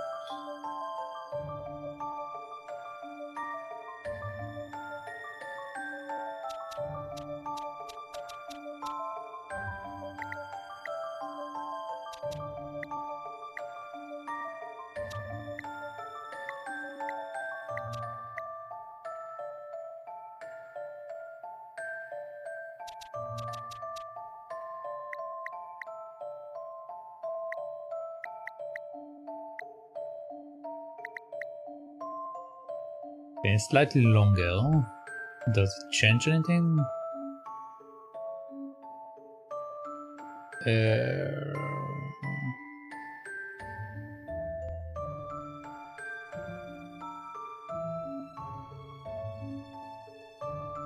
No, it's still tricky.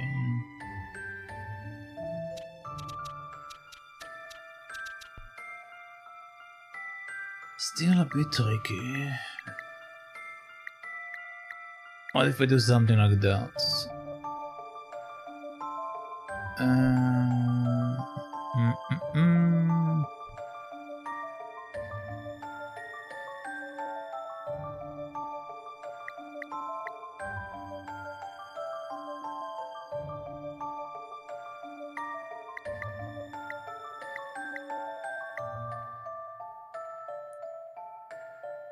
Okay.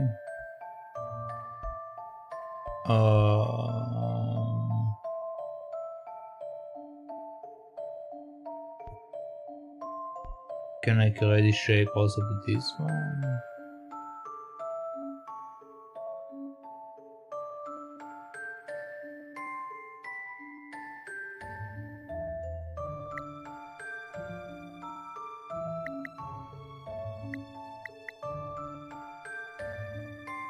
Okay. So the last one is the issue.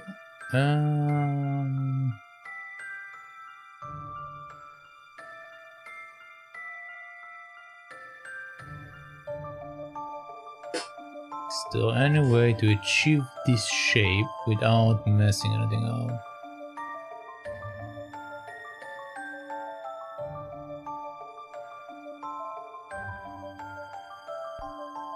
I don't think there is. Yeah, I don't think there is. Alright. Need to divide the board in a way that makes sense.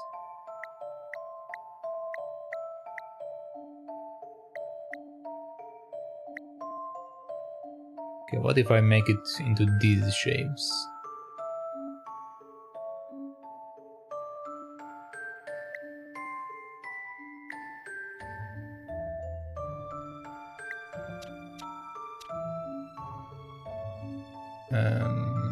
How will it be on this side?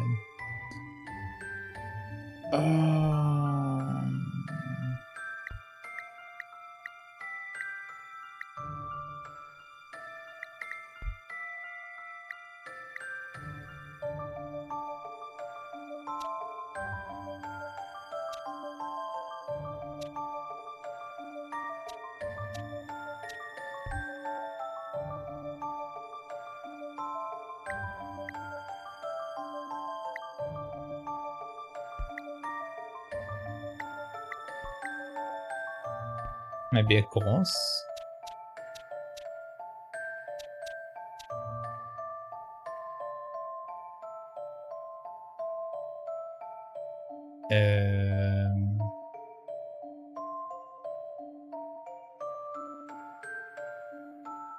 No, it won't be enough. It won't be enough.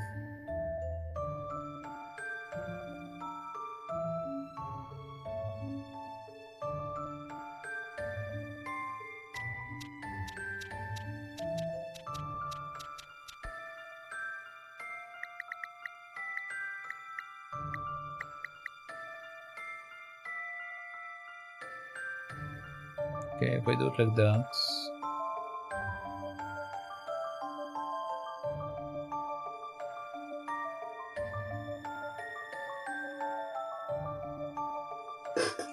The shape will be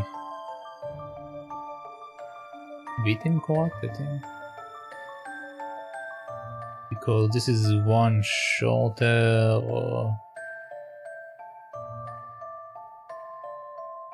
Yeah, it won't work.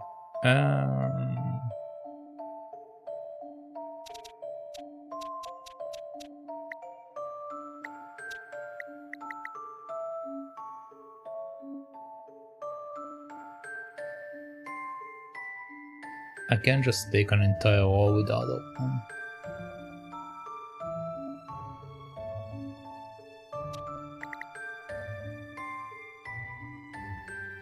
1, 2, 3, 4, 5. To be something like that, but then I don't have anything with me.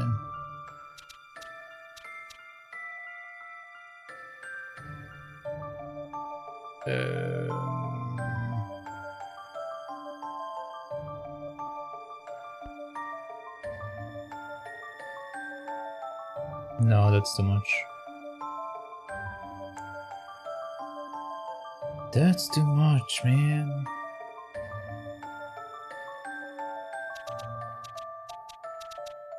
Okay.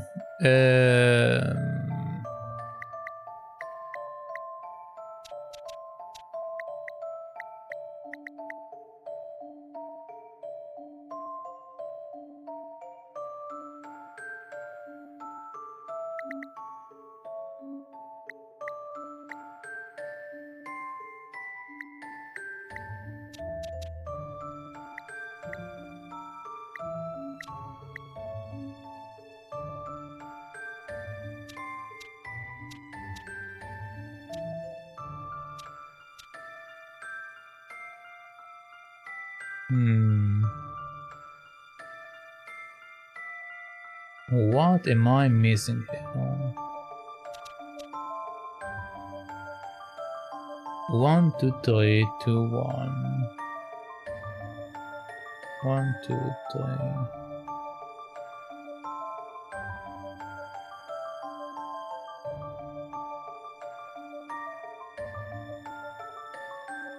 In order to create that shape here, I'm just going to make the shape to be something along this line. Okay, which obviously doesn't work, but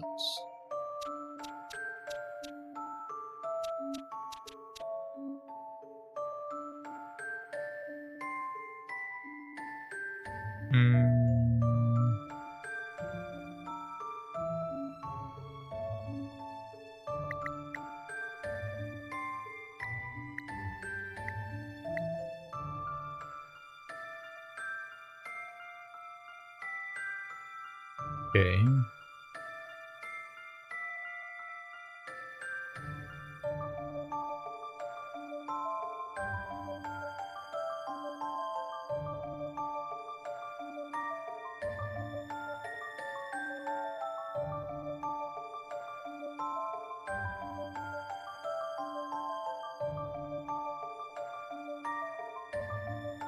Yeah, no, it won't work. It won't work. No matter which one I take, it doesn't work. Okay.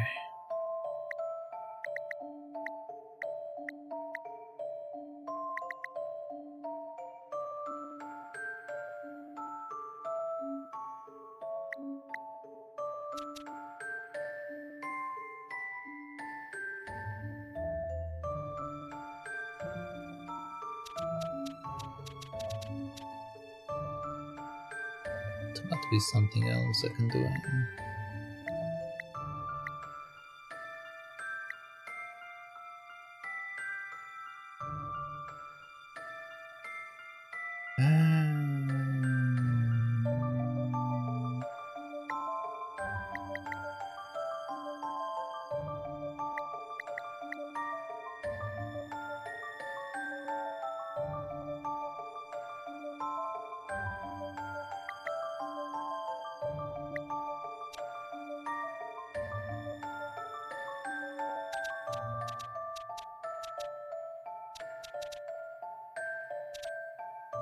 Okay. So once again, if I do this shape, it's not long enough in order to reach there.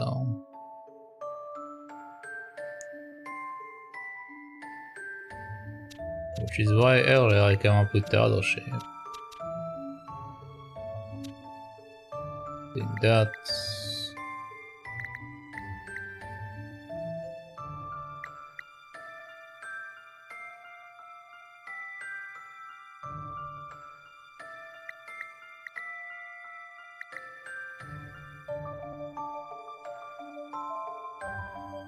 Yeah, but the thing is, this doesn't help with this situation, because we have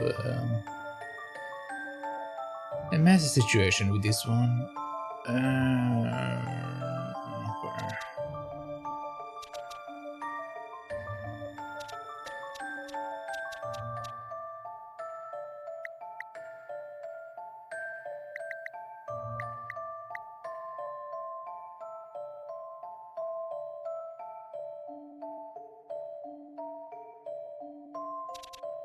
Yeah, that shape won't help me over there. I don't see the pattern I need to take here. Let me think.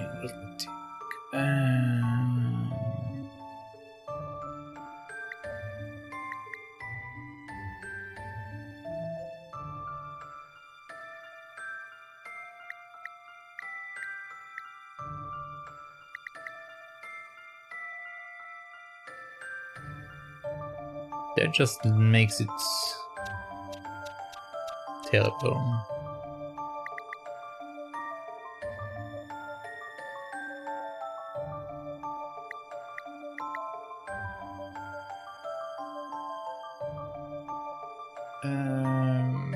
Three wide.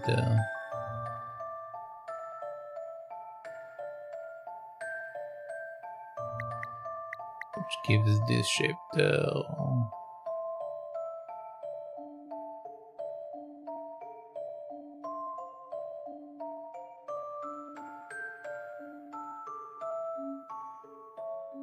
It doesn't fit anywhere else either. No. Okay.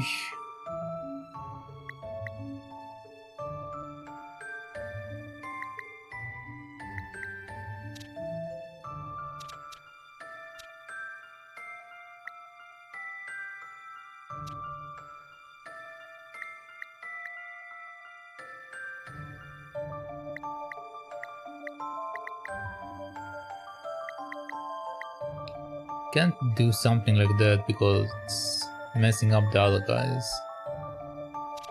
So it'd have to be somewhere close to him. But the shape outside of him obviously is going to be a messed up shape. Again, this is the shape I came up with earlier on.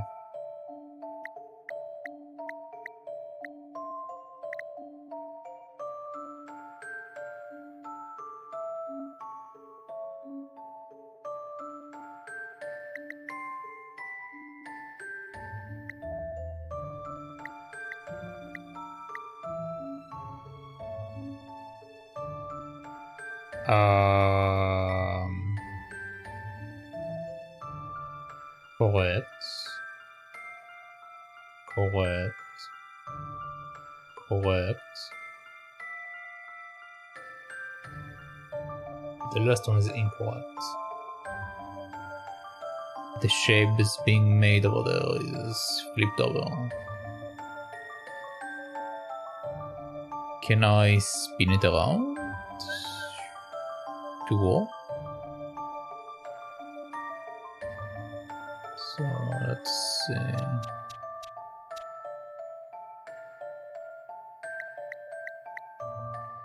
If I do it like that.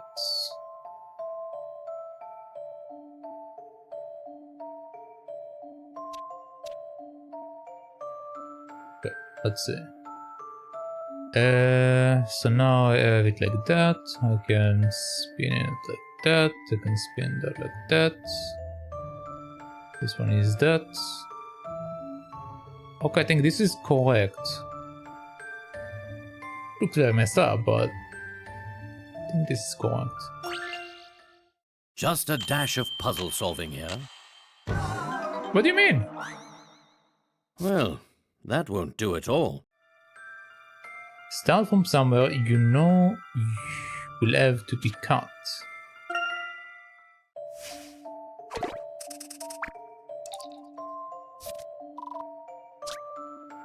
You want to cut this unusual 16-stitch wall into 4 pieces that are the same shape, have an equal area, and each contain 1 white pawn and 1 black pawn. Can you work out how to do it? That's what I did.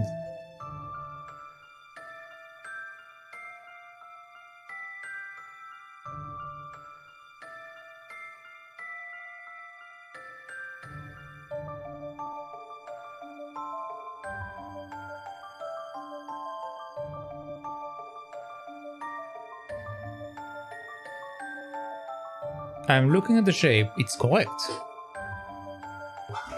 Whoa, what did I do wrong? What? Excuse me? Here's the correct shape. I didn't use part of the word, yeah, but I don't need it.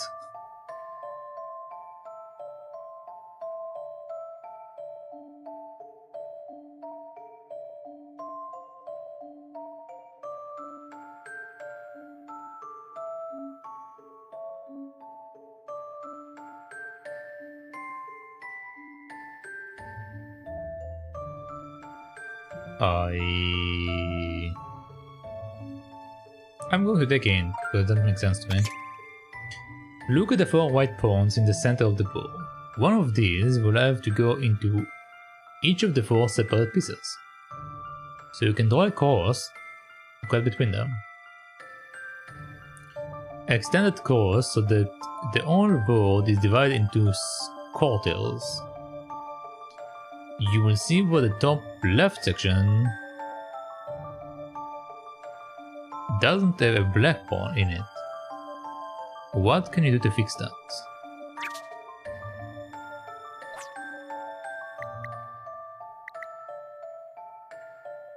Okay.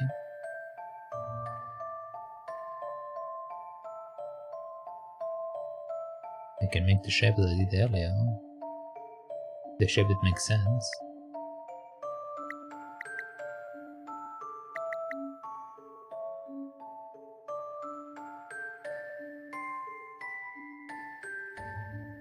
Like this shape doesn't make sense, I agree. Which is why it was like that.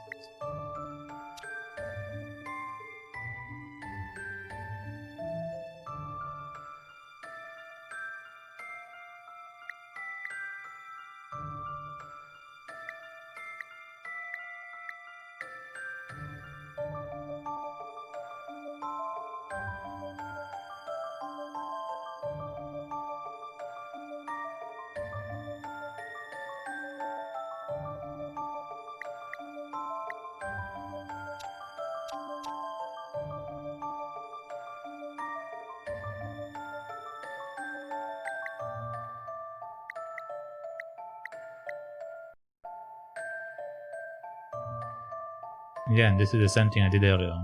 Nothing changed. It's the exact same shape.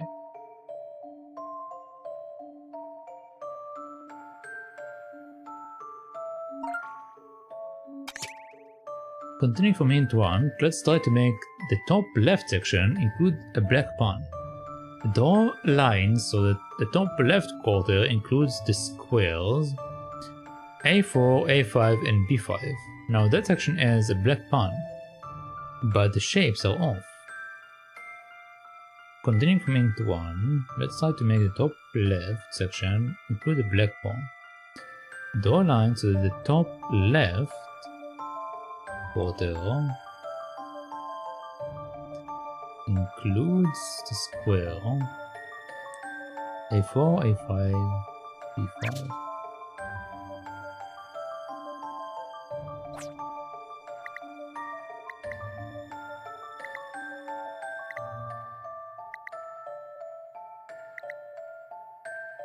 A4, A5, and B5.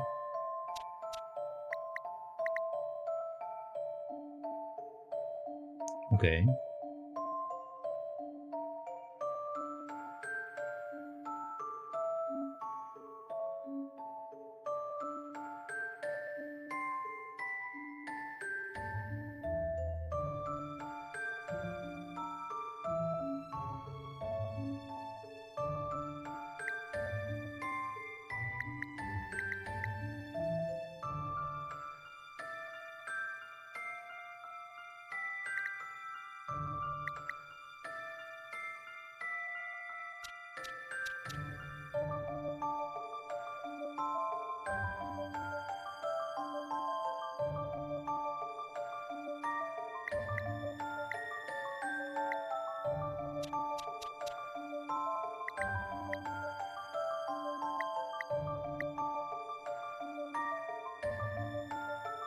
Yeah, all of them work with that except the upper one, which is why I didn't do it with him earlier.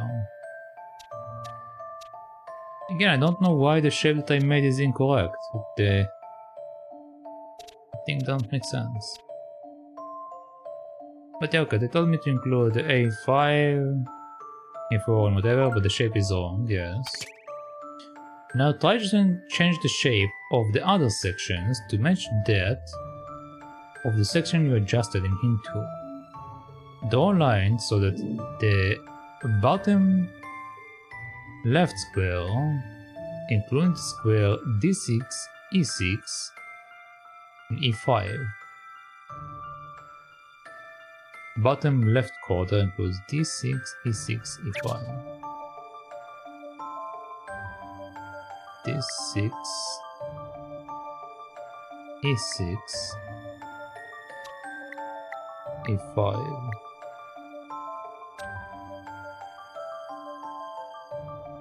D6, E6, E5.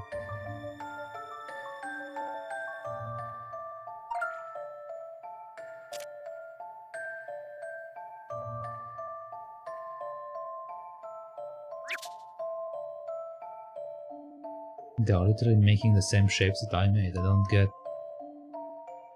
what's supposed to be different here. Is it because they are using the entire board?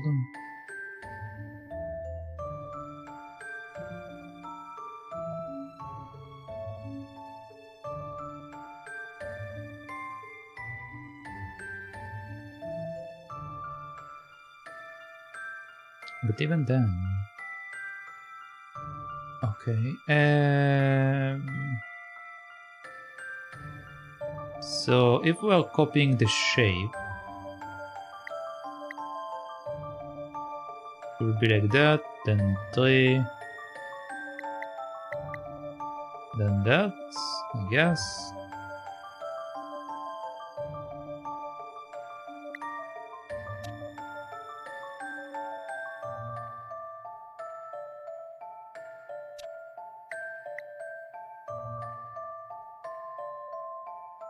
Okay. So over here we will have the same thing, so I need to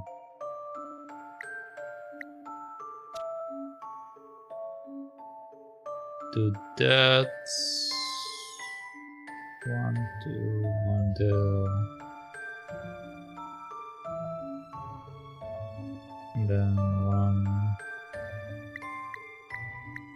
Under like that, I guess.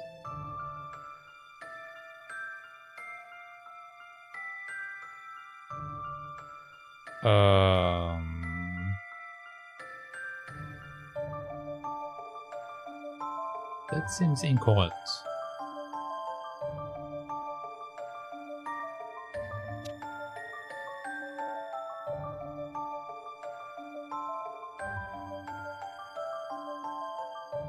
Okay, now it works out. Still, my way also would have worked, but whatever. Sure. Just a dash of puzzle solving here. A fine puzzle for a gentleman. That was nicely cut.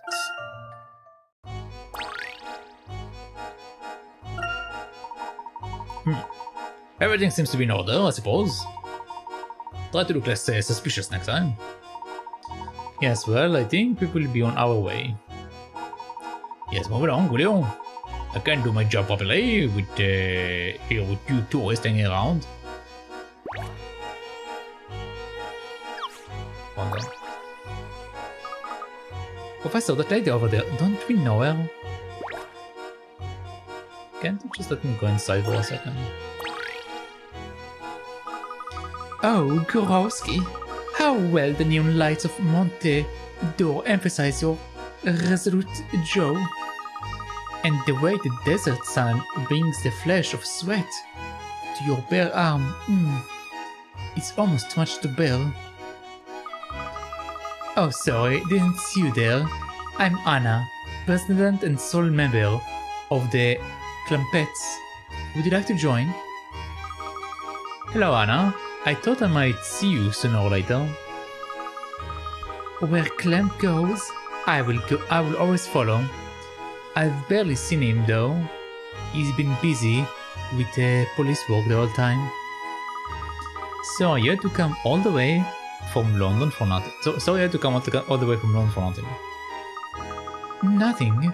It is my duty and pleasure to chronicle Groski evermore. He is a legend. Simply unbelievable. That's one way to describe him. Anna, have you by chance chronicled the inspector while he investigated any of the supposed miracles? Of course. I've been on his trail ever since he left London. He's been scouring the whole city for clues. And I was actually there last night. When those people turned to stone, I nearly got trampled. And where was my hero? Why, he was too busy chasing down the villain to think of me. But how could I dislike that fiery, unbridled passion? Well, I suppose it's good that he's always eager to track down injustice. Isn't it? Speaking of tracking, I happened to overhear a couple of officers talking about a curious set of carriage tracks. Next time I see Groski, I'm going to go tell him about the tracks. He works so hard, he may not have heard about them yet. On a different note, I found this photo while I was documenting Groski's movement. I think there is some sort of puzzle in it. Let's go. Puzzle number 42. Couple at the cafe. The owner of a cafe took a photo of a visiting celebrity couple, pleased as punch. The owner said he would put it up somewhere in the cafe, but the resulting photo ended up looking a bit, well, miserable. Where is the best place to put it up without harming the cheerful ambience of the cafe? Oh, and this is a special photo, so you can't cut it up.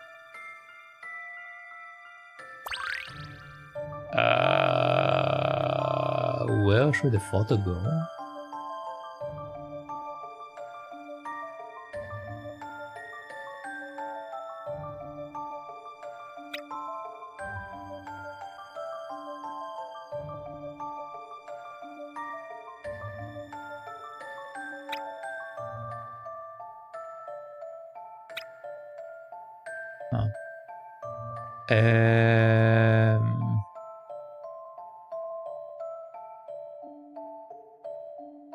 They look miserable.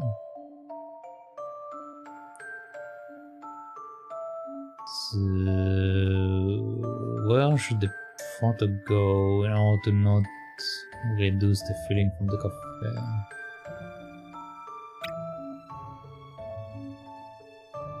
That's a good question.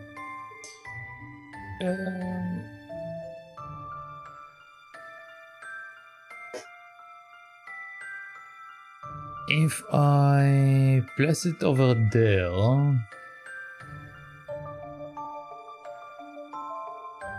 it doesn't really do anything. How the hell am I supposed to figure that out?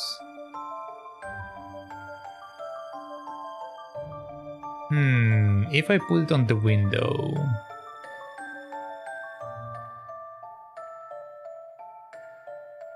what will happen?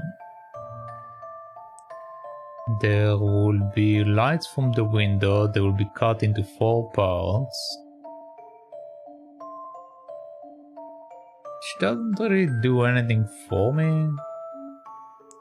If I put it on the table, people may think it's like just 2 people sitting there, if the picture is big enough. Can I just put it behind the counter?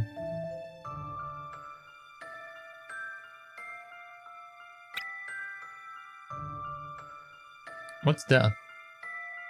I mean, I guess no one will see it if it's in there.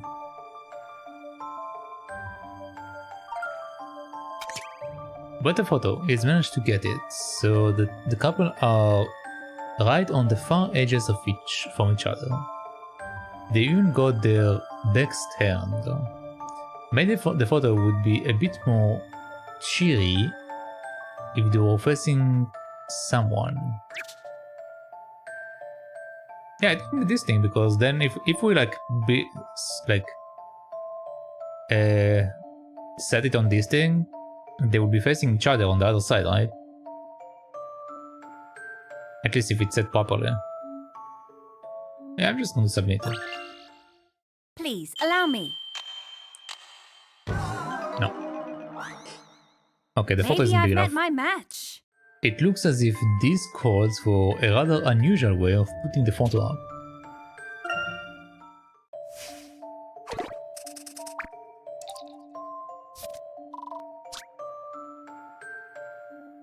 Where's the birthplace? This is a special photo, you can't cut it up. Well, I didn't try to cut it.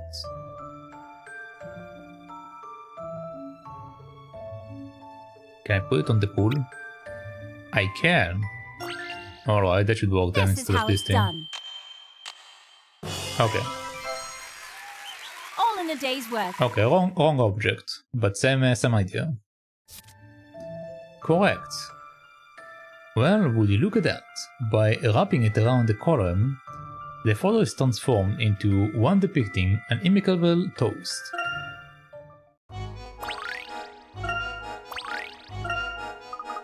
If only life were as simple as a puzzle. What am I doing? I don't have time to mope around. I'm president of the Clampets after all.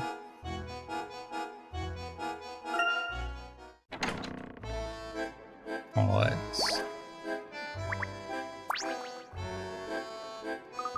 All these slackers, okay, all the red dots.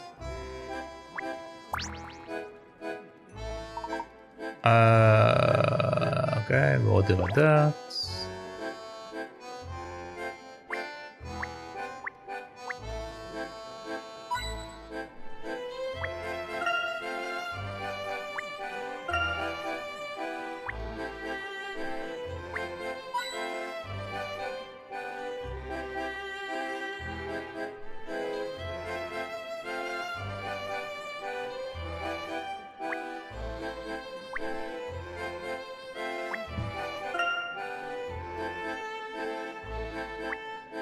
Okay. So there are a few coins laying around. Should probably click on things again.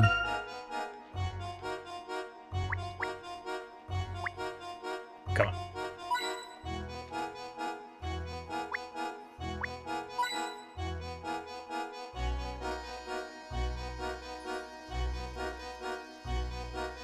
And nothing down.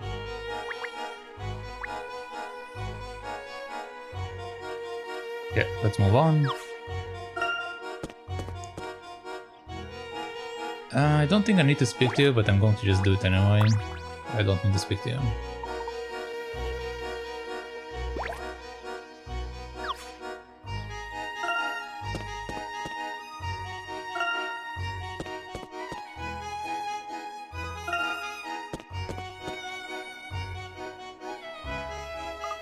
Here we are, the gallery is open. Just like the mayor said. Let's get inside. Let's go inside and have a look.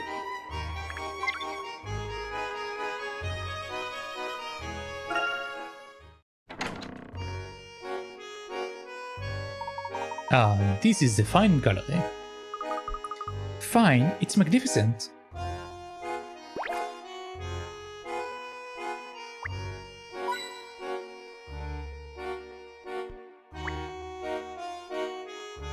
Okay, we can zoom at something at the back. This is a guy we want to speak to. See, inner strength isn't about looking muscly or strong.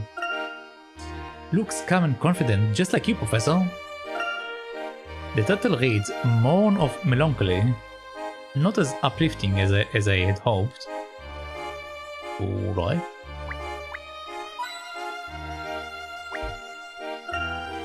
Echo. Not so loud, look. People are trying to appreciate the fine arts. An exquisite arc. The architect really had an eye for detail. It's marvelous how the horizon draws your eyes to the center. This was painted really well. It's not very exciting, but there is something about it. Alright, what is that? Come on.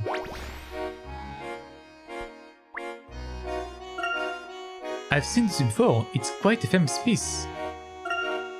Such a delicate yet bold touch, leaving the viewer mesmerized. Yes, my thoughts exactly.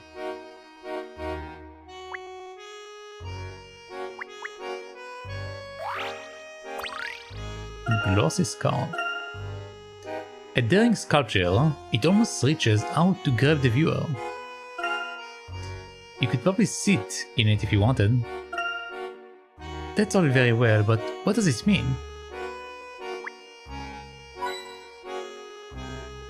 Does it need to mean anything?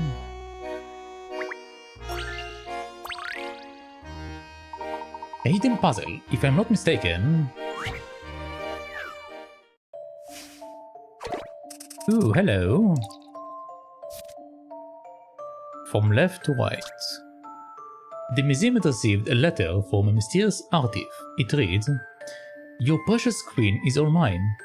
The curator, awash with panic, has rushed off to see whether his prized statue really has been stolen, since he keeps it well hidden, right at the back of the warehouse. However, it is rather difficult to check.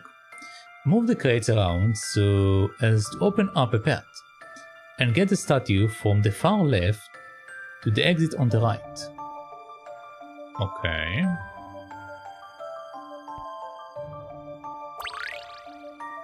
So basically we need to get this thing all the way there. Okay. Oh, interesting. It can also have like an animation going on. Okay, so if I move that, we can move this. If I move this, we can move that.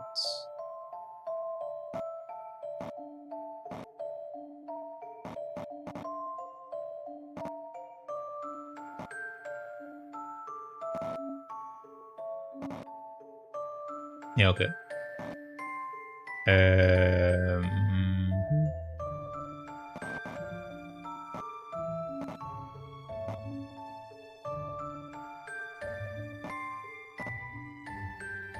I'm still short of you in order to do that.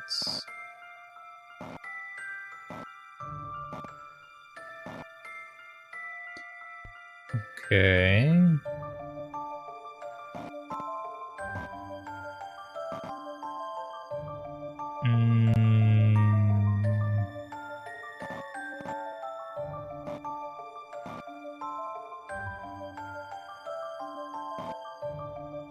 If I can flip.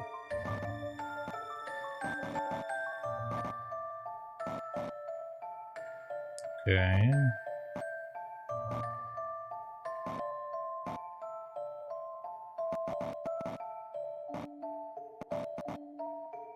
Alright, while progressing.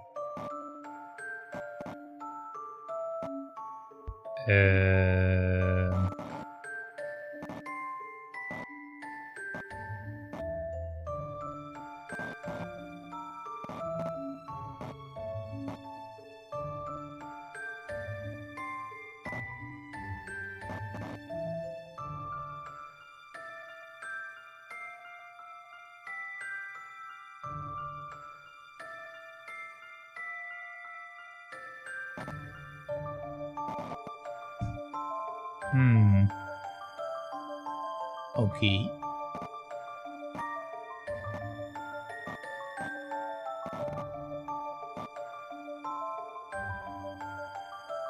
What do I do here? I managed to get it all the way here.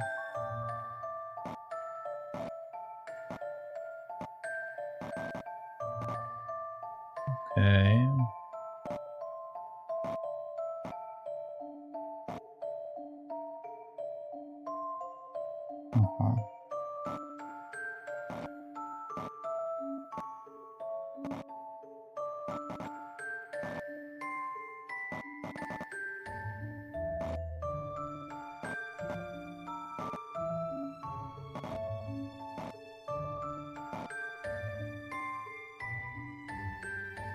Okay.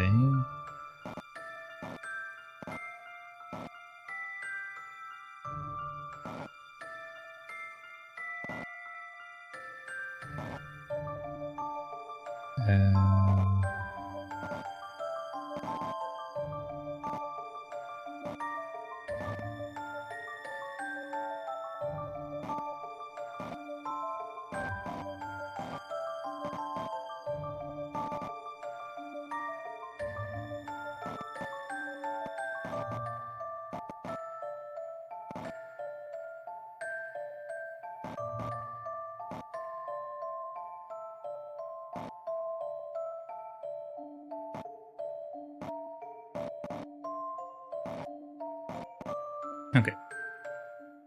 Don't keep me in suspense. There is no puzzle without a solution. It takes a minimum of 26 moves to get the statue out. What a relief that it is safe and sound. But wait, who is that lurking in the shadows? Could it be the dastardly thief herself? Yeah, we did in 100 more moves than the minimum, but alright. I love the thrill of a good problem.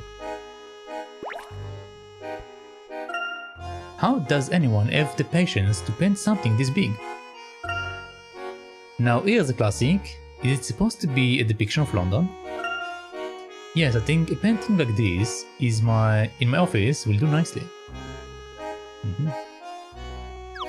Alright, let's speak to this guy.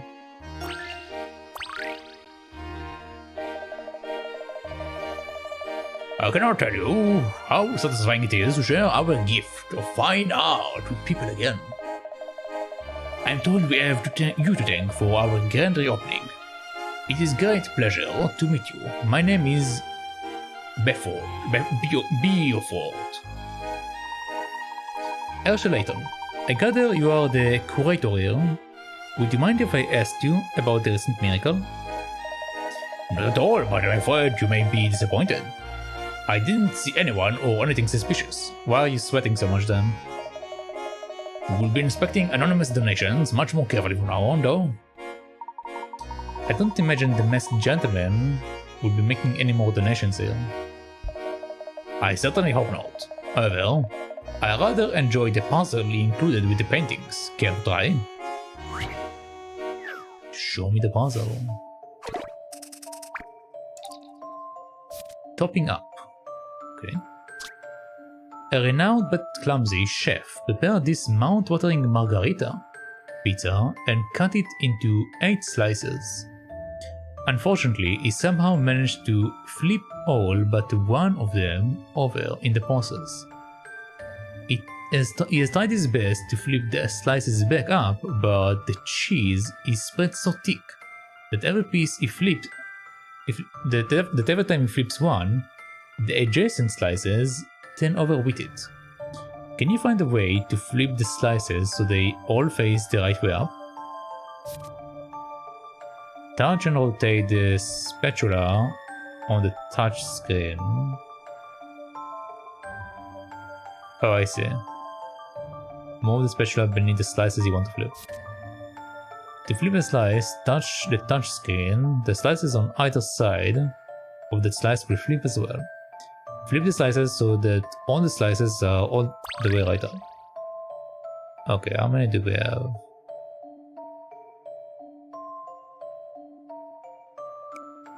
I see. Isn't that just... No, we have more than... I see.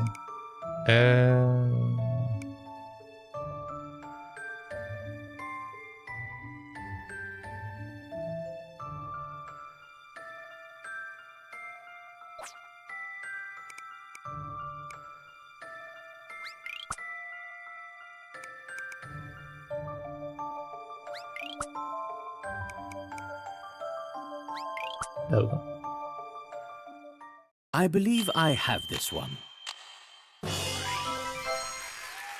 An excellent puzzle. Magnificent! You can flip the entire pizza face up in just 3 moves. How did you get on? I did it in 3 moves. Yeah. Alright. You got a new play for your rabbit to rehearse Little Lost Girl. Oh, that was magnificent. It's no wonder Detective Bloom speaks so highly of you. Reopening the gallery would not have been possible without your help, or Mr. Lador's for that matter. Oh, Henry helped you? Yes, that's right. He kindly donated a selection of pieces to replace those the police confiscated. So many, in fact, that we are even having to store some on the top floor for now. Exquisite sculptures, masterful watercolors, it is quite a collection. That sounds very generous, but I suppose it's easy when you're the wealthiest man in town.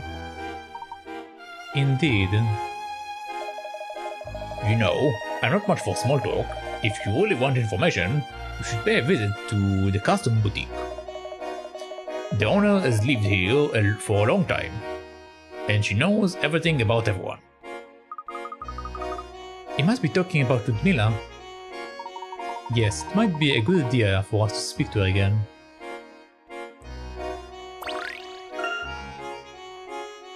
Okay. So we'll go to speak to Ludmilla in a second. My outraged fans gorge themselves on caviar. But is there really anything better than a gooey slice of pizza? It tastes even much better when you are surrounded by prices. Scoff, scoff, scoff. Walks fart. Okay, I don't think we have anything else to do, so I'm just going to get out of here. Alright, I believe Mila was this way? Yes.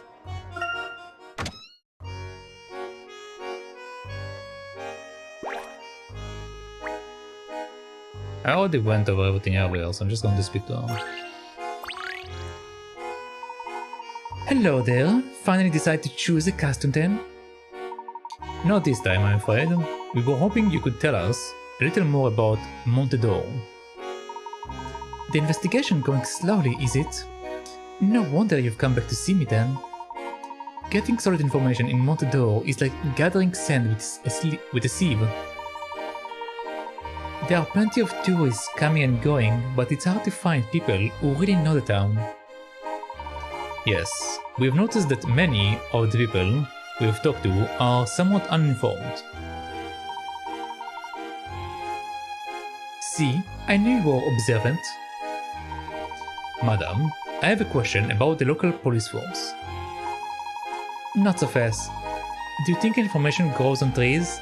You're going to have to solve this puzzle first. Alright. Puzzle number 47. Trial by tennis. 6 ladies have just finished playing a tennis tournament, round-robin style. Each one played all the others once. The results are still in the process of being drawn up on the board shown here.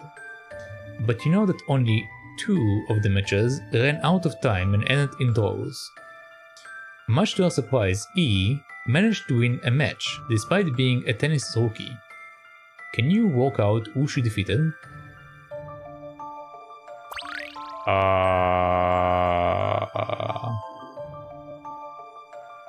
E is a rookie. She managed to beat someone. A won 3, lost 1, got 1 draw. Okay, so the draw is A and B.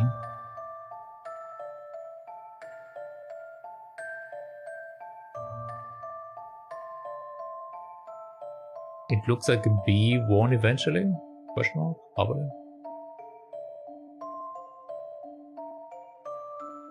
F doesn't have any wins or losses. So let's have that. 2 draws. C have 1 loss. D have 2 losses. A have 1 loss. So this is the 4 wins that B have, probably. Which means that we still need 3 losses.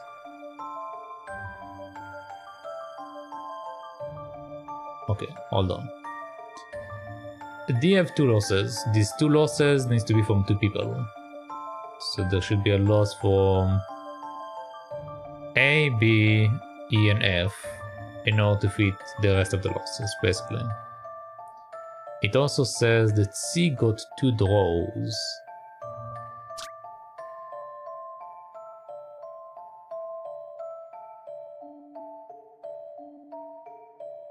You know that only 2 matches ran out of time and ended in draws.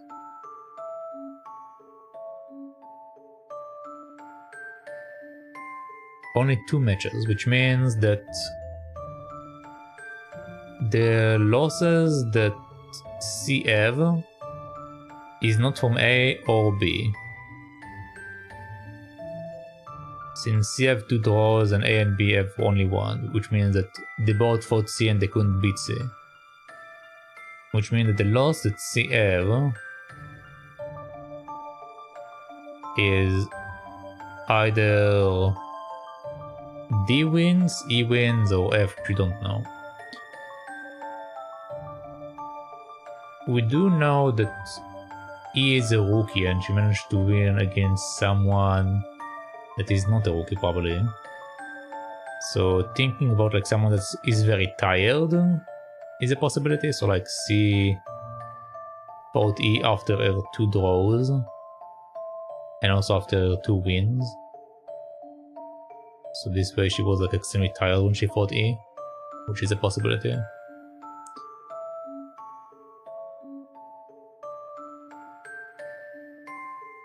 Much to our surprise, he managed to win a match despite being tennis weak. Can you work out who she defeated?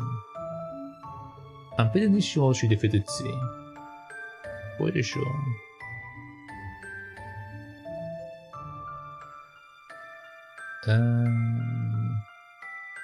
Two wins, 1 loss, 1 draw. They had 5 fights overall. Okay, so C have 2 wins. Can I write it on the board? I can. Okay. So the wins that I have is not from C. The wins that B have is not from C. Which means the wins that A and B have needs to be from everyone else. B have 4 wins, which means that they need to beat these 4 people in order to get these wins. So there is at least 1 loss here and 1 loss here. We know that he managed to get to 1 loss, 1 win. We don't know if she have any draws. No, we do know, because they told us that you know that only 2 matches ran out of time and ended in draws. So everything else should be a loss. Which means that this will be 4 losses. This will be question marks since we don't know what happened with them. This will be 0, 0, and 0. Okay. So now let's analyze the board. So we have 3 wins with A. So A, we know for certain won against E. And we have D that have a loss. B don't have any losses. Okay, that means that the 3 wins that I have is D, E, and F. Which means that F have 2 losses at the very least. Alright. And now we have D having 3 wins. So let's say that the wins that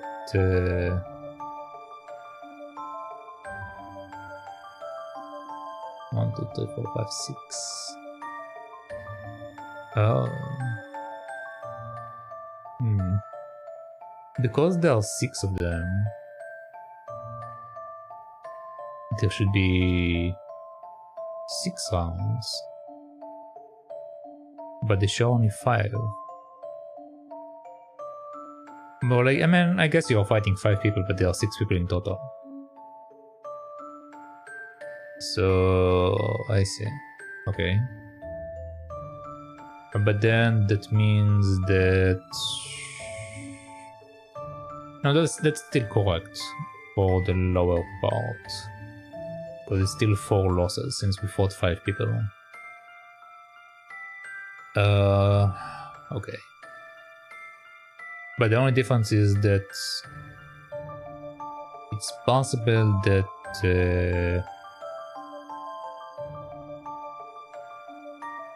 the win that I have...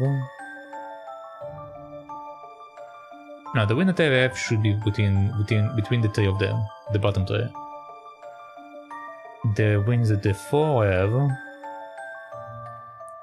can be that, so that's 1, 2, 3, 4. Okay, that's correct. Okay, so it's correct.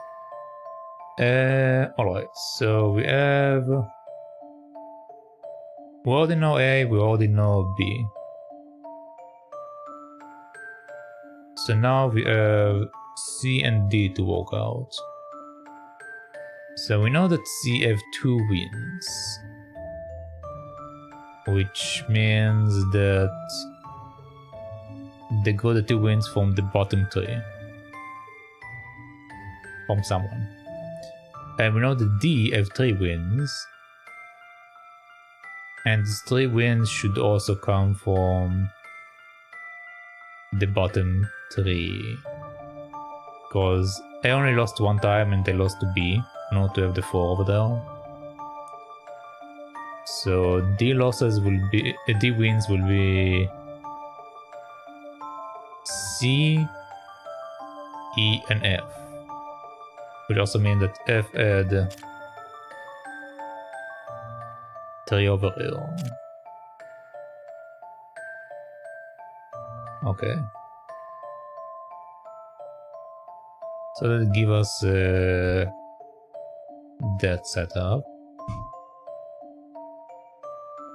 And we also know D lost 2 times. The 2 losses that you have is from A and B, so we don't need to spread these ones out. Okay, so the only one we have left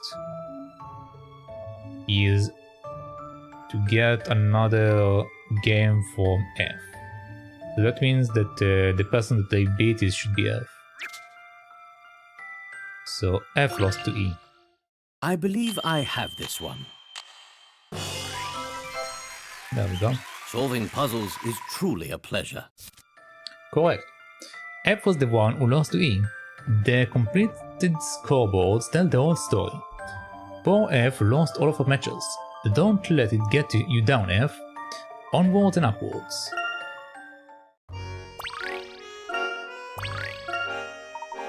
Now then, you were going to tell us about the local police force. Very well. The people of Monte are reluctant to rely on the local police. It's not that our officers are untrustworthy. They're just, well, inexperienced, shall we say. And do you know anyone with a grudge against the Leodors or Dalston?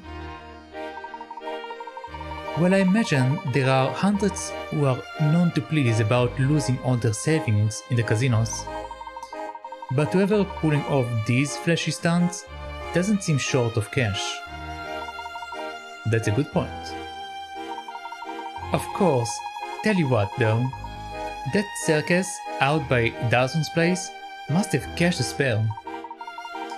They rented a stack of costumes for me about a month ago, covered my overheads for a quarter. Aha. Don't circus performers usually have their own costumes? Oh, maybe the circus group is performing the miracles. It's possible. In any case, we should see what we can find out at the circus tent.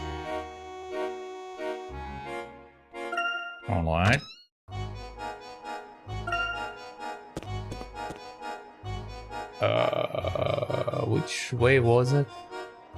This one? I think.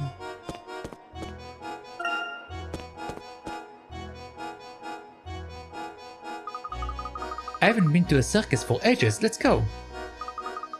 We didn't come here to clown around, Luke. But I suppose we have to go where the investigation... Ooh, what a ferocious tiger! Now I'm curious. Come on, you two, let's go. Amy, that's not setting a good example.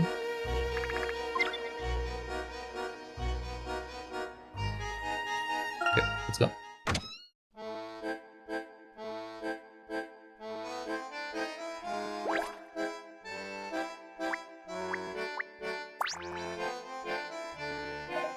Carnival has walked with the finest trainers in the world. Don't try to pet him though. You'll bite your hand off. Hannibal, huh? Ferocious beast.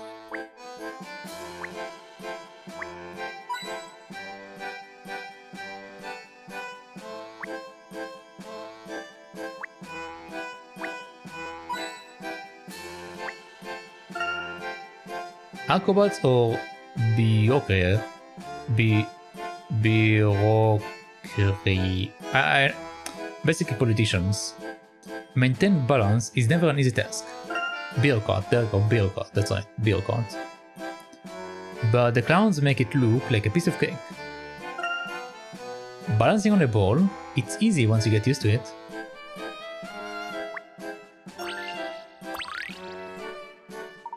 Intriguing, look closely and you will see that the illuminations come together to form an elaborate puzzle. Oh boy. Lightning action. The ringmaster having a word with the man in charge of lightning. An angry word. Hey, what do you call this mess? Put those lights in order. On the double. Leave the top left and bottom right ones. They are alright. You need to move and rotate the rest. Remember, they need to be in order from top left to bottom right.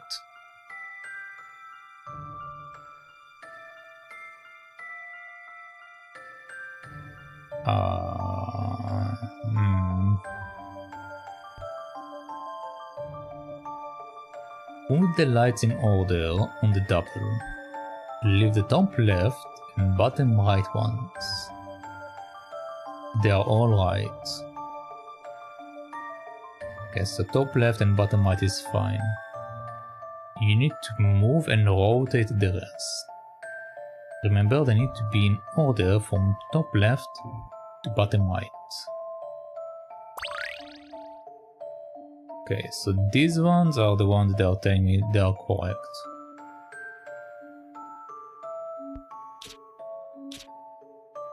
I see... What?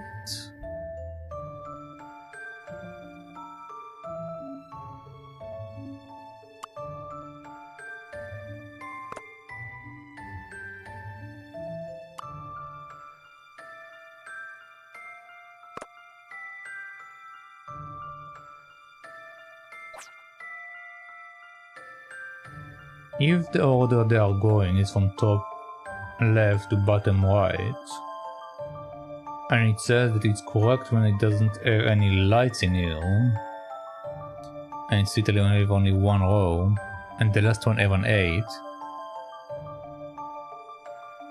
I believe they just want me to build the numbers, right?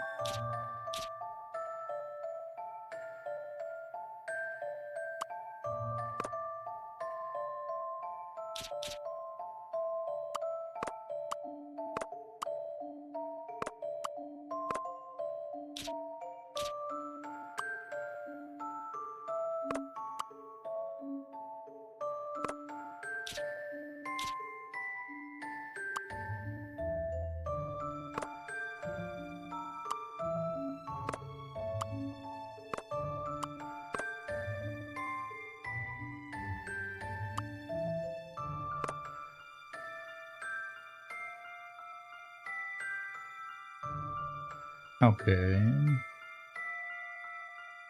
I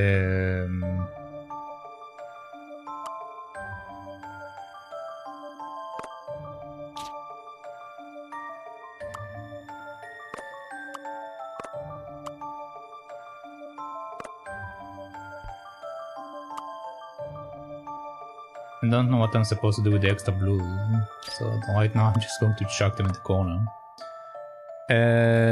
Okay.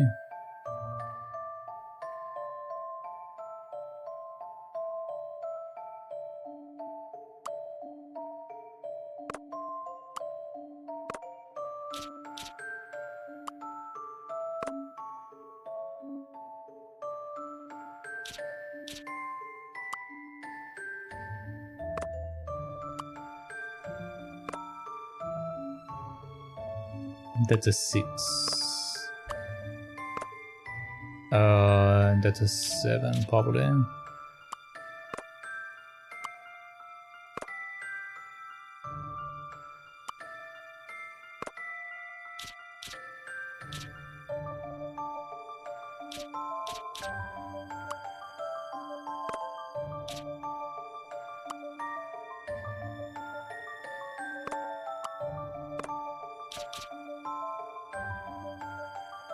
One, two, three, four, five, six, 7. Okay. How about this? Puzzles are made to be solved. So the light was supposed to be in shapes of the numbers 1 to 8. The show must go on. It isn't ideal, but at least now the stage will be lit in time for the show.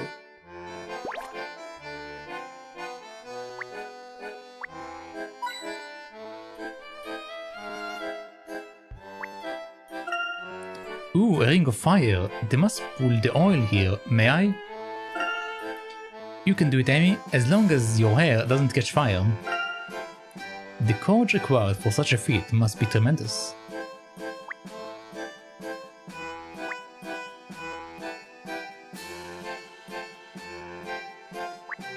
Let's speak to you.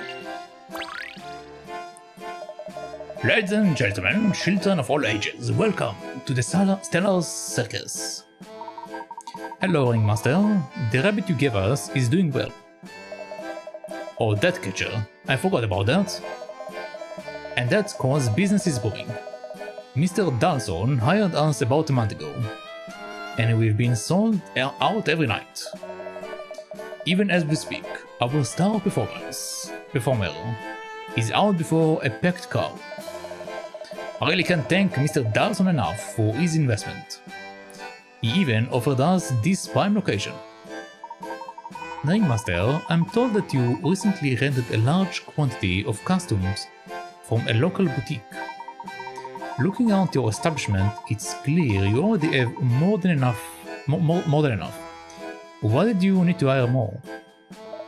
Hey, underneath the face paint and the color wigs, circus performers are real people with real needs. They wanted to enjoy the carnival with the rest of the city, but I didn't want them ruining their work uniforms.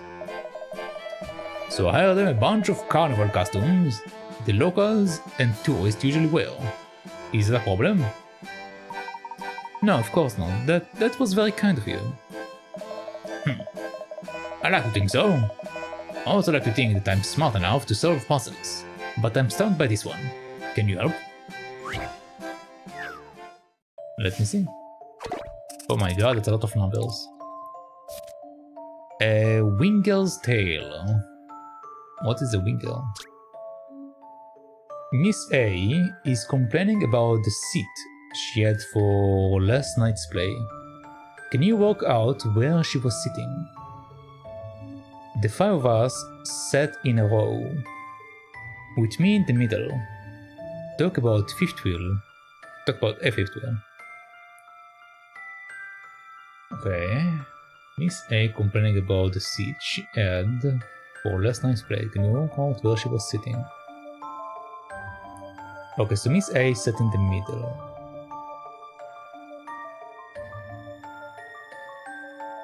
Of course, I got stuck behind some oaf in a top hat. I could hardly see the stage. Okay, so she's not in the first row. We know that much. There were 4 seats between me and the aisle to my right. I needed the loo, but I didn't dare make a fuss. Okay, so we need to have 4 seats open.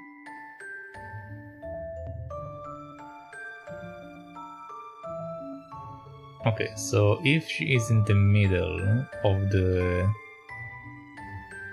5 of them, and she needs to have 5, yeah, she will be here. Okay, that makes sense. That makes sense. Alright. Since my view was blocked, I took to looking at my ticket and noticed the seat number and row number were 2 apart.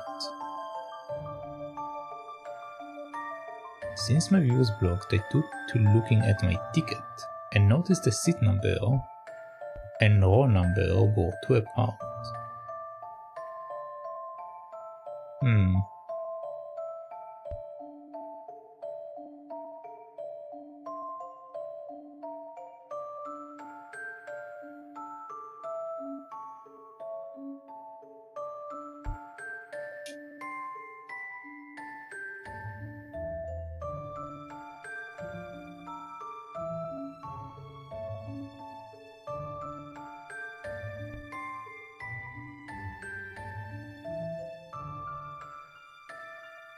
Okay.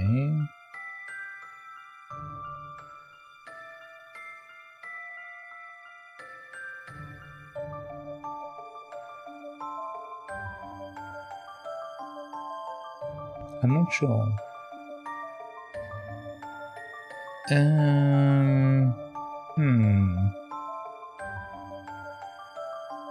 Since my view was blocked, I took to looking at my ticket and noticed the seat number and row number were 2 apart.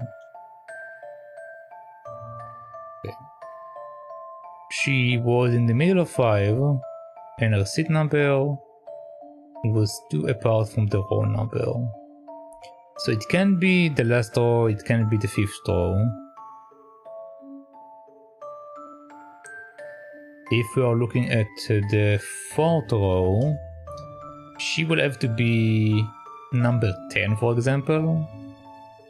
Oh wait, but they can be on the other side. Basically not the high numbers, but we can go to the low numbers.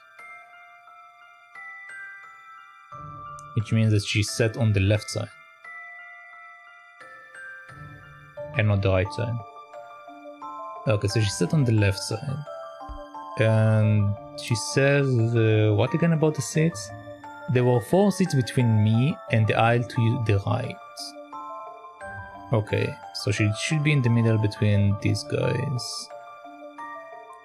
So 6 is one option, 5 is another option, and 4 is another option. Okay, so if she set it number 4, the difference between 6 and 4 is 2.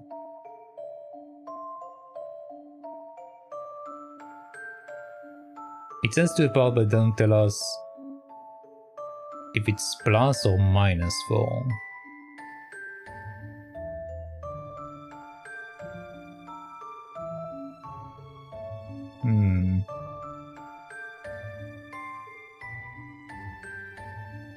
Okay, but she could be on this side basically.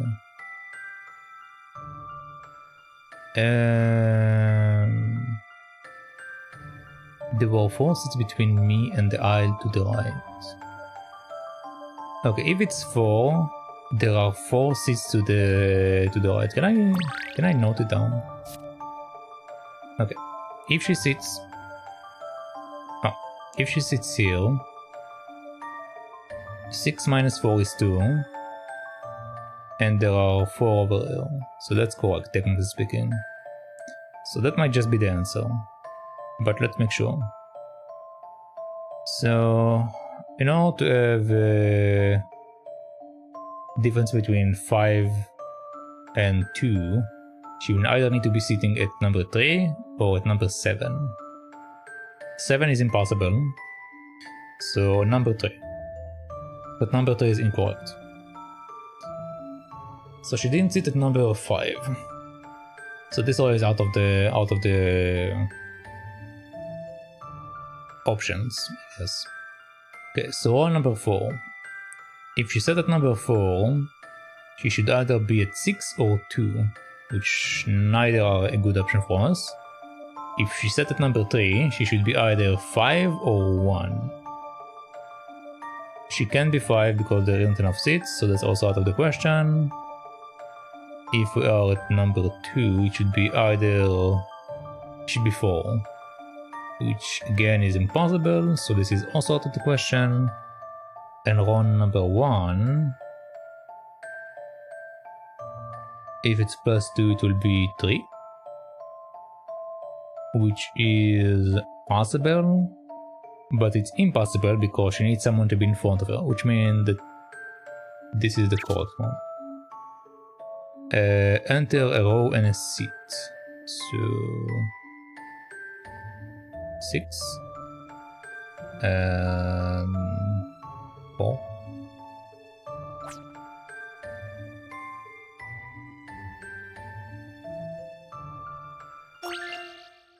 Just a dash of puzzle solving here. A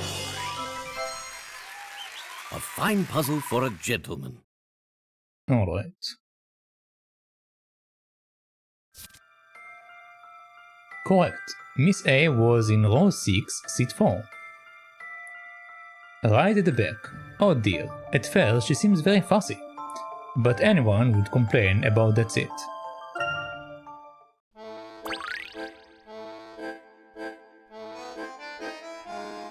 Okay. I'm impressed. Oh, with wit like yours, you would make a fine clown, or perhaps an animal. I know. Speaking of which, you should meet our resident Tykirou, the ferocious and fearsome Hannibal. Mr. Dawson visits him quite often. His enclosure is right over there, if you want to see him. A white tiger. Do you think we could talk to him, Luke? I don't know, but I would love to try. Thank you, Ringmaster. We will be delighted. To talk to Hannibal for a moment. Talk? With the tiger? Well, it's no skin off my nose.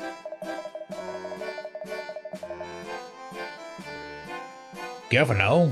He is not the ferocious and fearsome Hannibal for nothing.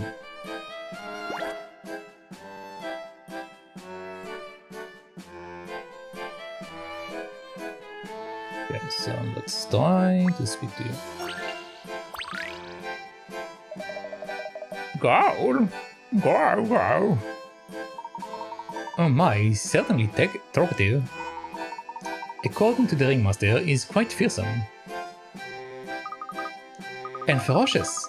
Let me see if you can understand me. I still think it's odd you can talk to animals, Luke, but since it's aiding our investigation, I will keep my mouth shut. Thanks, I suppose. I hope he's not too ferocious. Don't worry, just think of him as a giant house cat with bigger teeth. Well, here goes nothing. Hello, Hannibal. We are here to solve the puzzle of the masked gentleman. Would you... Wow! Wow, wow, wow, wow. Oh, really? Wow. I see. What is it, Luke? What did he say? He says he got his own puzzle that needs solving. Go! Alright. It's cats. Kitty Solitaire. Lucky, the black cat, and her 8 white kittens are sitting on 5-on-5 board. Both Lucky and the kittens can jump over any kitten that is on horizontally, vertically or diagonally. Adjacent squares. Jumping over a kitten removes the kitten from the grid. Lucky is safe, though as little kittens can jump over her, can you jump and bounce the cat around so that only Lucky is left, sitting alone in the center? Okay, hold on. Both Lucky and the kittens can jump over any kitten that is on horizontal or vertically or diagonal adjacent squares. Jumping over a kitten removes that kitten from the grid. Lucky is safe, though, as the little kittens can jump over her. Touch and hold any cat on the touchscreen to highlight all the squares it can jump to. Jump over the white kitten, one by one, to make them all vanish, and make sure the black cat ends up in the center. Okay.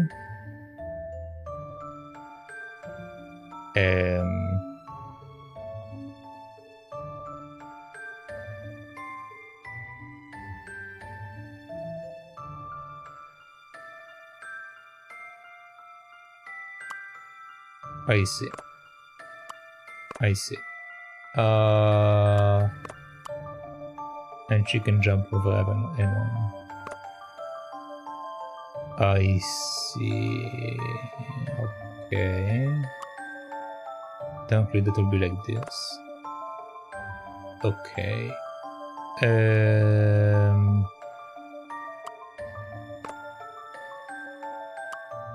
Let's see what happens.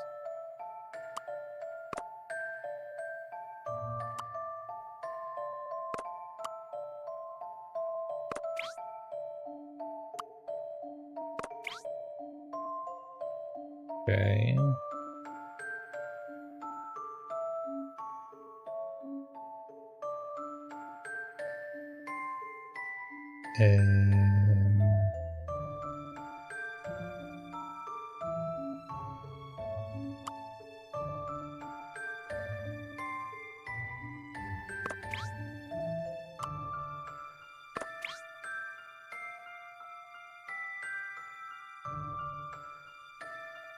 Okay, so the thing is, if I decided to jump there, it won't really do what I want to do. Because I won't have enough moves. So let's put it here for a second.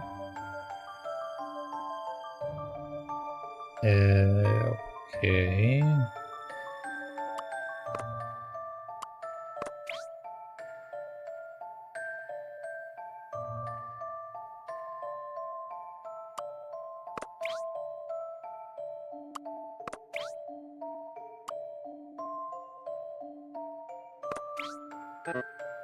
Yeah, but I can't do anything in this situation.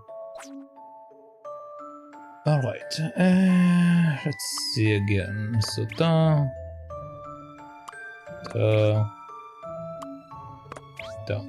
okay. I need to create a situation where the cat is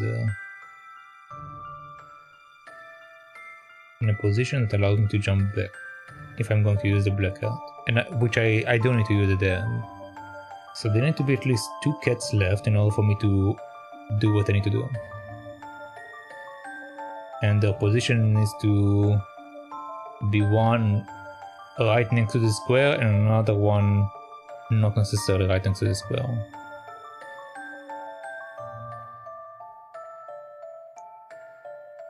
Okay, so if I do that,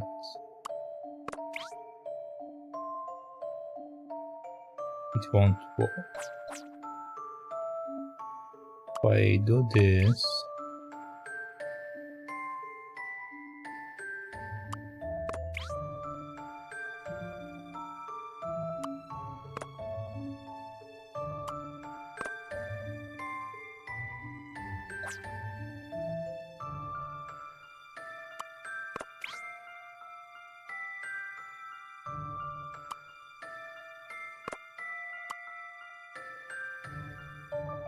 This allows me to jump back by it being here, but I can't do anything about the upper one.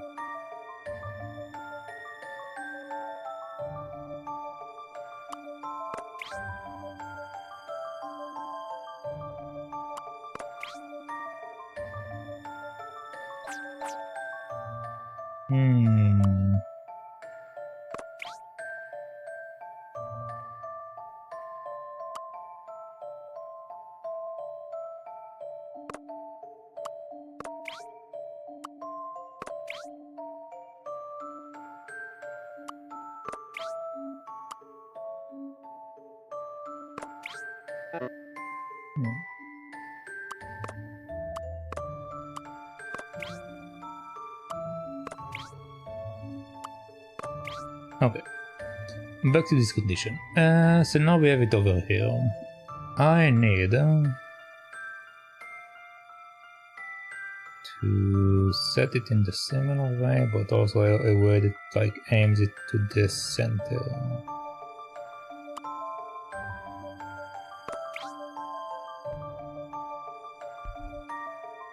Alright, right now this cat will be stuck there. Literally can't get it.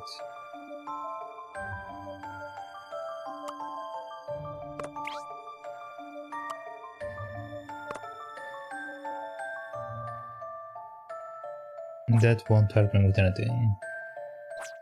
Is there something I can do here? Maybe.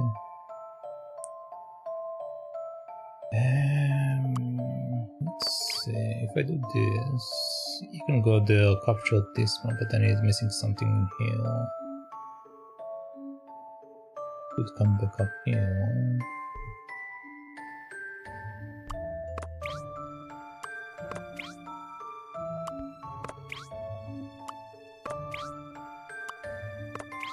Yeah, but then I'm missing one.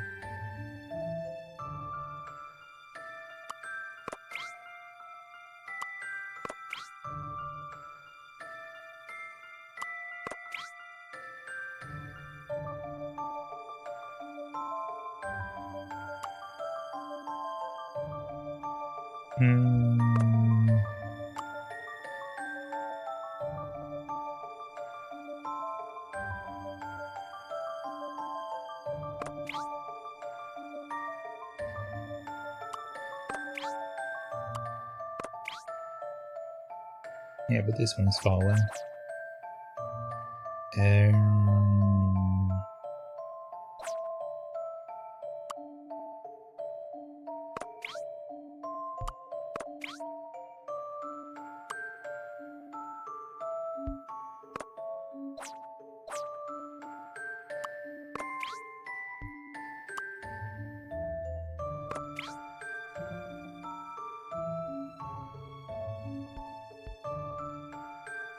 Okay.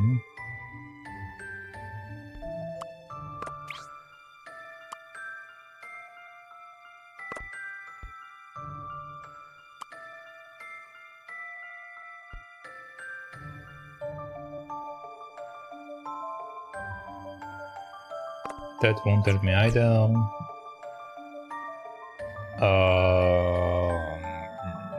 Okay.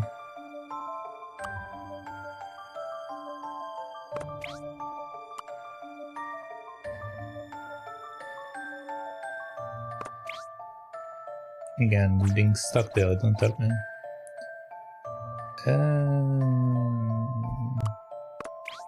What if I keep moving him back and forth?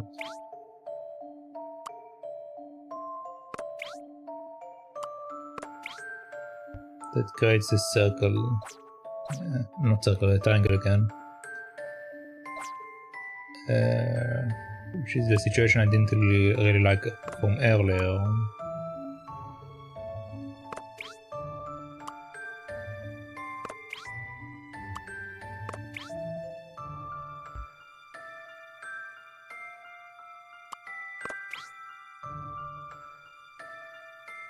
Yeah, don't work.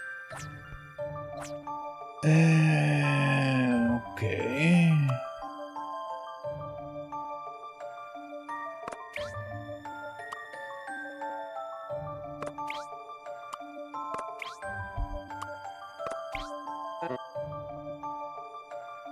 can't do anything about that. Yeah, let's try a straight location, not a side location.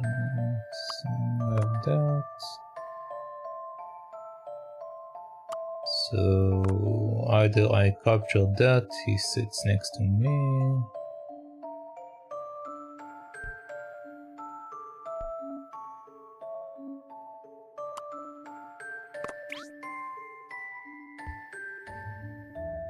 Does it help me in any way though?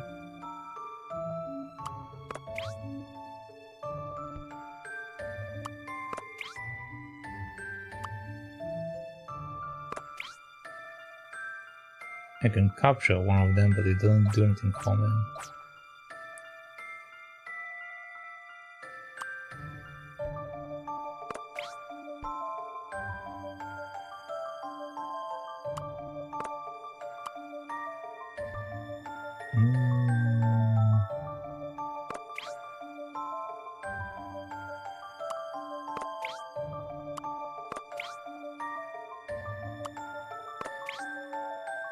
Yep, doesn't do anything for me.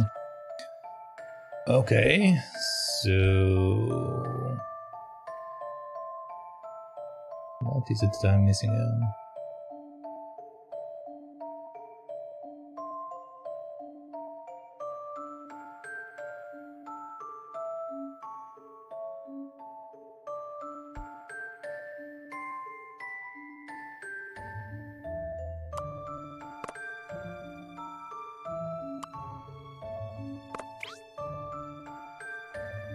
Okay, so if I skip it up, it will allow me to capture that. But I can't reach the other stuff.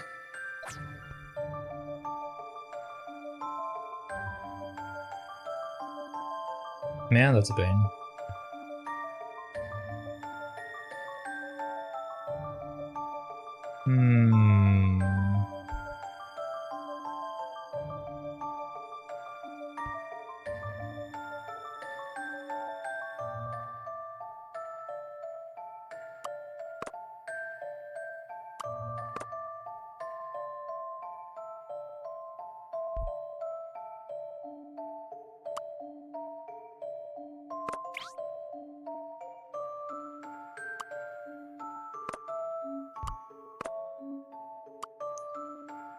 Okay, let's say I'm doing that, okay? It's not going to... Yeah. So we do this, we do that, then we have a cat here to come back. Okay. Or from the upper section, don't really matter from where. I have a cat this way.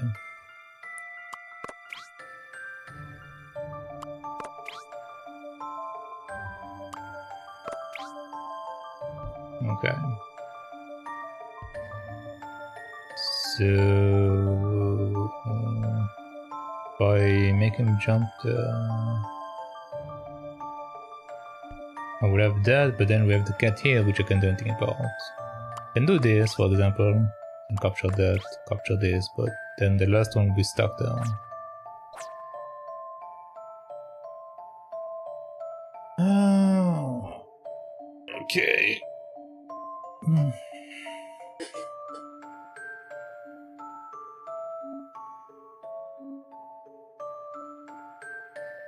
What the hell is going on?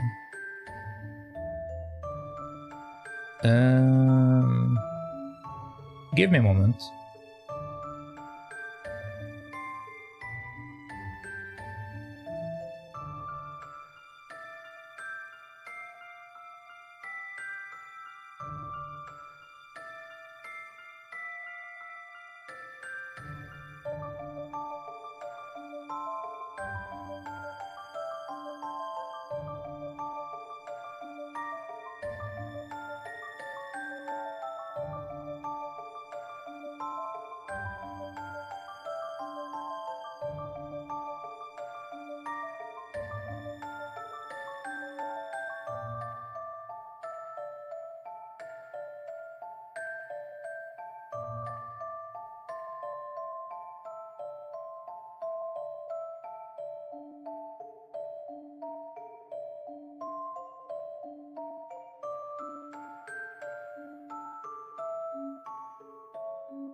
Okay, I'm back. Sorry about that. So where was I? Okay. So I need to figure out what to do now.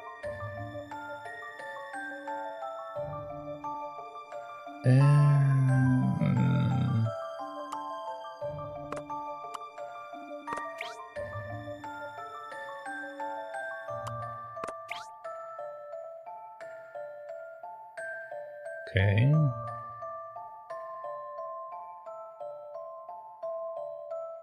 So we have that and we have this. I can capture the lower one, which will give me that.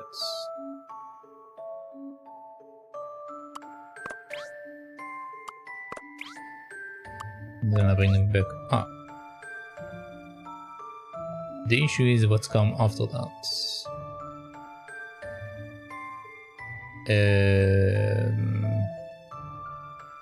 If I capture the one above me, I'm just stuck. If I capture the one to the side, this one can capture that, so it will be there. If I capture that and to bring it back up, I can jump here, which doesn't help me. I can... Neither of the... No, yeah, none of them will do anything for me. Okay.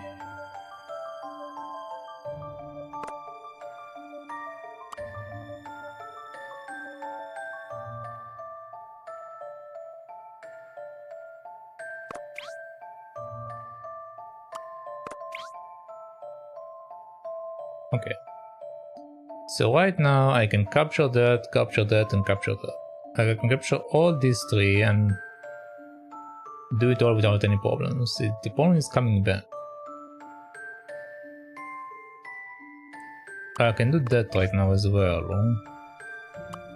Then that. Then this, but I can't do anything with it. It's not the position that allows me to come back.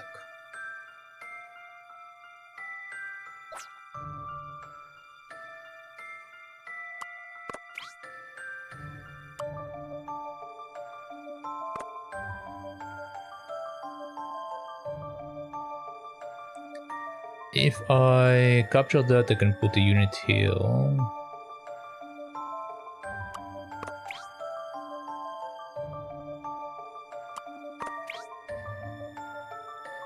Don't tell me.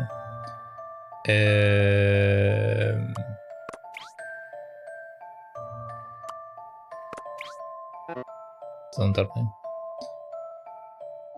Alright, once again. So we do that.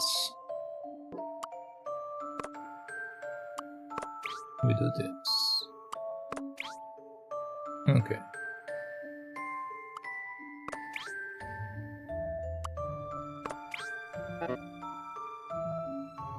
Doesn't make sense. Do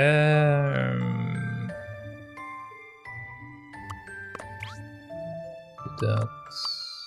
Do this. And put a unit up there, which doesn't do anything for me. I can put a unit here.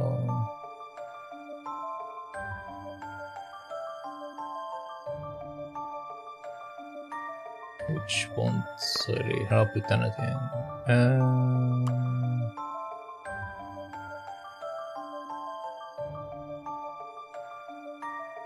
This cat captures this cat. Then we have a unit up there that can't do anything.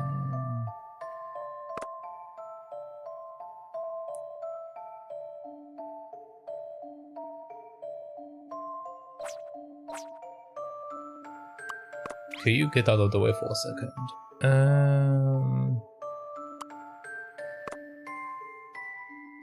I need to get a unit in the middle. In order to get a unit in the middle, I need to do what?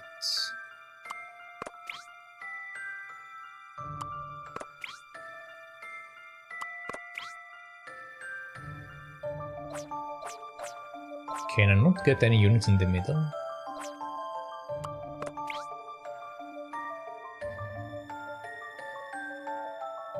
if I captured that, we have this there.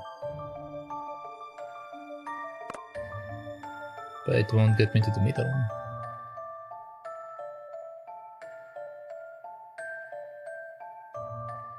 Yeah, I don't think I can make a move that actually puts me in the middle, no matter what I do.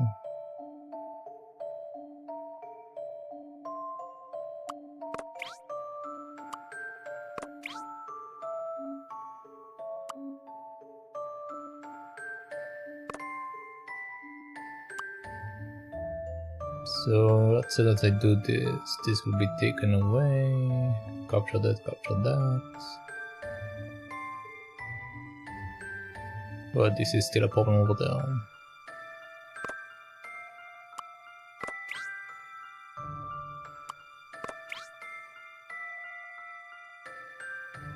I can't reach this one.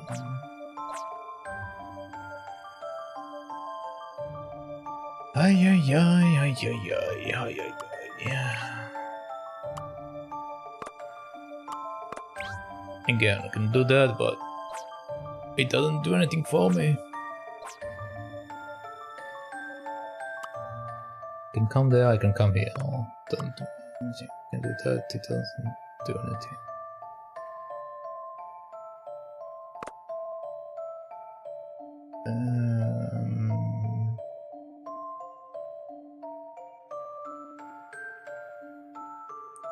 I need...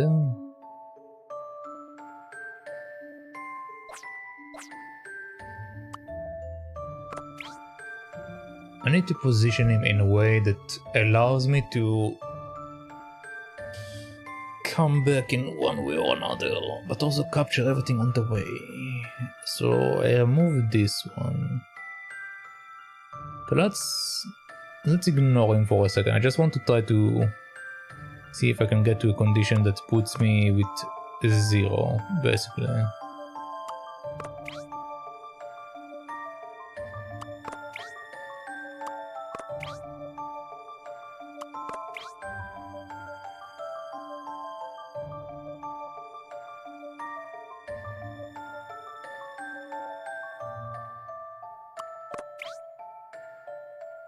Okay, so I can do it. But the problem is that the location is slightly low.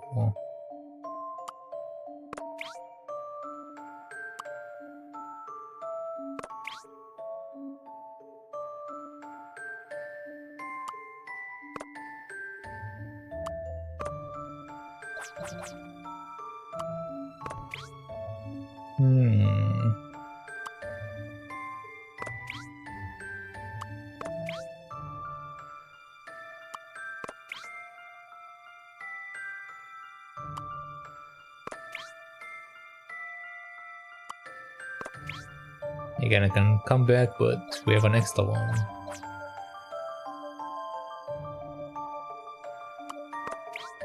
That's annoying.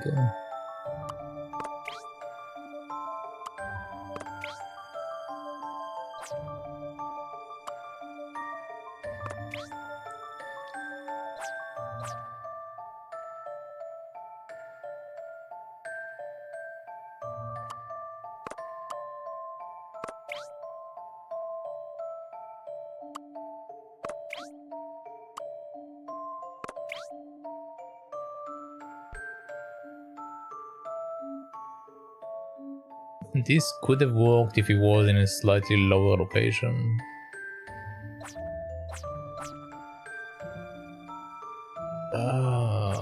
Okay.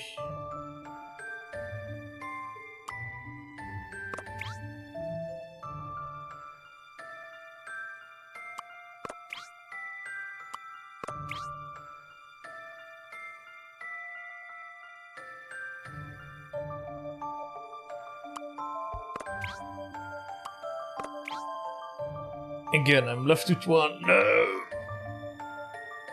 Always left with one.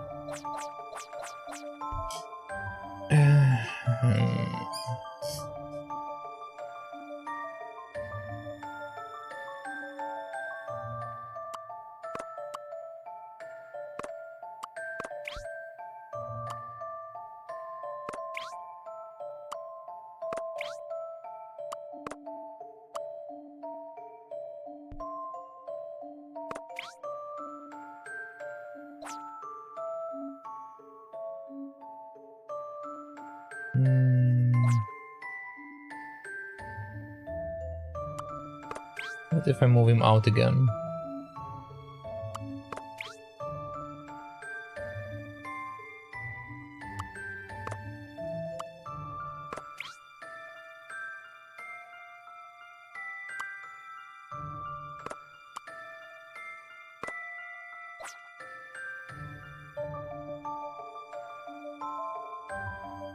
That can work if it was in the reversed order.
Okay.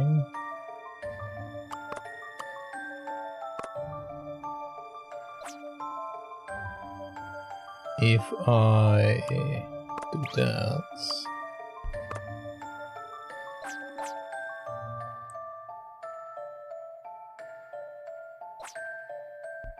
okay, so you are still outside.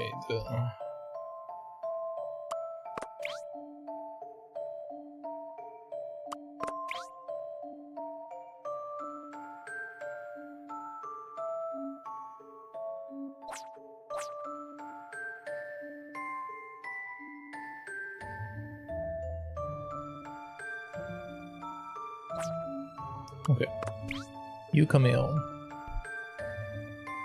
and then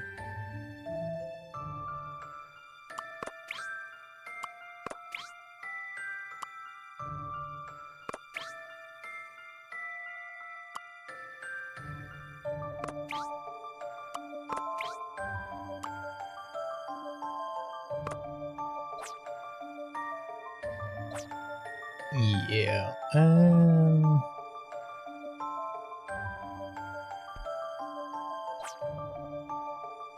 okay, so if I bring it up there, it won't help. If I bring it over here, doesn't really change anything.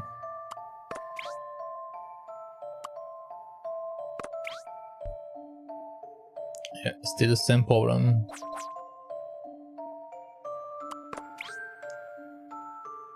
Still same problem.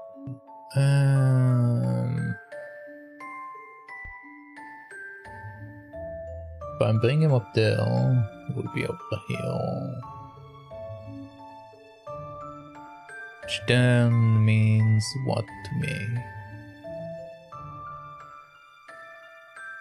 If I go up now, capture that.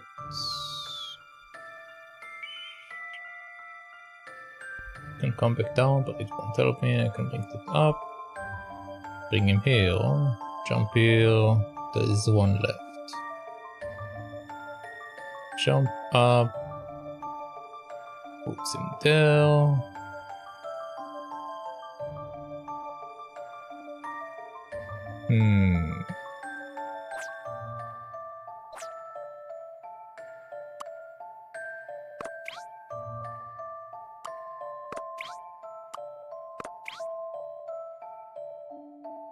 I can bring myself.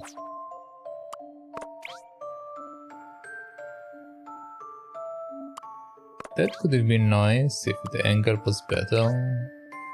I can capture all of them, but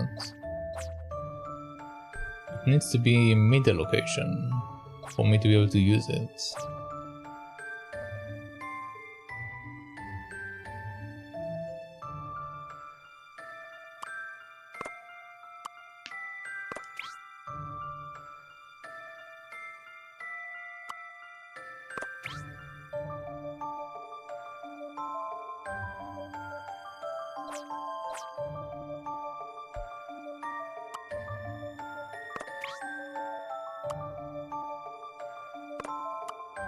Okay.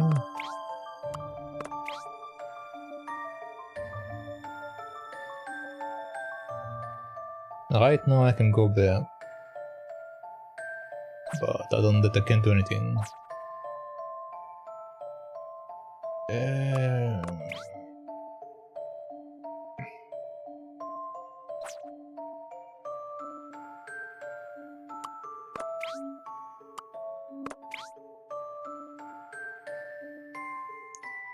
I can get stuck in the wall. It won't help me, but I can do it.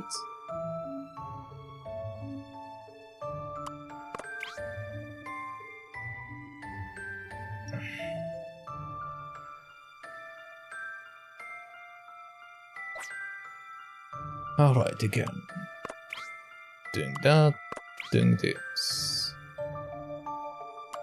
Doing that, doing this, doing that.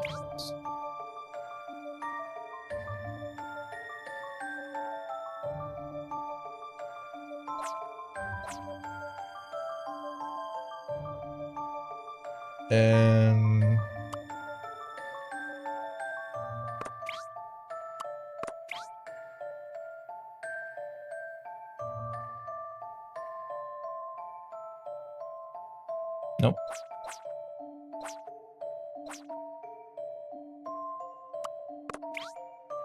Okay, so we have this instead.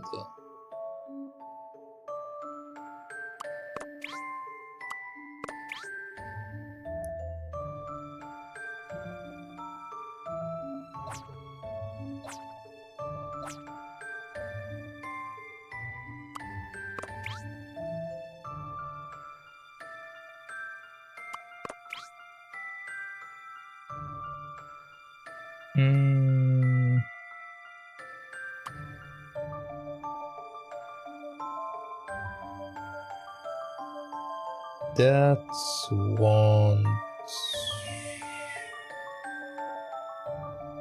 Yeah, that won't help me.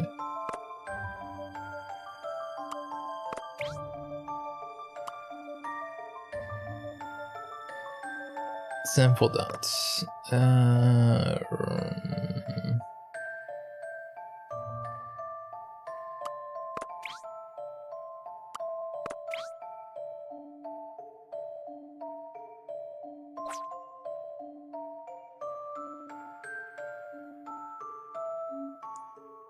If I do this, no. If I do that,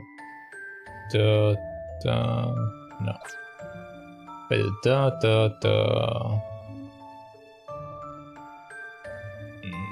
no. If I do.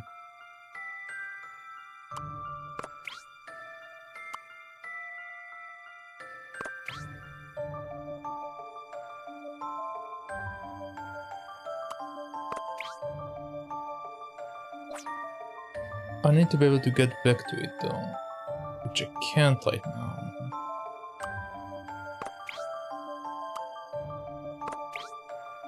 I can capture that, but again, I can't go back.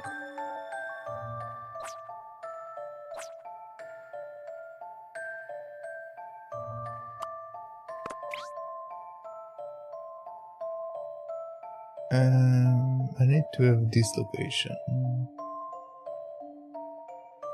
If I capture that, it will allow me to do that. If I capture this, it will allow me to do that. If I do that, it will allow me to do this.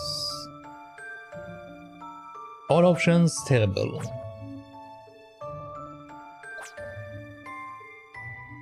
Alright.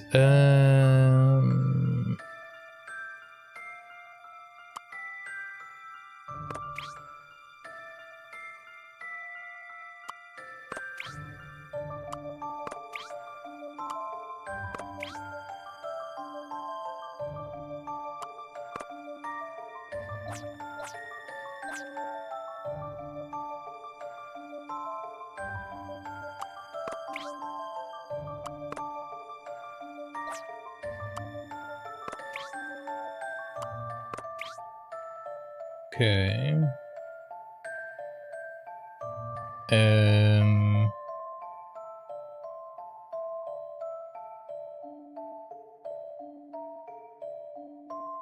I can't come back from it.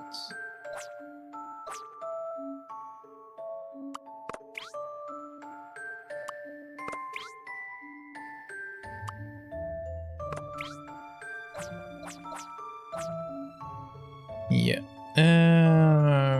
Okay.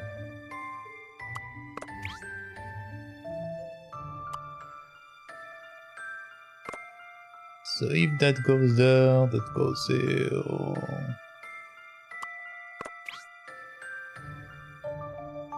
Okay, right now they're in that condition. So we will have one here and one here. I will be able to capture that and capture this, but I can't come back. Then capture that, but then I'm stuck. And capture that and go down and be stuck in a hole.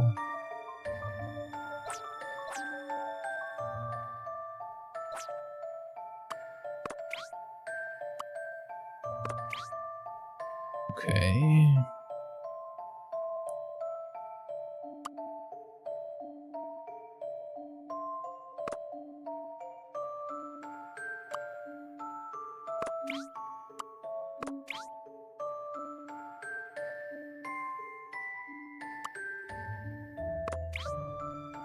Okay, so I can capture this, but it won't help me.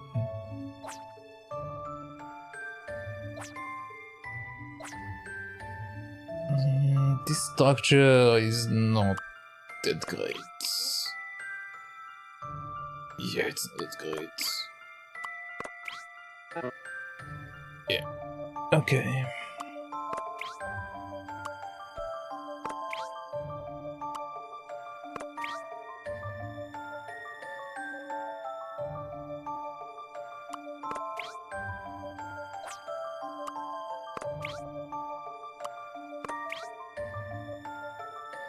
Again, same problem. Same problem.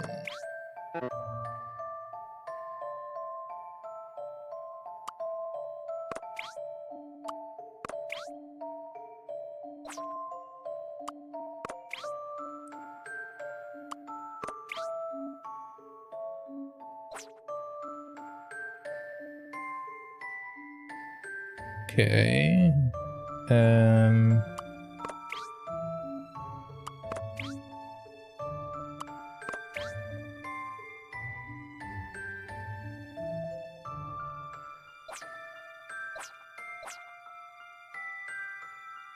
If I go down, I can capture that. And then what?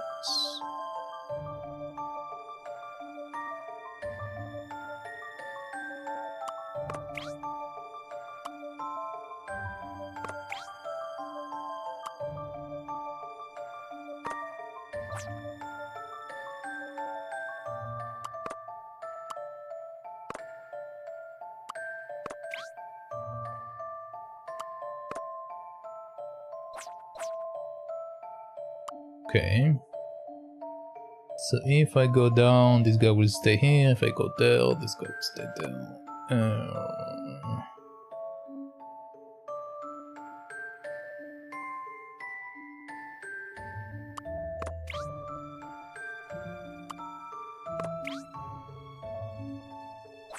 Same thing I did a second ago. Nothing changed. Exactly the same.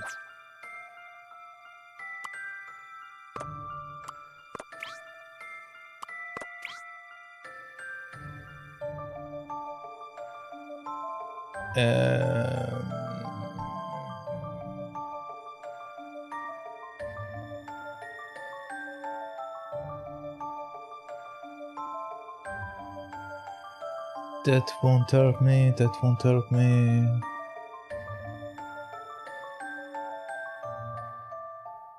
That won't help me. This won't help me either.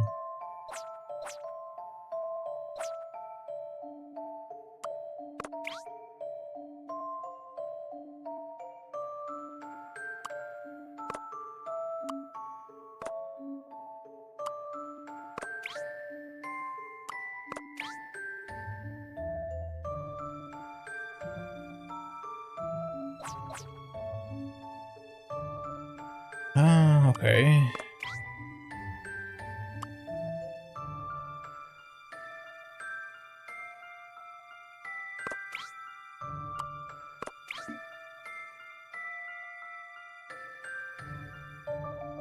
Again, I can capture them all except the last one.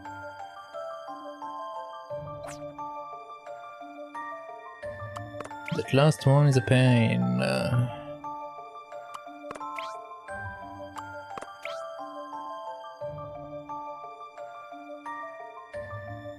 And now this cat is stuck there.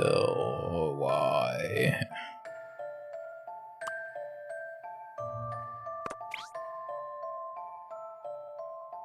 Can't do anything with these two. They're stuck.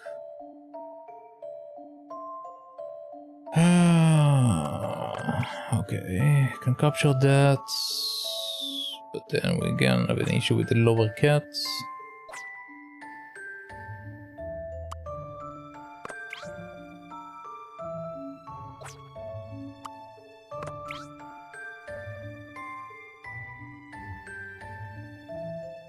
If I capture that, I can go up, I can capture this, I can capture that.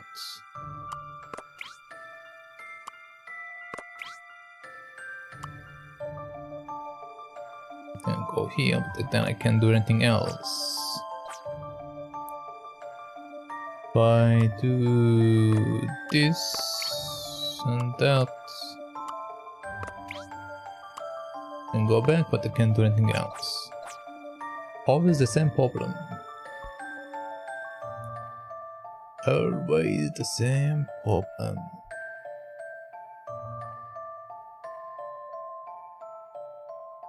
Okay, what if I do this, do that?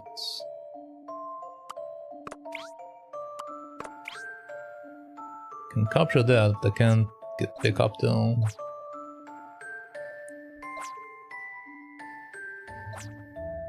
Okay.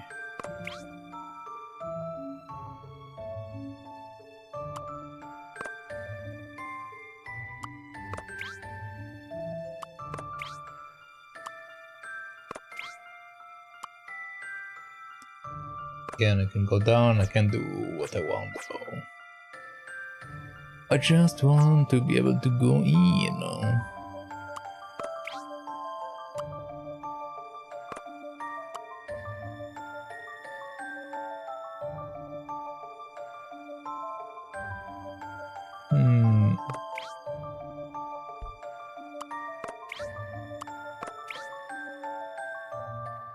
Can go to the wall from it and that's it.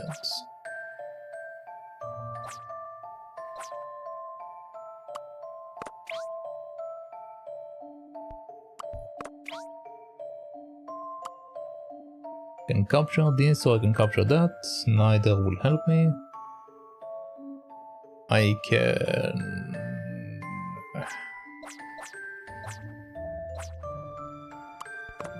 Yeah, let's see. So I capture this, I capture that, capture this, capture that. Okay, what am I doing now? If I move it here,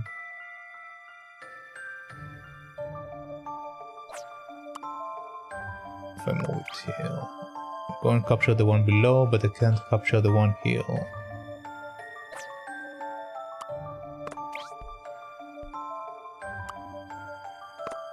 I can only go to the other side.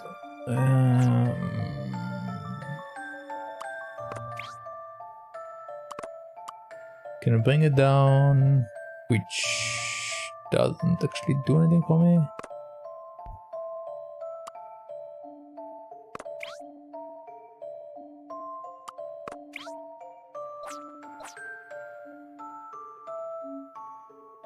I hate it. I hate it.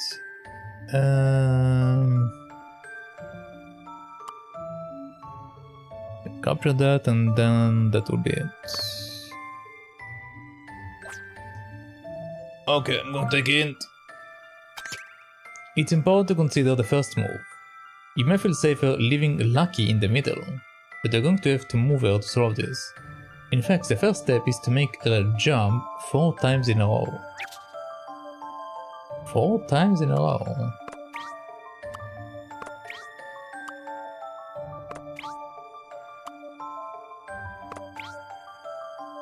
Okay.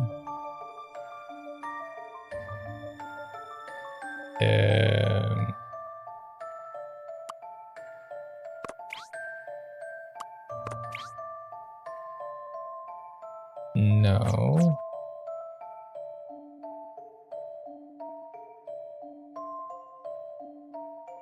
If I capture that, he's sitting there.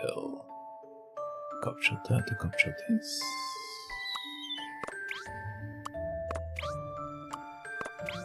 Okay, there we go. Oh boy. Well, here goes.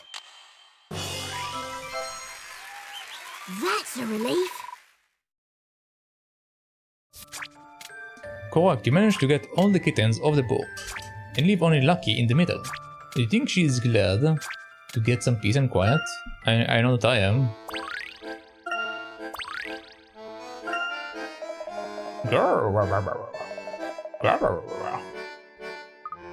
Wow. What is it? Don't just say wow.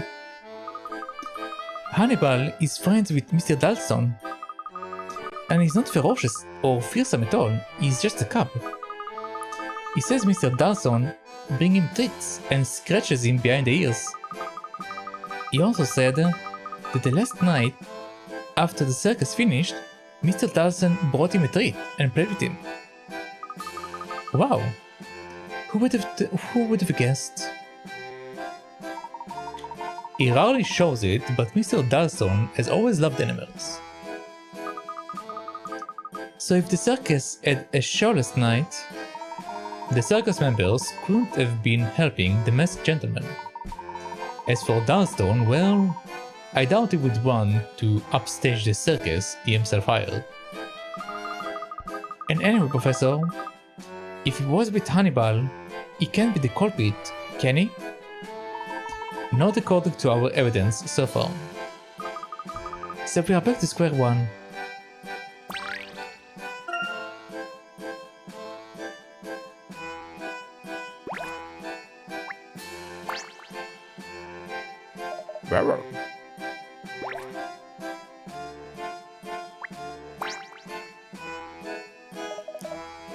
Have fun talking to Hannibal? This city is full of characters.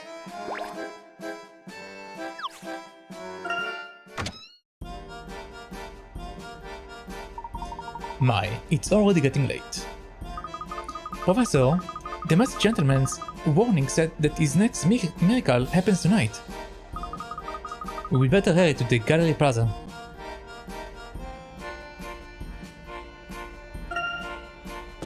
Whoa.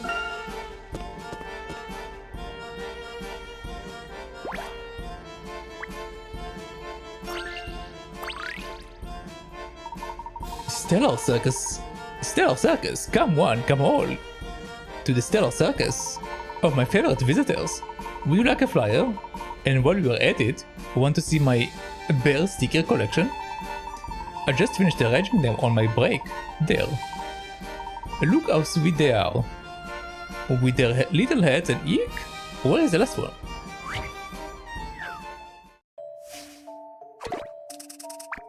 Alright, dandy bells. Here's a 3-on-3 grid of some very dapper teddy bears from Bungle's sticker collection. It looks as if they are arranged in some kind of pattern, but one of the stickers has fallen off. Which bear sticker fits into the empty square, A, B or D? Which bear sticker fits into the empty square? Okay, so...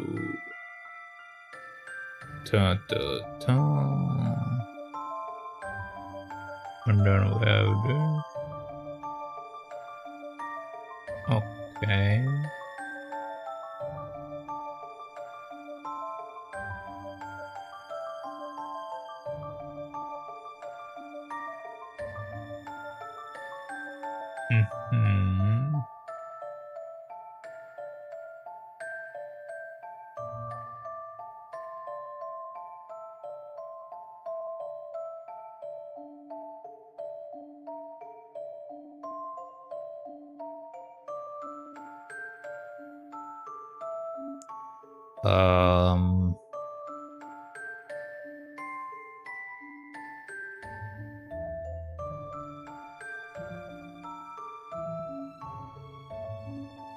It should be a bell, not a white bell.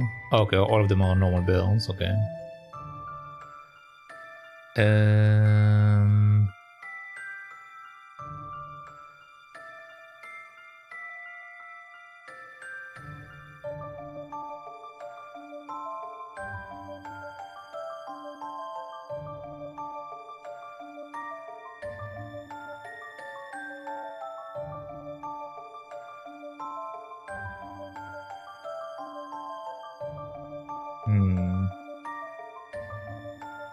The branching option.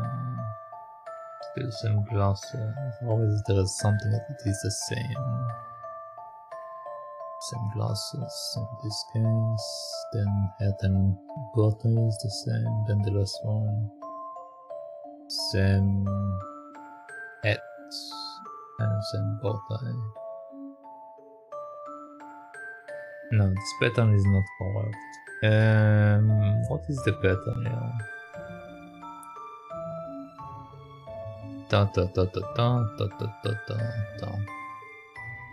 Okay. So green, blue, red, then red, green, blue, then blue, red, green, I guess. So the bow tie should be green. Let's go for glasses. Do the glasses have a pattern?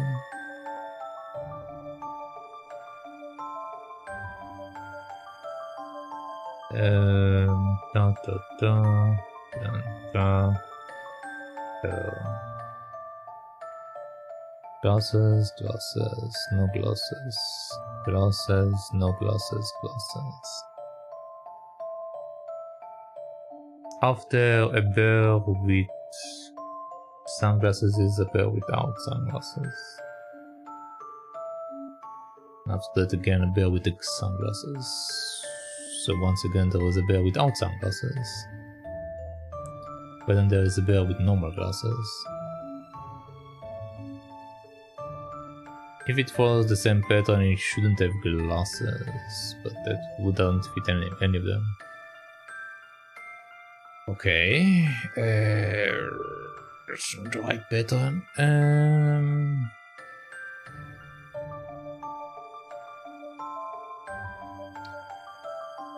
They keep changing between the bells, so the last bell should be brown. First time around he wears this hat, these glasses, this bow tie. Second time he wears this hat, these glasses, this bow tie. Third time he wears this hat, no glasses, and a bow tie. Every time different. Okay.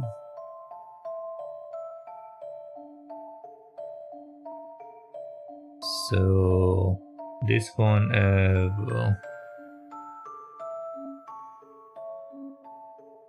hats. Okay, every time there is a top hat, there is another top hat. Well, there's only one time, so it's not really an indication.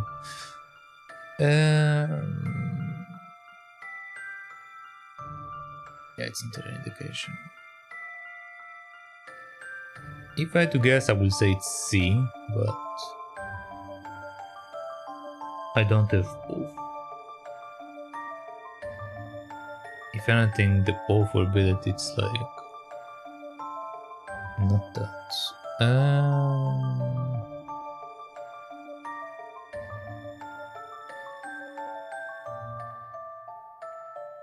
Blue, top hats, straw hats. So the bear have all of the types. The white bear have 2 straw hats and 2 top hats. But we don't have a 5th one in order to like see if there's a pattern in that regard. Okay, what is the pattern that I'm missing here?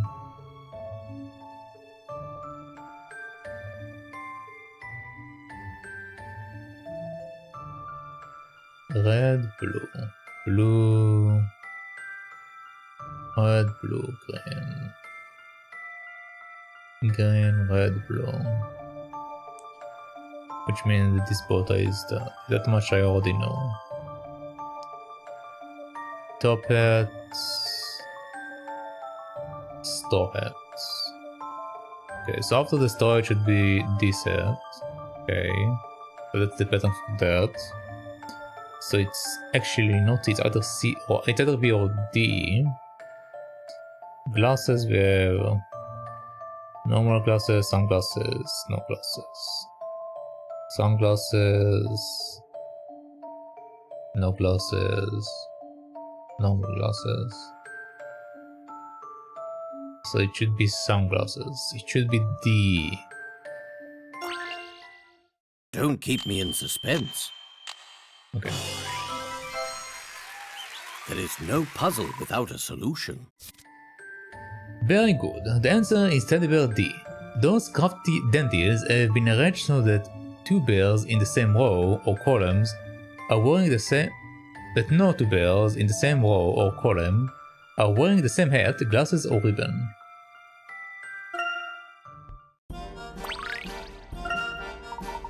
Phew, you already served my bacon? Putting up posters, handing out flyers sounds like hard work.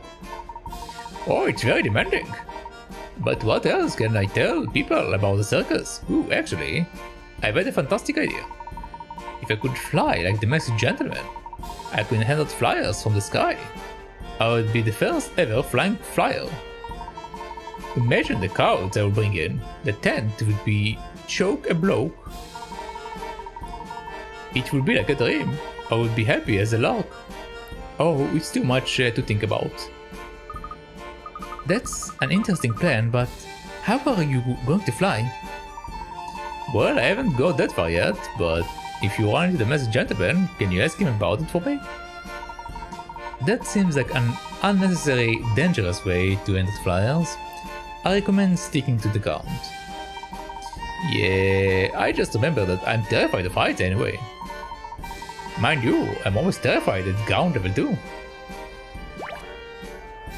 I see.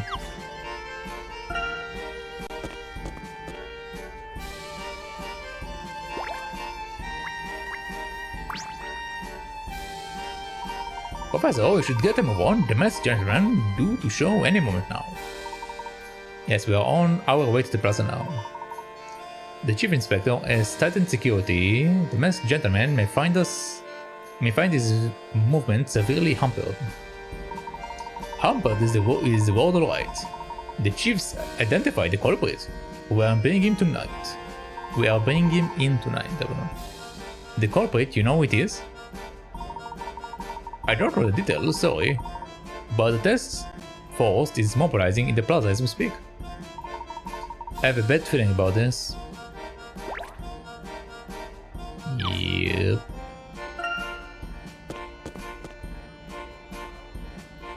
Hi, Gunny. Lad, it's terrible. The nasty masked gentleman is going to appear again tonight. Don't worry, Gloria. Just be sure to stay away from the gallery plaza. Oh, it's past my best time anyway. My bedtime anyway. Are you going then? Yes, I must continue my investigation. Look at you all grown up. Well, I won't stop you from going, but do be careful. If Lucille knew you were heading straight into danger, she would have a fit. Of course, Gloria, I will be careful.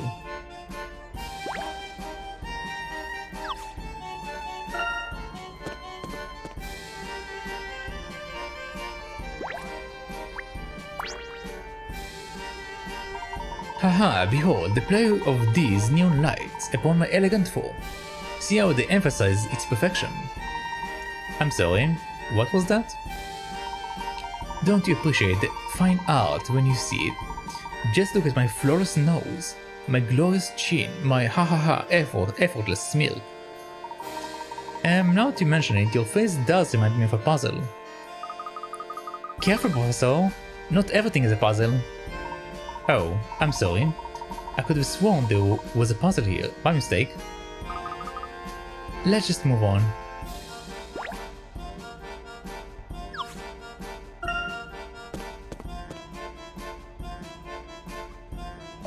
Aha, what's that? Masked gentleman? You want me to read your rights? How about a couple of lefts? Wapow! How'd it work, Inspector? Well, I meet you. If you're looking for Bloom, he's off arguing with Sheffield. Things aren't going smoothly. These desert doodles don't know the first thing about police work. We should be evacuating everyone from the plaza. It doesn't matter though. I'm going to arrest the crook the minute he shows up. I look forward to it. I'm just going to go in. Look, Professor, there is Angela.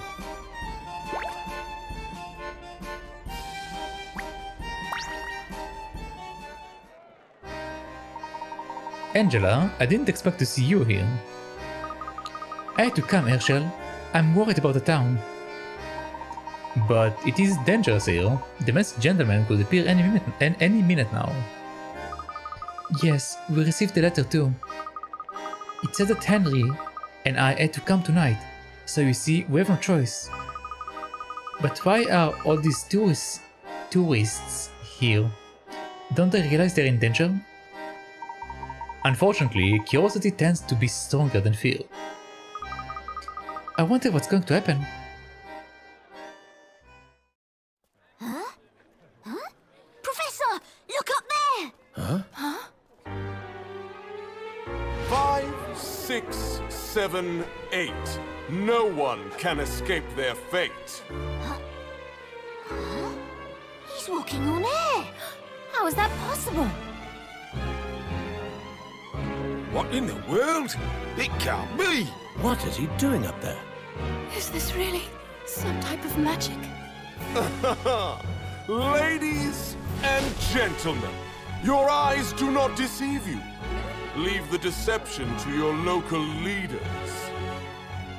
Time to wake up, Monte d'Or, and get enlightened.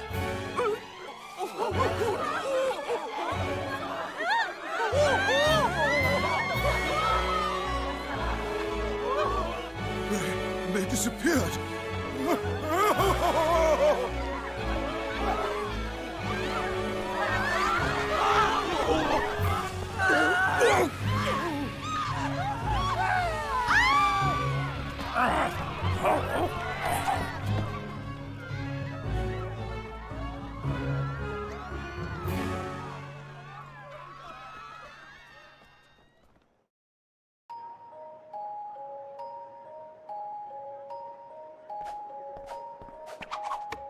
I hope you've enjoyed tonight's miracle. I strive to please. Monte d'Or is not long for this world. Those who prosper by the mask must also wither by it. I do hope you'll be at my next show tomorrow. Stop by Tingley Town, if you have the time.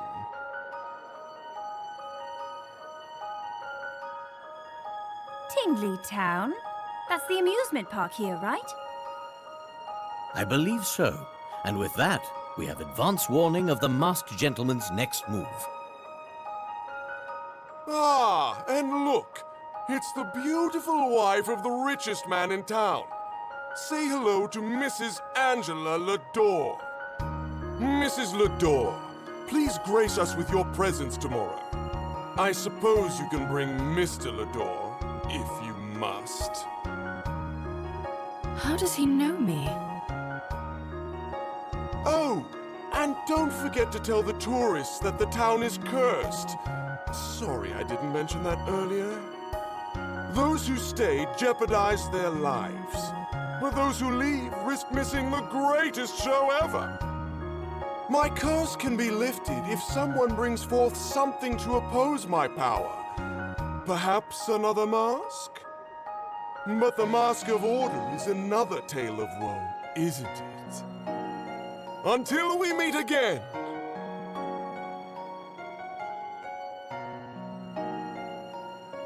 The Mask of Order?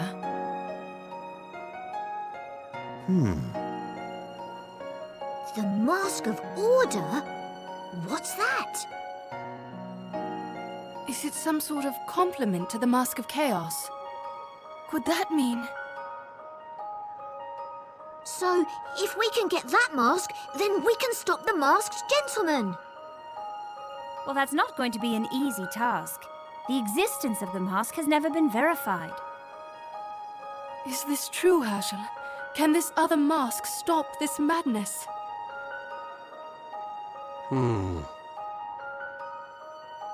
Well, what do you think, Layton?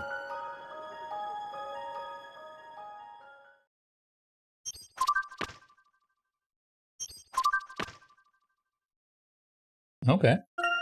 So we have two mysteries. The Mask of Order. Donald Routledge, Ancient Histories, tells of a Mask of Order, a counterpart to the Mask of Chaos, that can negate its power. This mask could be the key to stopping the Masked Gentleman, but how to find it? I have my doubts about the Mask of Chaos and its special powers, so a mask that can counter it, dubious. After apparently walking on thin air, the Masked Gentleman lifted onlookers into the air, before making them vanish altogether. What tricks did he resort to in order to pull off this miracle? Those people appear to be simply swallowed up by the night sky. There must be some sort of trick to it.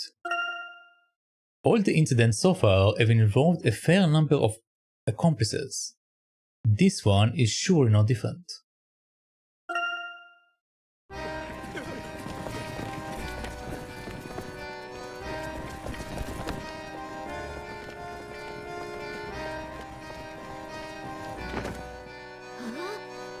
Just what is going on here?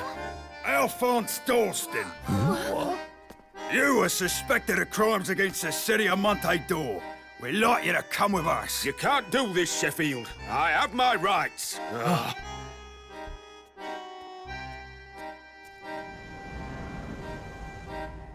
Henry? Henry, I knew it was you. You set me up with this stupid letter just to get me out here because you're not man enough to face me yourself. Coward! As long as I live, this city will not be harmed. The rest is irrelevant.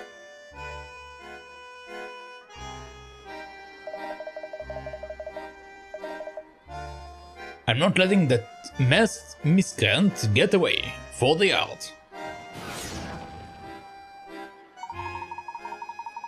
Gav, that masked gentleman fella is getting away. Shouldn't we go after him? Grossi can handle it. If that scan-dwelling fellow escapes, we still have the real mastermind cornered. Right, Gav? Now then, Darnstone, enough playing around. I know you are behind all of this. Codswallop. Layton, back me up here. Chief Inspector, if I may, the evidence we have at this point suggests that... Enough, Layton. You are too close to this. It's clouding your judgment. The truth is that Darnstone is in love with Mrs. Lador. Has been for years. That's why he's trying to bring Henry down. Chief Inspector, that's absurd. Darnstone, if you have any respect for this town, you will come with us voluntarily. Don't make me force you. Fine, I will go. I have nothing to hide. We will see about that. Hold on, I want to say something to Henry. Will you grant me at least? Fine, but make it quick. Henry, you set me up. You won't be satisfied until you have ruined everyone's life, will you? ... You sent Randall into those ruins 18 years ago. And what? Now I'm the one in your way? Accidents can be so convenient, eh? With Randall out of the picture, you took all the treasure for yourself. ... And as if you hadn't destroyed enough lives already, you forced Angela to marry you. Do you really think she loves you? After everything you have done? Angela may be your wife, but I know that not a day goes by that she doesn't blame you for Randall's death. You stole the treasure, you stole Angela, you stole Randall's entire life. You're wrong. Am I? Angela knows I'm right. Go on, ask her. Ask her who is behind the masked gentleman. Your own wife is sabotaging your city of miracles, and she's doing it right under your nose. Enough Dalston, we are leaving. I will prove my innocence, Henry, and as soon as I get out, I will pay for you will pay for this. Henry, I know, Angela. Let's put it aside. Yes, of course.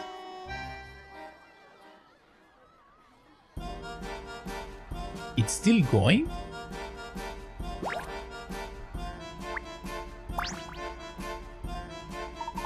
Phew, now all this mess, gentlemen, hallo ballo is over.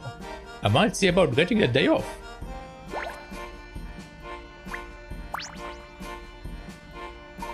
Professor, I have to say, you look troubled. Is something on your mind? Yes, indeed, Alphonse Dalston is an innocent man. And we have a witness that can prove it. A witness, you say? Well, can you bring them here? Not really. Doing so would prove difficult, but witnesses aside, the evidence alone will confirm Dalston is innocent.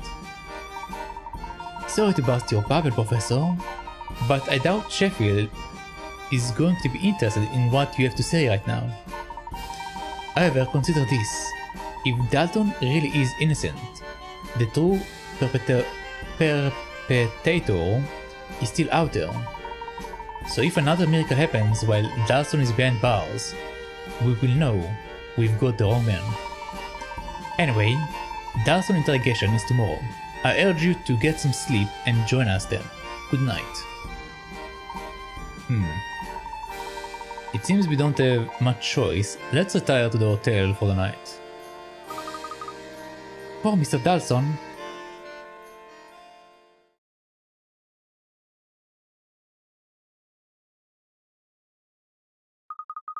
Professor, will you continue your story?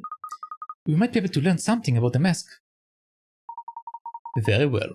Where were we? Ah yes. There was a puzzle contained within the scroll of symbols Randall showed us. To Randall it was just the first step on his road to renown. Yet following that road was to change our lives forever. Yes.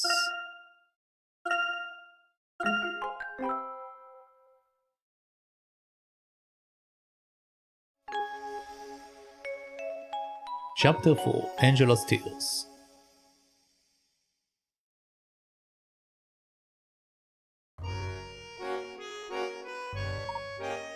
Alright.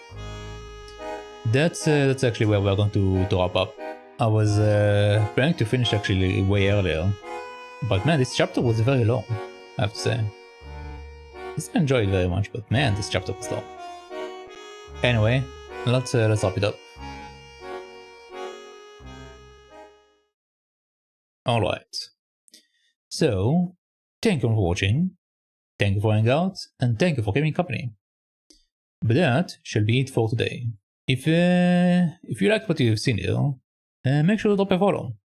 And if you're watching the VOD on YouTube, make sure to subscribe, so you can see when I upload any more of this stuff or I play any of this game. So, yeah.